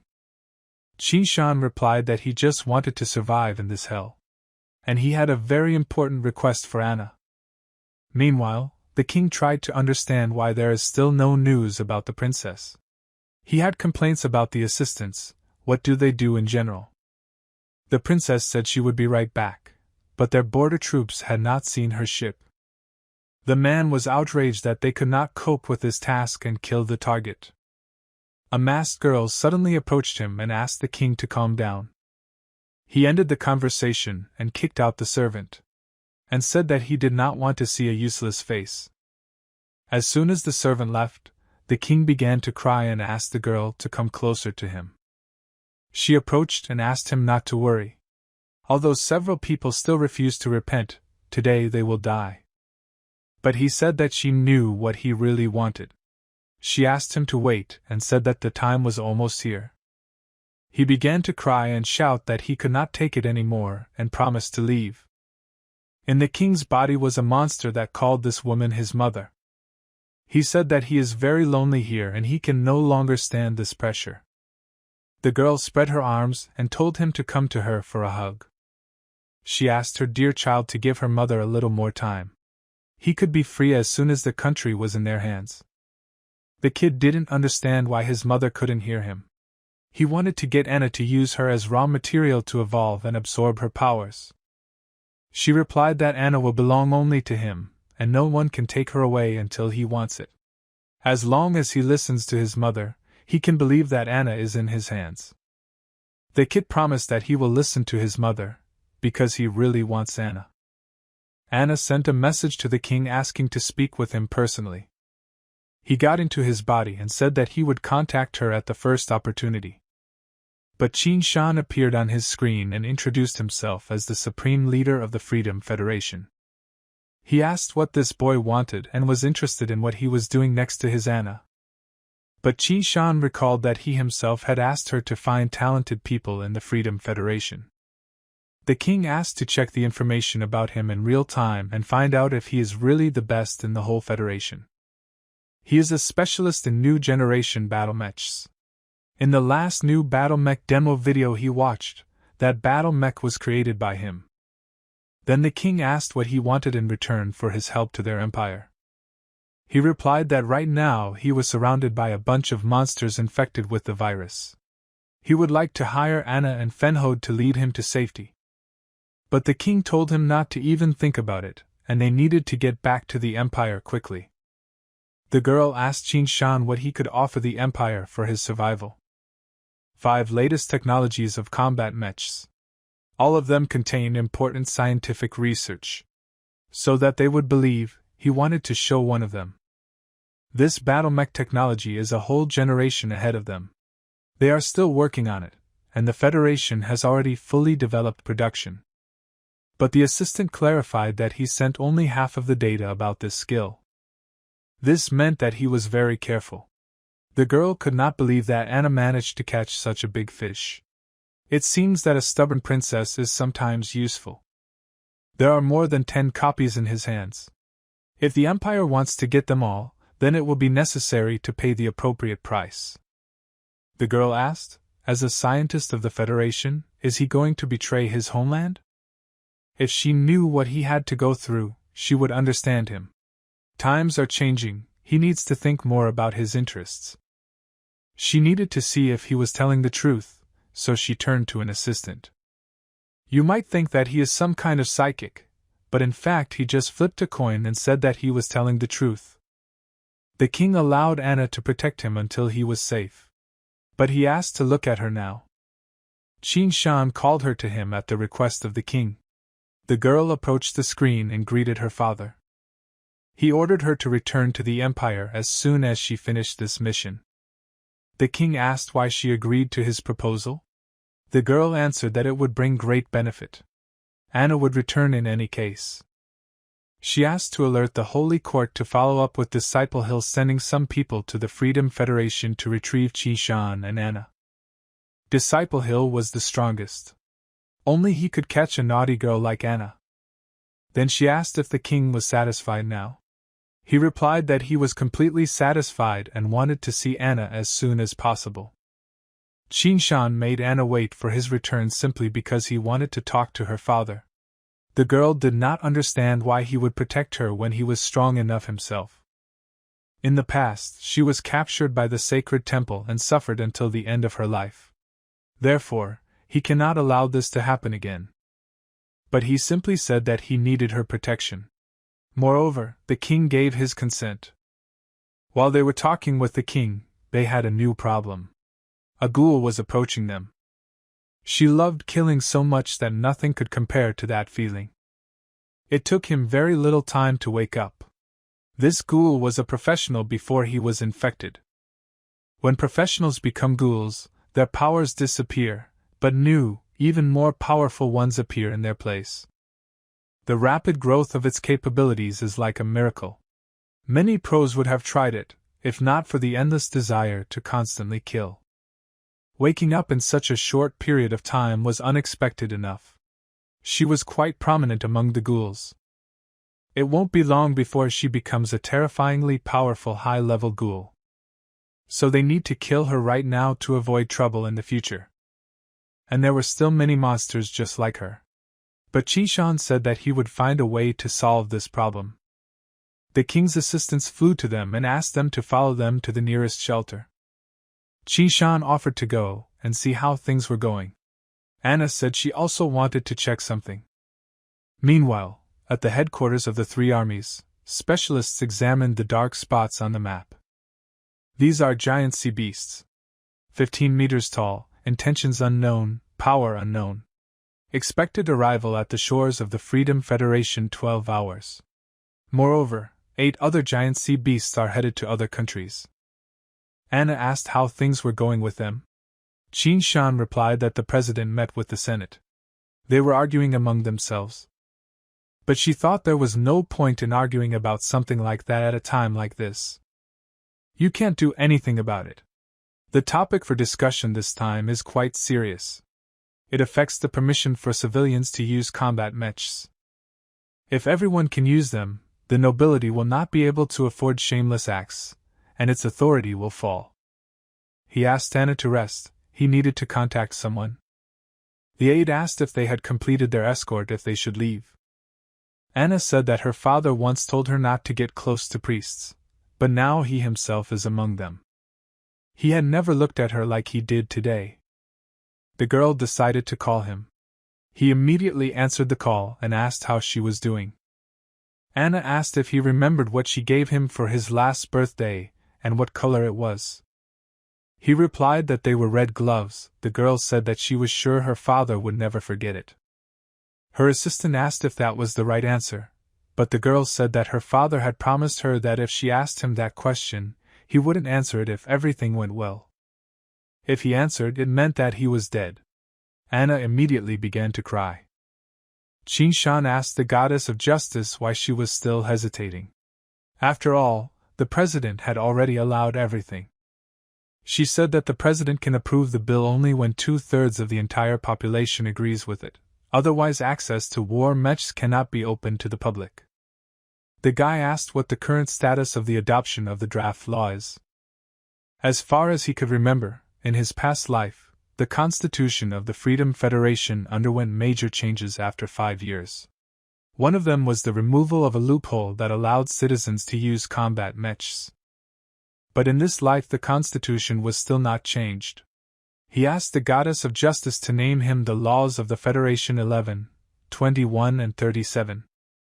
Given the importance and urgency of the problem, he believes that the current situation requires the implementation of Federation Laws 11, 21 and 37. He believed that the goddess of justice would feel miserable if she could not save their lives. It's a feeling of grief. Anger rises when you can't do anything, and a mistake you make leads to despair. These are all human emotions. She was trying to decide something and make a choice. In this case, the boy told her to do what she thinks is necessary. It's time to break free from these shackles and become a true goddess of justice.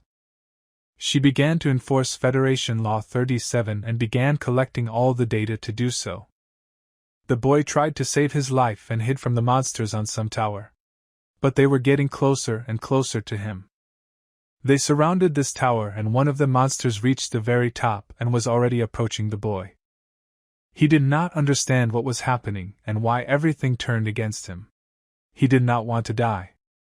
Thanks to the bracelet that was on his hand, the brain impulses of an ordinary person were found. The rescue procedure began. A robot appeared in front of him that saved his life. He asked Jan to enter the battle mech to save his life. As the citizens of the Federation, Jan had never piloted a battle mech before. The AI automatically generated an escape plan and offered to use it. The man did not understand what they wanted him to do and what he needed to do, but he agreed and confirmed everything. The leader did not understand who gave the right to the goddess of justice to give ordinary citizens access to the battle mech. Given the importance and urgency of the problem, she believed that the current situation required the implementation of Federation Laws 11, 21, and 37. These three laws give the goddess of justice the power to make decisions directly, without the intervention of the Senate. If the goddess did not break any law and did not go against the will of the people, there was no reason to hold her accountable. The general asked what the atmosphere was like outside. At the moment, 59,812 people were saved. This number is constantly growing. If they had done it earlier, they could have saved even more innocent lives. But did he think about the consequences? If anyone can control a battle mech, anyone can kill a human. In their situation, he believed that when the citizens received weapons, the first thing they would do was save themselves. But the leader asked what will happen next. There will be a battle for products, kidnapping women, gathering his personal army to oppose the government. Will this place be able to be a ruling country after all this? They cannot leave citizens without hope of survival just because something has not even happened yet. If any problems arise in the near future, the general will have to take responsibility. Another guy managed to hide from the monsters for a while. At that moment, the girl decided to leave him. She asked him to forget about her and think about how to stay alive. The only one who can protect him now knows this. Then he called his mother and asked if everything was okay with her and where she was now. She was already in a safe zone thanks to the active combat equipment that saved her. He said that he was taken to the secret department of the Federation.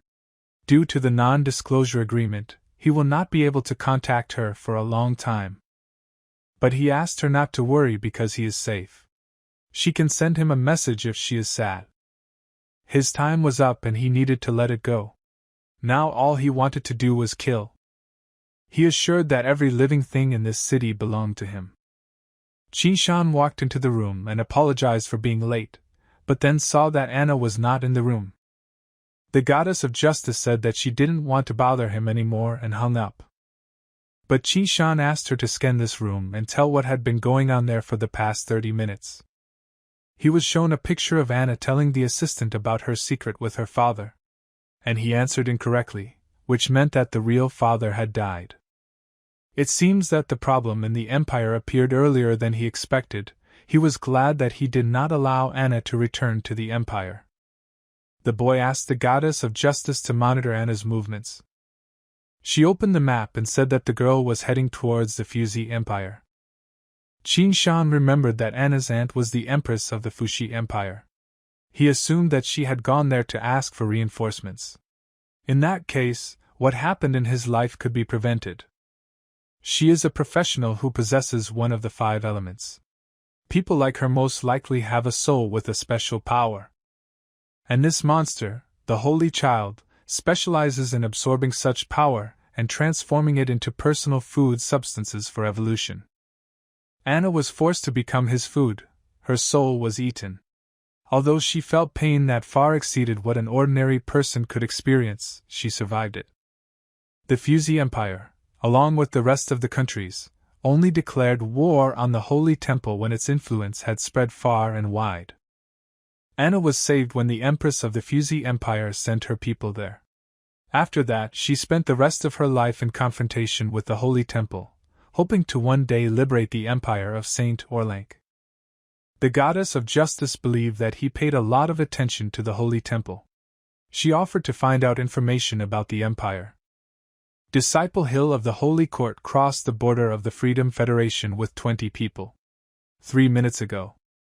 This is that heartless sadist and pervert. It doesn't matter if he enters the territory of the Freedom Federation or the Fuxi Empire, it will still be a problem. Qin Shan must meet him.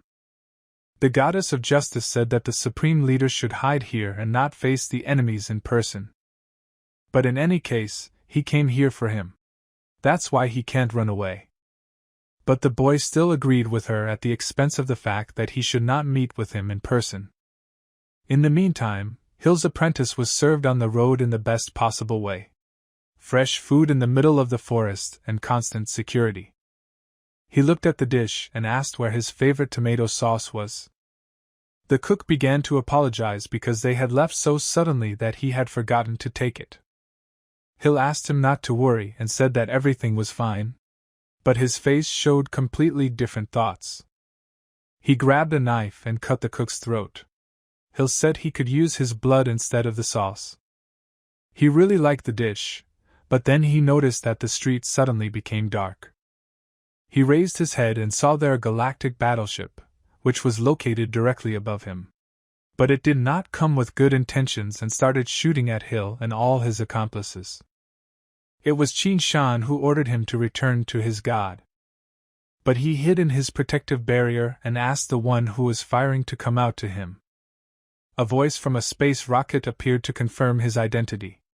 And after that he gave the order to eliminate the enemy. But Hill tried to prove that it was just some kind of mistake. There was no mistake in this. Conduct an annual inspection of the galactic battleship, and at the same time take care of it. These galactic battleships of the Freedom Federation specialize in large-scale wars. And Hill did not understand why they were targeting him. Then he realized that this voice belonged to the purpose of his mission. He said, if Qin Shan is really so cool, then he offered to fight on an equal footing without these space battleships. But Qin Shan didn't understand why he would fight him if he had 20 intergalactic battleships. It was extremely illogical. He was here just in time. They would be able to test modern weapons. Although it was ineffective against powerful monsters, no one knew what effect it would have on people.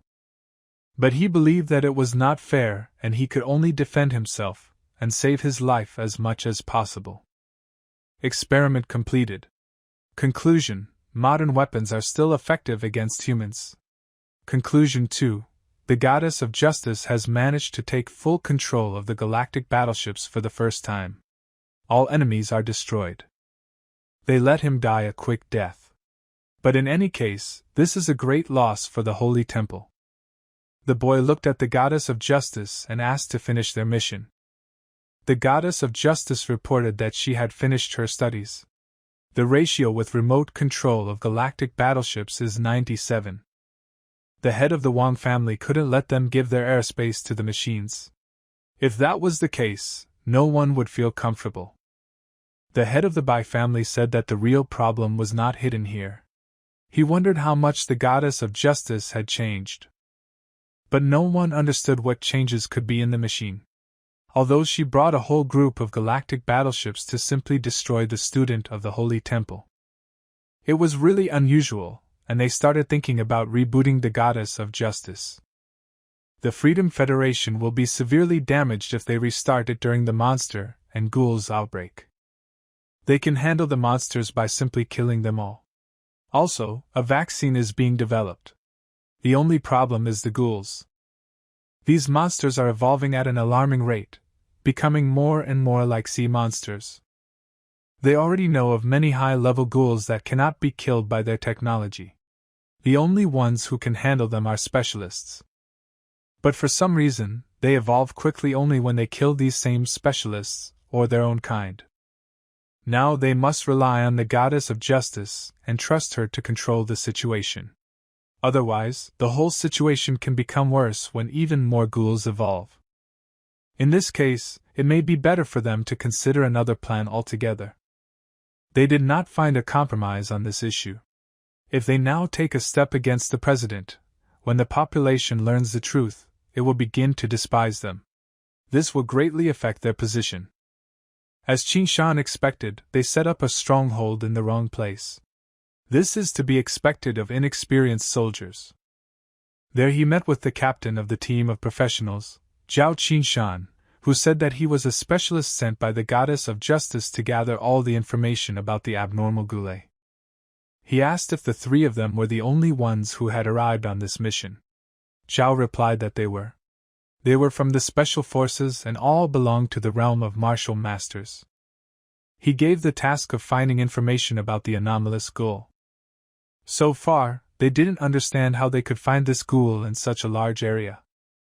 But Qinshan said that they would not look for him, but that he would come to them himself.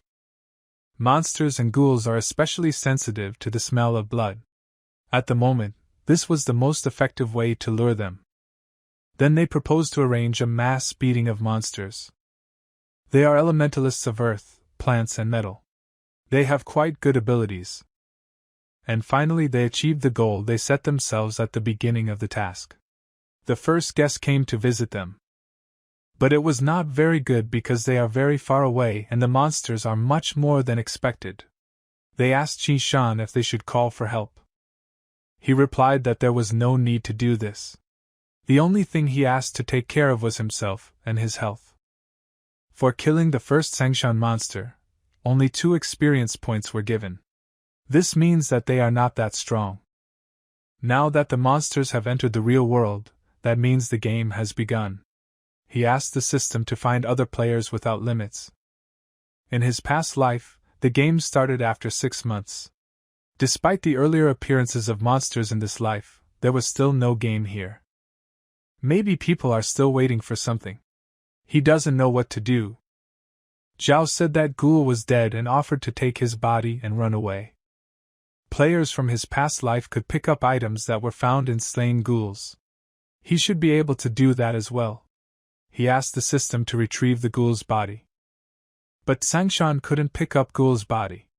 Because he is special, who possesses the system of the god of war. In this case, he did not understand how to get the booty. He had to figure it out on his own. War Battle Pass reward is given for fate missions. He may have to re-participate in events that affect this world to get loot or mission rewards. Xingshan suddenly felt a very strong bloodlust. It was a demon who believed that people were making a lot of noise. Xingshan asked his team to be careful because this was a really high-level ghoul. They planned to get rid of him altogether, join forces and strike. The ghoul attacked one of the team members and said that humans are very weak even if they are very strong. He dealt with the 3 martial masters in a few seconds. Now Xingshan was left alone. Monsters can only absorb, but not evolve. However, ghouls can do both. At the same time, feeling pleasure not only after killing, but even when they evolve. It was not fair even for the demon world. When the boy was dying, he ordered Kan Shan to flee from this place. But Ghoul replied that there was nowhere to run, and he began to attack Xingshan from behind. But the boy, as always, was one step ahead of his enemies and he used his shadow ability to move behind the enemy's back. Now the monster knew his true strength. His skills were truly unmatched. He had never seen anyone who used a sword as well as Xingshan. But Ghoul believed that against his strength, Xingshan's skills had no meaning and would not be able to help him in any way. The boy asked the goddess of justice to mark him. A ghoul appeared who had evolved to the 5th stage. Neither the elementalists of the 4th level, nor those who have awakened the chosen ones, no one will be able to resist him, except for the Grand Master of Martial Arts. She recorded and wanted to remind him that based on the records of his personal fighting patterns, even he would not be able to face such an enemy.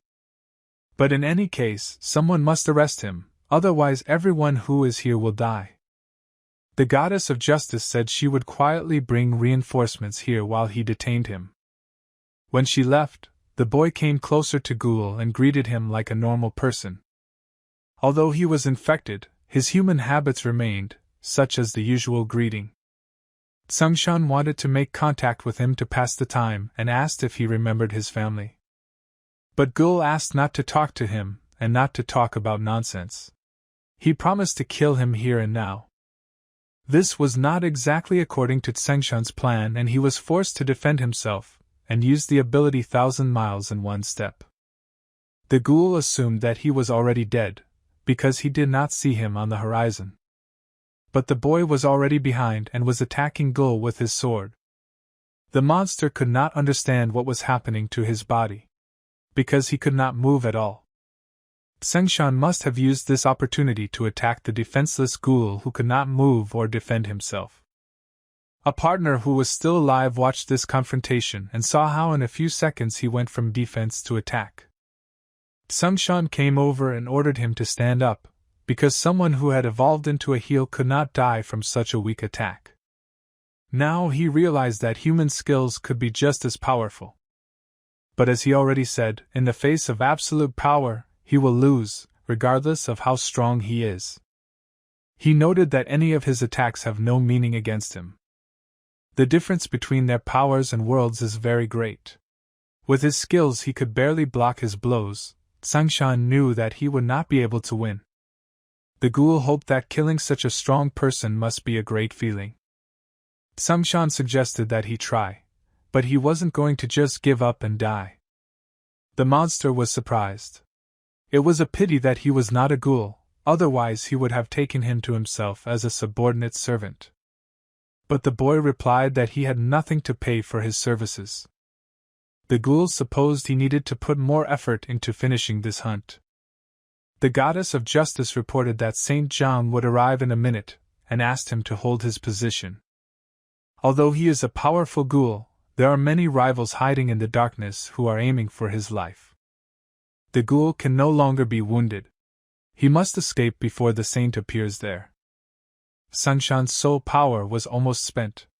If it weren't for his rich battle experience, he would have been killed by now. Right now, he is unable to deal with a monstrous monster like him. The boy asked the goddess if the saint had already arrived. She replied that His Majesty would arrive within 10 minutes. Tsengshan was surprised because she said he should arrive in a minute. But the goddess replied that it was a new strategy. The boy began to cry and the girl began to ask what happened. Tsengshan said that everything was fine, he was just crying from happiness because the goddess had lied for the first time. He asked the goddess to inform the saint that there is no need to come here anymore, and to say that the situation has been prevented. He also asked to notify the medical team to take the martial artists for treatment.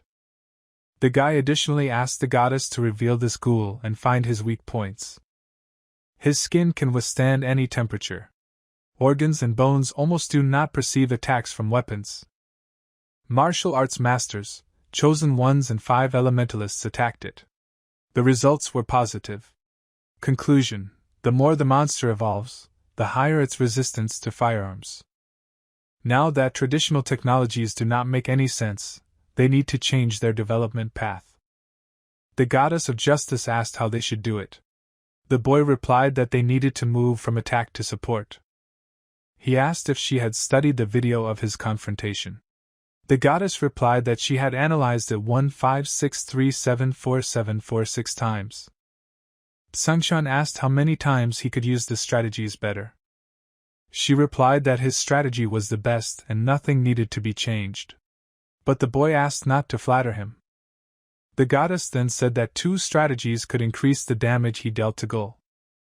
This is exactly the kind of help he needs. The speed of calculation and analysis of artificial intelligence is not comparable to that of a human. In addition, this information is the most objective. This can allow them to quickly improve their abilities. He asked to show him the strategies she invented so that he could learn them thoroughly. And he was also interested in how many people remained alive in Baisha. The goddess answered that there were 17,624 people alive. That is why he evolved so rapidly. As far as he remembers, there were several tens of thousands of people in Baisha province, and now there are very few of them left. But the goddess said that it was not him.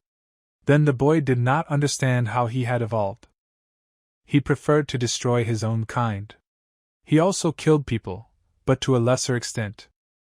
The guy thought about it, and realized that it really was a faster way.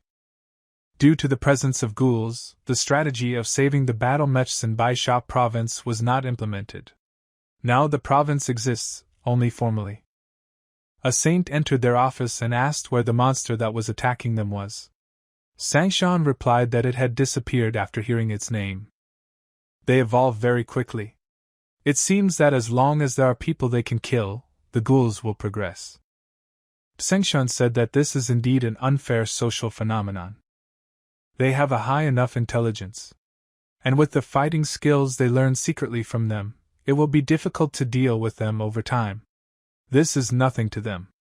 Sangshan believed that the truly accomplished evolution would come when they regained human emotions.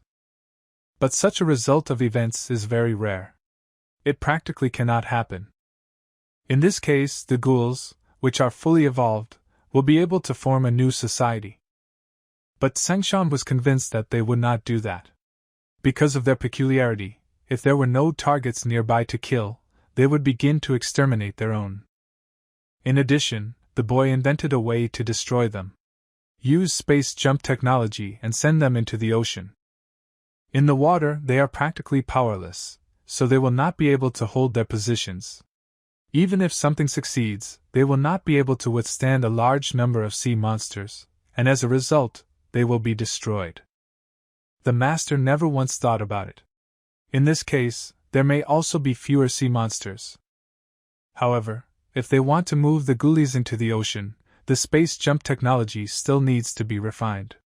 It needs to be faster and more convenient to carry out their plan. The goddess of justice said that she had found traces of their goal, so she asked the saint to prepare for the attack. He is headed to the following cities. The desert is exactly what is needed for confrontation. At the moment, this ghoul is developing faster than the rest. According to the speed of its evolution, it still cannot resist the saint. However, the probability of its complete destruction is 49%. To increase the success rate, the army is mobilized at this time and the target will be surrounded in the near future. He heard all the instructions and said that he would go there immediately. The saint leaned towards the boy and said that Chang would meet him soon. He wanted to express his respect for the timely notification that helped save his sister. The saint offered Sangshan to get to know his sister better. But the boy immediately refused. He was single by choice. Then he said that he would not meddle in the affairs of the youth and left. Meanwhile, on his way, Go met other demons, who most likely did not come in peace. They heard that a saint must come here to finish him off. Although they are weaker than him, they can still at least hold him back so that the ghoul doesn't run too far. The monster asked what they would gain from his death, how would it benefit them. He killed many members of their species. However, he only killed a few people. They all decided that his evolution had failed. They refused to live in fear of him. He was about to attack his opponents, but the phone rang. They pointed out that he did not even throw away a thing that belongs to the people. He does not fight for them, and not for the people. Therefore, he must be destroyed. They took the opportunity while he was distracted and began to attack. Meanwhile, the sixth wave of sea monsters is approaching the land. According to the satellite monitoring system, all 4 sea monsters belong to unknown species with no relevant information. The president signed a new state of emergency for the duration of the war. In this life, sea monsters come out of the ocean very quickly. Not so much time has passed, but more and more sea monsters want to come to land. Immediately after evolution, they will start living here. To survive, people will have to compete for their land. One sea monster can destroy an entire city. Professionals are the only ones who can resist them. It looks like they need this person's help. Sangshan asked the goddess of justice to find the entered coordinates. She noticed an unusual signal and tried to contact him, but no one answered. He asked to convey to him, if he wants to be destroyed by the galactic citadel, then let him answer. The call was successful and the connection was established. They expected further communication. It was Liaoxing and he couldn't understand how Sangshan had found him. Liaoxing is a mad scientist who invented the space jump 30 years ago. He threatened 9 nobles with his technology to let him start a noble family. But the goddess of justice broke his bomb with a space jump. And then he was killed by the nobles. However, it was just his clone. He spent the last 30 years in space. In his past life, when the apocalypse began, he attacked the Federation and caused a space jump. This insane act, which he spent 30 years preparing, became his revenge on the entire Federation. But it also gave away his location. 30 years ago, 6 female students of a women's university disappeared in the place where he disappeared. But he proved that he had nothing to do with this incident. Sungshan clarified that when he died, they all disappeared. The boy remembered that they were all his crazy followers. Liaoxing was already sweating and wanted to know what Sungshan wanted from him. To be honest, the boy didn't care about how he tricked 9 of his nobles with a clone. He was also not disposed to condemn his personal life. He even mentioned that he can lead a fulfilling life in space. But the apocalypse has begun on Earth. He would like to use his latest space jump technology to help people overcome the crisis. After 30 years, he was supposed to get new results according to this invention. Liaoxing asked what he would do if he refused. The boy replied that in that case he would die with the people. If he wants to kill him, then Liaoxing invited him to his house even now. Sungshan was known to have set up many spatial traps that would withstand the attack directed at him. But he did not consider the fact that his small traps were nothing in the face of the entire Federation. Liaoxing did not believe that he was a representative of the Federation. But the goddess of justice said that he had every right to represent the interests of the Federation. But Liaoxing could not believe that he was the president of the Federation. No one would allow such a kid to occupy this position. But considering the words of the goddess, only the president can represent his country. If that is the case, then he is not the president, but he still got the highest power. He also tried before, but there was not enough time. Because of the assassins who stood in his way, Liaoxing was unable to break through the 30 goddess guards. Liaoxing was shocked at how he managed to do this. But the boy replied that he didn't need to know that, so he offered to move on to their case. Liaoxing assumed that he wanted to learn its technology in order to deal with the ghouls and sea monsters. He also guessed that firearms would be ineffective. He was interested in the question of whether he is part of the 9 nobles. The boy asked what he himself thinks. Liaoxing thought that of course he was not entering.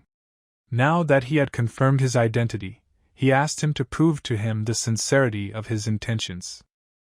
Sungshan said that he could destroy all life on his spaceship using biochemical weapons, and then just take away his research results. But before that, he called him first. Liaoxing was glad he didn't. He placed the biosensor next to his heart. Once he died, the spaceship would explode. He also knew about his plan to transfer the space monsters to the Federation using the space galactic jump technology. Along with the news that he is still not dead, how long will he manage to stay alive if this information gets out? Liaoxing realized that they were both persuasive and sincere enough. He would give him a promise, but with one condition. He wanted to return to Earth. It was a real surprise for the boy. After all, he will have no chance to escape if the nobles find him alive. He understood that the boy had power and wanted him to help him with it. Because he's completely out of contraceptives. The spaceship is overcrowded.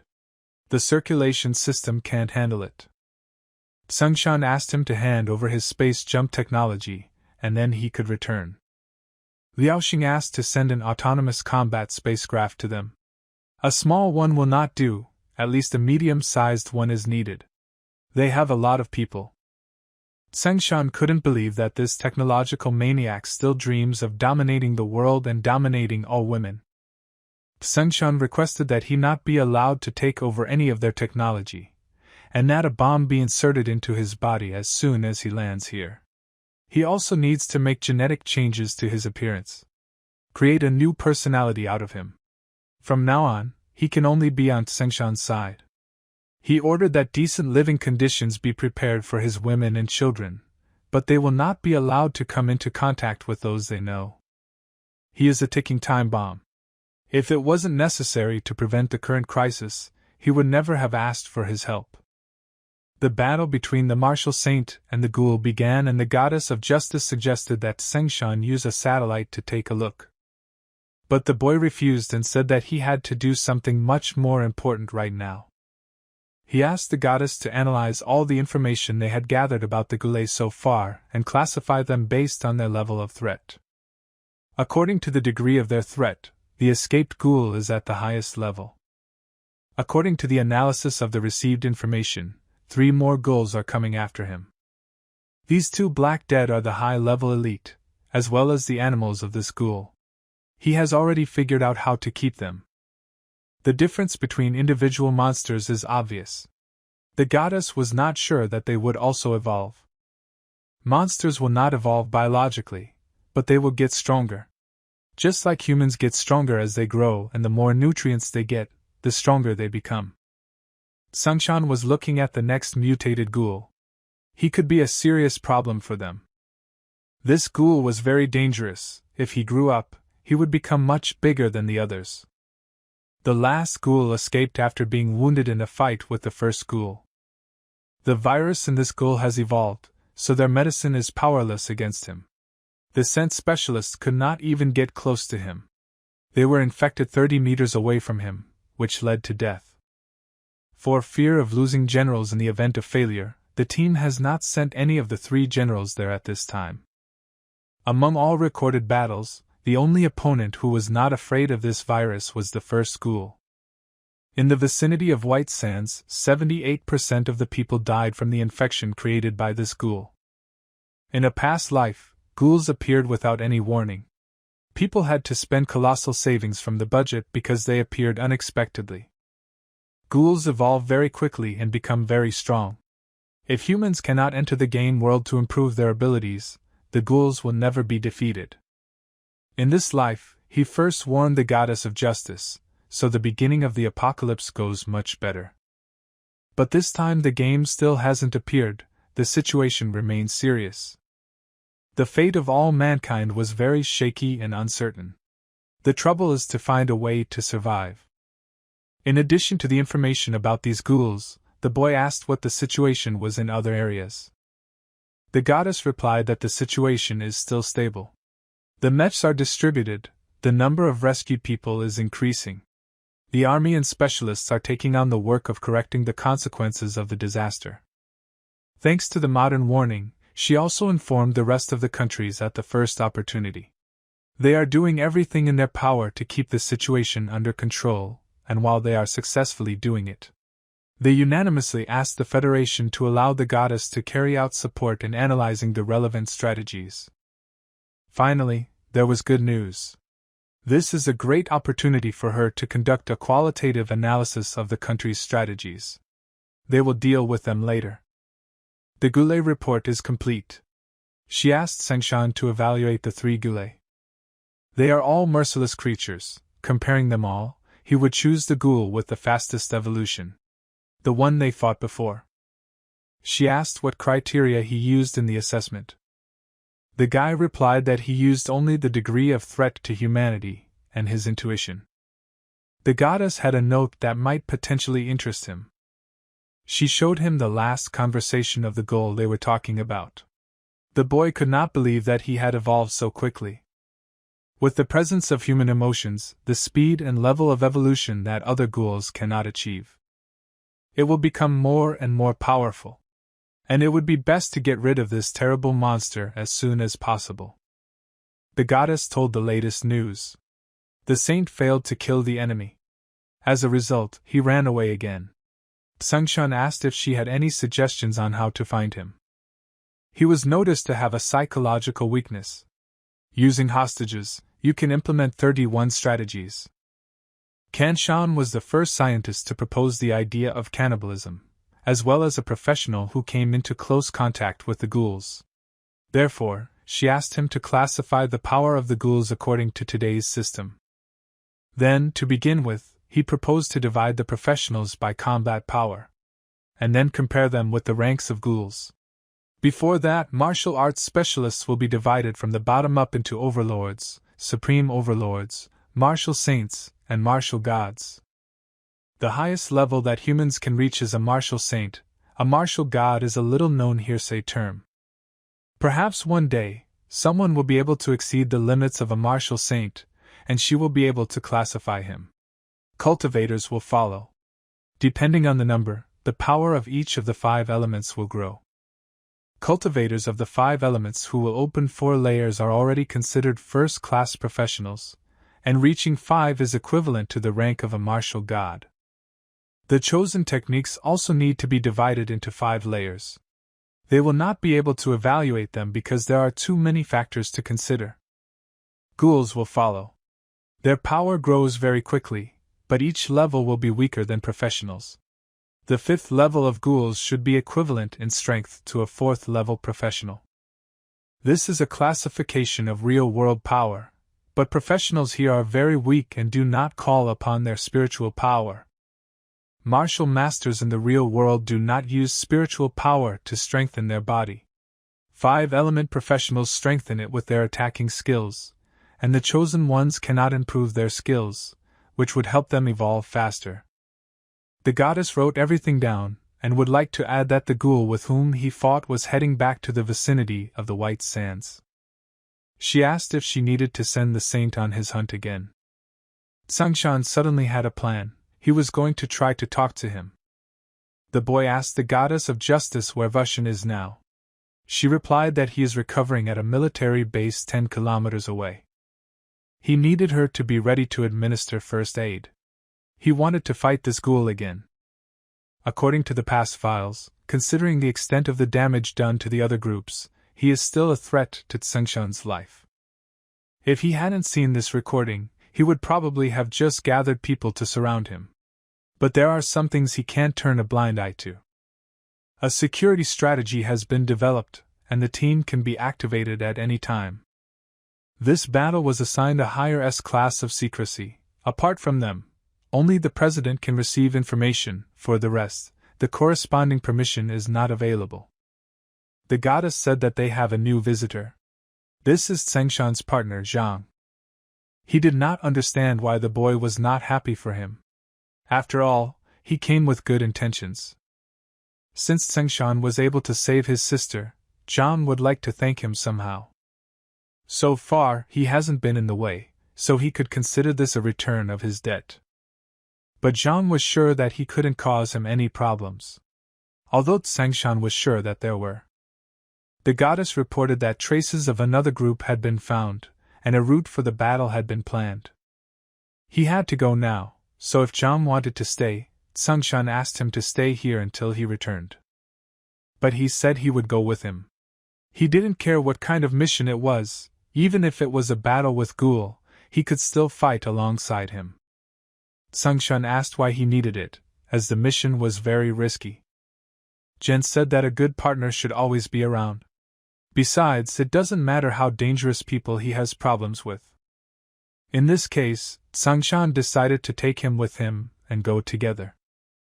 Their task is to meet the guy who almost killed him once. He could not elaborate, given the principles of confidentiality. Jan didn't understand why the goddess of justice looked so happy. He began to doubt that it was her. Tsangshan did not know if they would be able to solve everything without fighting. Although fighting cannot solve all the problems in this world. The guy pushed Jan outside and asked him to wait there. Because he needs to do something else. He told the goddess that the situation had changed, and he asked to prepare a new plan called attack. The army and professionals will stand around them. As soon as they fail, the cultivators and the battle saint must arrive at the scene of the battle within a minute to start the ghoul's attack. The girl said that she would do everything, but she wondered why he couldn't do that from the very beginning. Before doing what they had prepared in case of failure, he wanted to try something different first. He must be responsible for people's lives. Jen asked if the person he wanted to meet was in this place. Ghoul was standing right in front of them on the basketball court. He realized that this was the same guy with whom he competed last time. Tsangshan stopped Zhang and told Gulia that he would not harm him. But it seems that he did not care and asked how the boy was able to find him. Sungshan replied that he was able to do this because he still had the ability to think clearly. Then the goddess of justice appeared near him and greeted the former citizen of the Fei Federation. He was surprised that this guy ordered the goddess of justice to follow him. He didn't know if this guy had any weaknesses at all. After all, not even the president is capable of such a thing. But if he wasn't here for battle, he wondered what he really came for. Sungshan replied that he and his friend needed a partner, and that's why they came here. Because Ghoul was perfect for this role. Fei Li and Zhang were shocked by this because even his comrade didn't know about this plan. But then Ghoul laughed and said that such a thought would not occur to a man in his right mind. He considered himself mad on the outside, and Sungshan must have been mad on the inside. But it looked like he was absolutely serious when he said it. He really wanted to win him over to his side. It seems that this Ghoul is just very strong. Jan spoke up and said that his partner always speaks directly, but he is a really nice person. If his friends need help, he will always come. If he thought Fei Li could become their comrade, then he had really impressed him with something. And he assured Ghoul that as long as he was their friend, a large number of different opportunities would await him. From this moment on, his life could improve significantly. Zhang guessed that he would ask about the guarantees. He said that society itself divided aristocrats into two types, old and young generals, who only know how to spend their time and money. But there is another kind of aristocrat.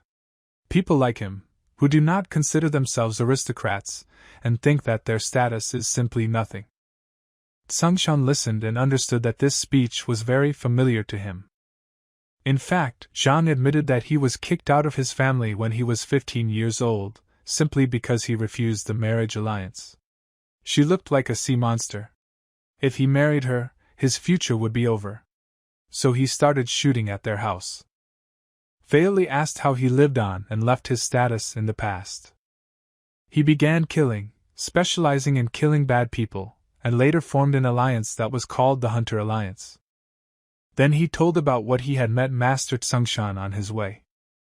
Sungshan didn't think that killing someone was so important if he really deserved it, so he still wanted to offer him cooperation. Fei Li didn't have it in his head. Because he was a monster who kills his enemies. The boy said that everything was fine and it was beneficial for both of them. The goddess told him that his mother was seriously ill. He started to get very nervous because he didn't know that she was sick again. Because he was giving her money to see a doctor. Sungshan said that she kept the money because she wanted to keep it for him. The boy thought that he needed to see what happened last night. He ran up to them and the goddess of justice showed him a screen on which his mother was visible. The doctor asked her to undergo a course of treatment, but she simply did not come. He believed that this way she would spend even more money. She said she was a mother, and it didn't matter how long she had to live because she had saved the money for her precious son. Fei Li started screaming that he didn't need them, and he just wanted her to be healthy and get good treatment. He didn't understand why everything was so bad. Why the world is so arranged or they don't deserve happiness at all. He did not understand why his mother, who had worked all her life, should die of an illness. It was not fair. And if anyone should be unhappy, it is only him. Jan approached him and said the best way to cure a person now is to process and heal him at the genetic level. This divine method can lead to a long life. But since the number of people has increased dramatically, the pressure on the planet is very great, so this method is prohibited. But the two of them are absolute opposites. He had money, and Sungshan had power. Now the Federation is in such a situation that they cannot cope with. If he joins them, he will have a large supply of money and privileges that no one else has. Also, he will be able to use the opportunity of the Federation's medicine to save his mother. Sungshan asked him to join them and he would personally see to it that his mother got better as soon as possible. But he is not like people. Because he needs to kill every day. The boy said that it wasn't a problem. Many ghouls were getting stronger, so they needed his help to deal with them. In fact, most evolutions go in the wrong direction, and only the complete preservation of memories and feelings can be a sign of the ideal evolution that will come in the distant future. With such a high level, Fairly should try to resist the urge to kill for a while. He may be like those who endure hunger for a while, but in relation to the desire to kill, he will not last long. With each evolution, his self-control will grow stronger, but of course he will still need to kill to continue evolving. Zhang thought about what Sengshan was talking about. After all, he had reached a level at which the evolution of skills is possible. This is the highest level of chosen technicians. He is obliged to be on their side. Jen asked why he was doubting if he was given such a great offer. He asked him to accept it already and go celebrate it with champagne. He ignored Jan and asked what he would have to do for them. Sengshan replied that it will be necessary to kill these ghouls. In the future, all the killing tasks will fall on him, all the rest of the work will be taken by Sengshan. Fairly asked if he would be considered his subordinate. The guy replied that they will have a partnership relationship. They will both benefit from it, but also share all the risks. He asked what would happen if he lost control of himself. Sengshan had a solution for this, and he had to trust him on this matter. Together with the goddess of justice, he would study him in detail.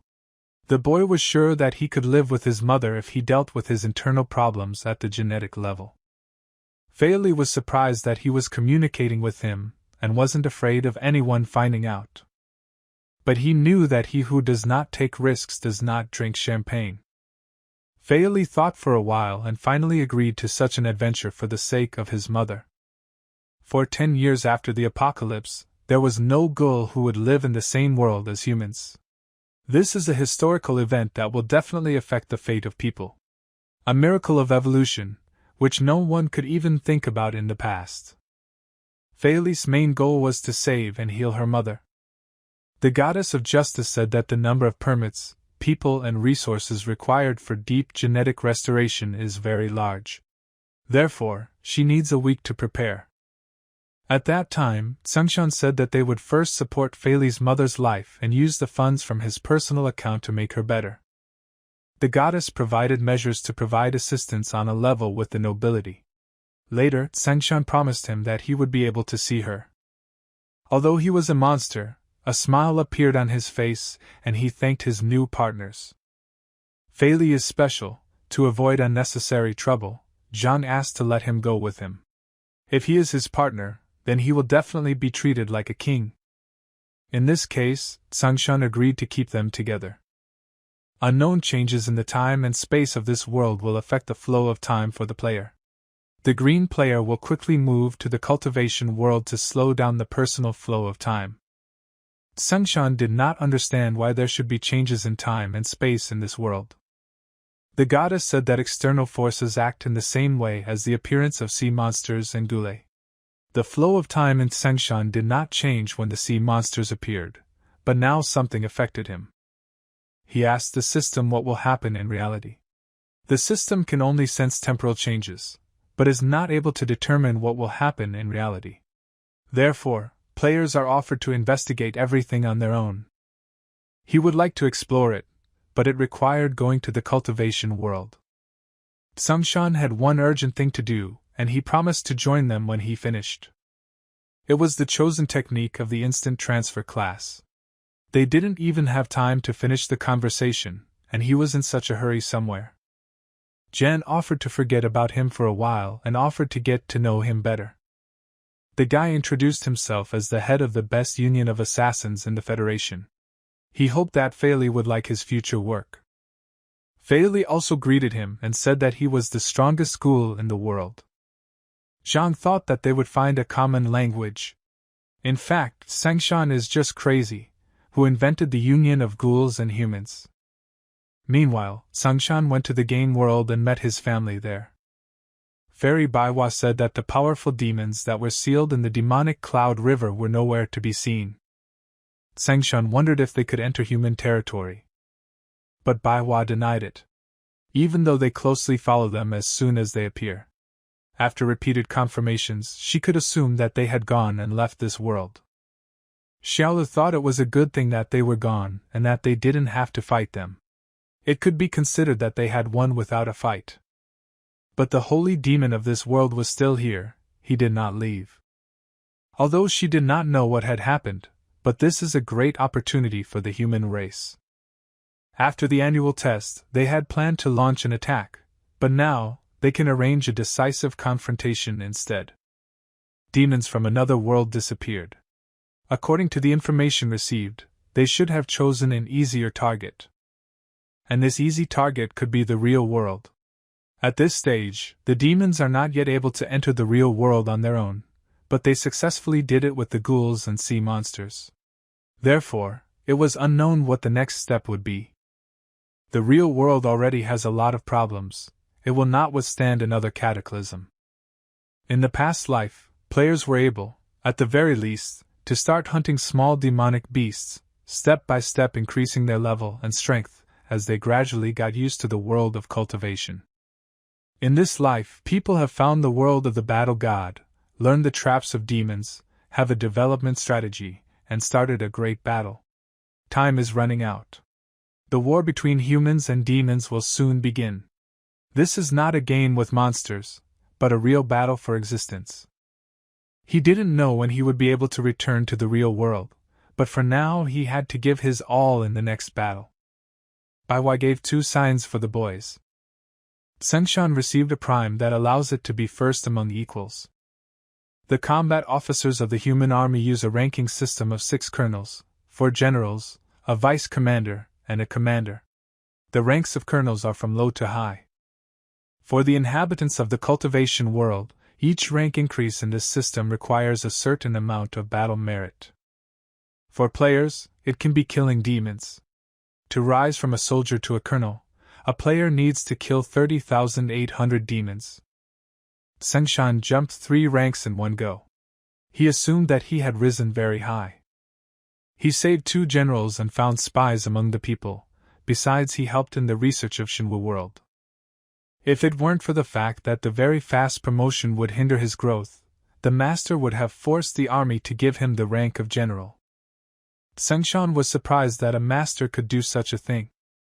In the alliance of cultivators of humanity, combat achievements are valued above all else. Neither corruption nor personal desires should influence someone's promotion. Although he has certain achievements, it is not fair to immediately promote him from a soldier to a general. After the betrayal of the King of Blades, the fighting spirit of the people fell. At the moment, there is no commander in the army of the Alliance. The highest powers are now held by 3 saints. Since there is not a single chance, people will betray the saints, so this is the safest way. As the ruler of the supreme power of the army, the master has the right to directly promote him to the rank of general. Sengshan had enough time to reach the rank of general in the future. They could see his promotion as he got used to being a colonel and improved his commanding skills. With these skills, it won't be a problem for him to get a certain amount of achievements. But in reality, everything was not so simple. Accumulating achievements is not easy at all. Xiaolu said that he was well done. He was only 1 rank below him. It seems that this time he and his brothers will be able to compete together on the battlefield. And Xiaolu said that he will cover for him this time. Gu said that he knows nothing about confrontation and murder. He hides in the back, and counts on 6 arts. Sengshan said that by using his 6 art skills in the rear, he is already increasing the strength of the human alliance. Demons are not afraid of death. If it were these 6 arts, the human race would have been annihilated long ago. Xiaolu cried and said that only the 3rd brother truly understood him. The goose is an animal, so it is in an awkward position. Suzy was still too young to go with them. Baiwa said that the 2 of them would represent the Baiwa sect, so she asked them to do their best on the battlefield to preserve their sect's reputation. Qin Shan was already Xiaolu's colonel, but he still didn't have a spirit beast. She asked Xiaolu to help him choose a beast. He gladly agreed to help. Sengshan didn't mind either. It has been observed that the player has opened a special story scenario. The current conditions meet the requirements for activation. The mission is called the Final Battle. In other words, only after completing this part will it be possible to start the second part of the mission. This is not something to be happy about. Never before in the history of the game has there been such a situation where rewards for tasks have been given out ahead of time.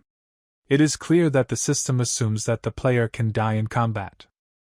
Right now it was like he was standing on top of a 10,000-pound cliff. And his one wrong step can lead to death. Sengshan realized that the Destiny mission was the key to unlocking the title of God of War. As he expected, the name of the God of War was not just for show. Each title of the God of War was very powerful. The two names he has at the moment are only at the beginning level. But it is obvious that these skills can be developed. They will grow with the change of title. Xiaolu suggested not to waste time and called him to choose a spirit beast. Sengshan agreed and wanted to inquire about what spirit beast Sengshan has. It was an ice mist mystic turtle. It had awakened its main water element to the second stage. It was very powerful. But Xiaolu pointed out that the case is not even valid here. The most important thing is that the turtle's armor has a thick layer of ice, so ordinary attacks are likely to simply miss or have no effect. Simply unsurpassed protection. He also spent a lot of effort to form 3 places in her carapace. That way, even when the demons came for his head, he could just hide inside. Sengshan noted that his brother had a very good idea, which he implemented. Xiaolu asked him to sit on his spirit beast to choose his personal one. Sengshan said that he was in a hurry, but the second brother replied that safety was the most important thing. Spiritual are good, demonic are evil. In fact, a demonic beast is a spiritual beast and vice versa. Good and evil respectively, the same with humans. Sengshan asked if it was the master who raised all these spirit beasts. Some of them are not cultivated, they leave their marks and cultivate to express their devotion to the master who helped them. They all promised that they would come whenever she called them. Xiaolu asked his brother what was important to him in a riding animal. He replied that he only needed one thing, and that was speed. During the battle, he will manage himself. The problem is in movement. When changing positions, even a small delay of 1 second can cost a life. After all, they were brothers. Xiaolu Min to hide and Sengshan to escape. It seems that the master does not need to worry about their safety during the battle. This mission would be particularly dangerous, so the second brother wanted to find the best option for him. If speed is important, it could be a dark unicorn, a blue moon panther, or a firestorm crane. He needs to be careful when talking. All 3 of these spirit beasts are from the golden base. As a result, they summoned all 3 beasts. Xiaolu said that they were going to go to the front.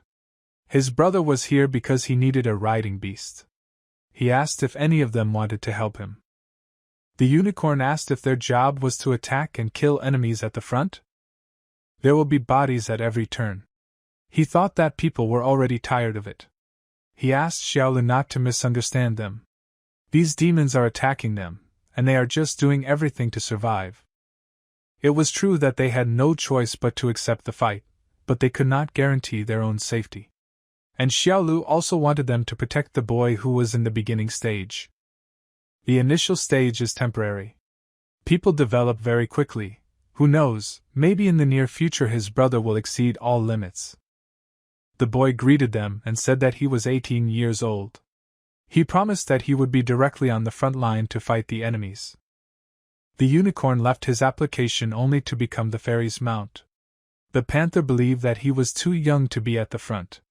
He simply did not understand all the cruelty of war. No one was going to take care of such a young child on the battlefield. So they held on to the thought of turning back. Sengshan said that they seemed to have misunderstood something. First, humanity enters the war to save this world. With such people who are willing to give their lives for the common good, not with those who find it problematic. If the world is destroyed, then they will not be able to go anywhere else. Second, he wasn't here to beg any of them to be his mount. He was just choosing them because their marks were there. And if they didn't want it, he let them go. And never leave your tags here again, because they can't even keep their promise. They did not like the tone in which he spoke to them, and began to get annoyed. The boy reminded that he was in the Manhwa sect and suggested that they repeat their thoughts again, only in a different atmosphere. They noticed that this guy was quite serious. Even if he was weak, he was still willing to fight them. The crane listened to the boy and said that he was ready to be his beast in this war. He saw his bravery. Besides, he was accepted as a disciple of the saint at such an early age. Therefore, he must have been quite talented. Also, he has been in the Golden Base realm for over 100 years. If he becomes his beast, then one day, when he reaches the level of a great cultivator, he might even be able to help him cross the limit of his abilities. Sengshan asked if he was not afraid of losing his life on the battlefield. Even a child in the initial stage is not afraid of death. That is why he is a spiritual beast of a golden base. He cannot be afraid of such things. Then a fairy appeared and said that from this day on, panthers and unicorns were forbidden to come closer than 1,000 kilometers to the star realm of the Manhwa sect, and to use her name. If they disobeyed her, they would be severely punished. From now on, the firestorm crane will become Sengshan's riding beast. All the necessary cultivation scriptures, medicine, and food will be provided by them. Now that he has a spirit beast, he needs to earn achievements on the battlefield and complete the destiny mission at the first opportunity. The boy's communication talisman was activated and he was asked if he wanted to receive the achievement right now. He recognized General Gongsan's voice. The only way to rank up was to gain achievements. If he could not attain the rank of Colonel Zhao, he would lose his ability to cultivate for 3 years. Now it was a matter of life and death. The boy replied to General Gongsan to teach him. During the last campaign, he was the only survivor on the front line. He asked to put all the information he had received about the demonic beasts into the leadership. He asked to list their characteristics, types of attacks and weaknesses. This will already be a significant contribution. Gongsan was right. Since neither side still knew anything about the other's combat power, the first phase of the war would be a foundation test. If everything he now knew about demonic beasts was organized and conveyed, it would indeed be an important contribution. It is wonderful that he will be able to receive the merits right before the start of the final match. After he finds himself on the front line, he will not be able to return to the sect for a while. The master searched through all the techniques of the initial realm, but ultimately chose one of those that she had once cultivated. The guy understood everything and said that he would try to learn it perfectly. Shushu had packed food for the third brother and asked him to eat when he was hungry. He leaned towards her and said that Shishio was the best. When he returned, he promised to play with her. The second brother also had to show his support. He gave him a wonderful technique. It was personally improved by him, and will allow him to survive all the ups and downs in life. For some reason, this sounded so suspicious to Sengshan. The presence concealment technique is so unpopular that it can only be used in a couple of confrontations that require stealth. He didn't understand how he needed to go through the ups and downs with it. The true meaning of this technique can be described in 4 words. A wolf in sheep's clothing. If any of the Lien realm cultivators provoke him, he will be able to cancel this technique and show his true strength. They will quickly start begging him for mercy. However, using this technique to show off in front of the girls is much more enjoyable. But Sengshan assumed that there might be elders who would stand up for them. They insulted Saint Baihua's direct disciple, and it is necessary to find out which sect they are from. Sengshan was surprised that he would use the master's name in such a situation.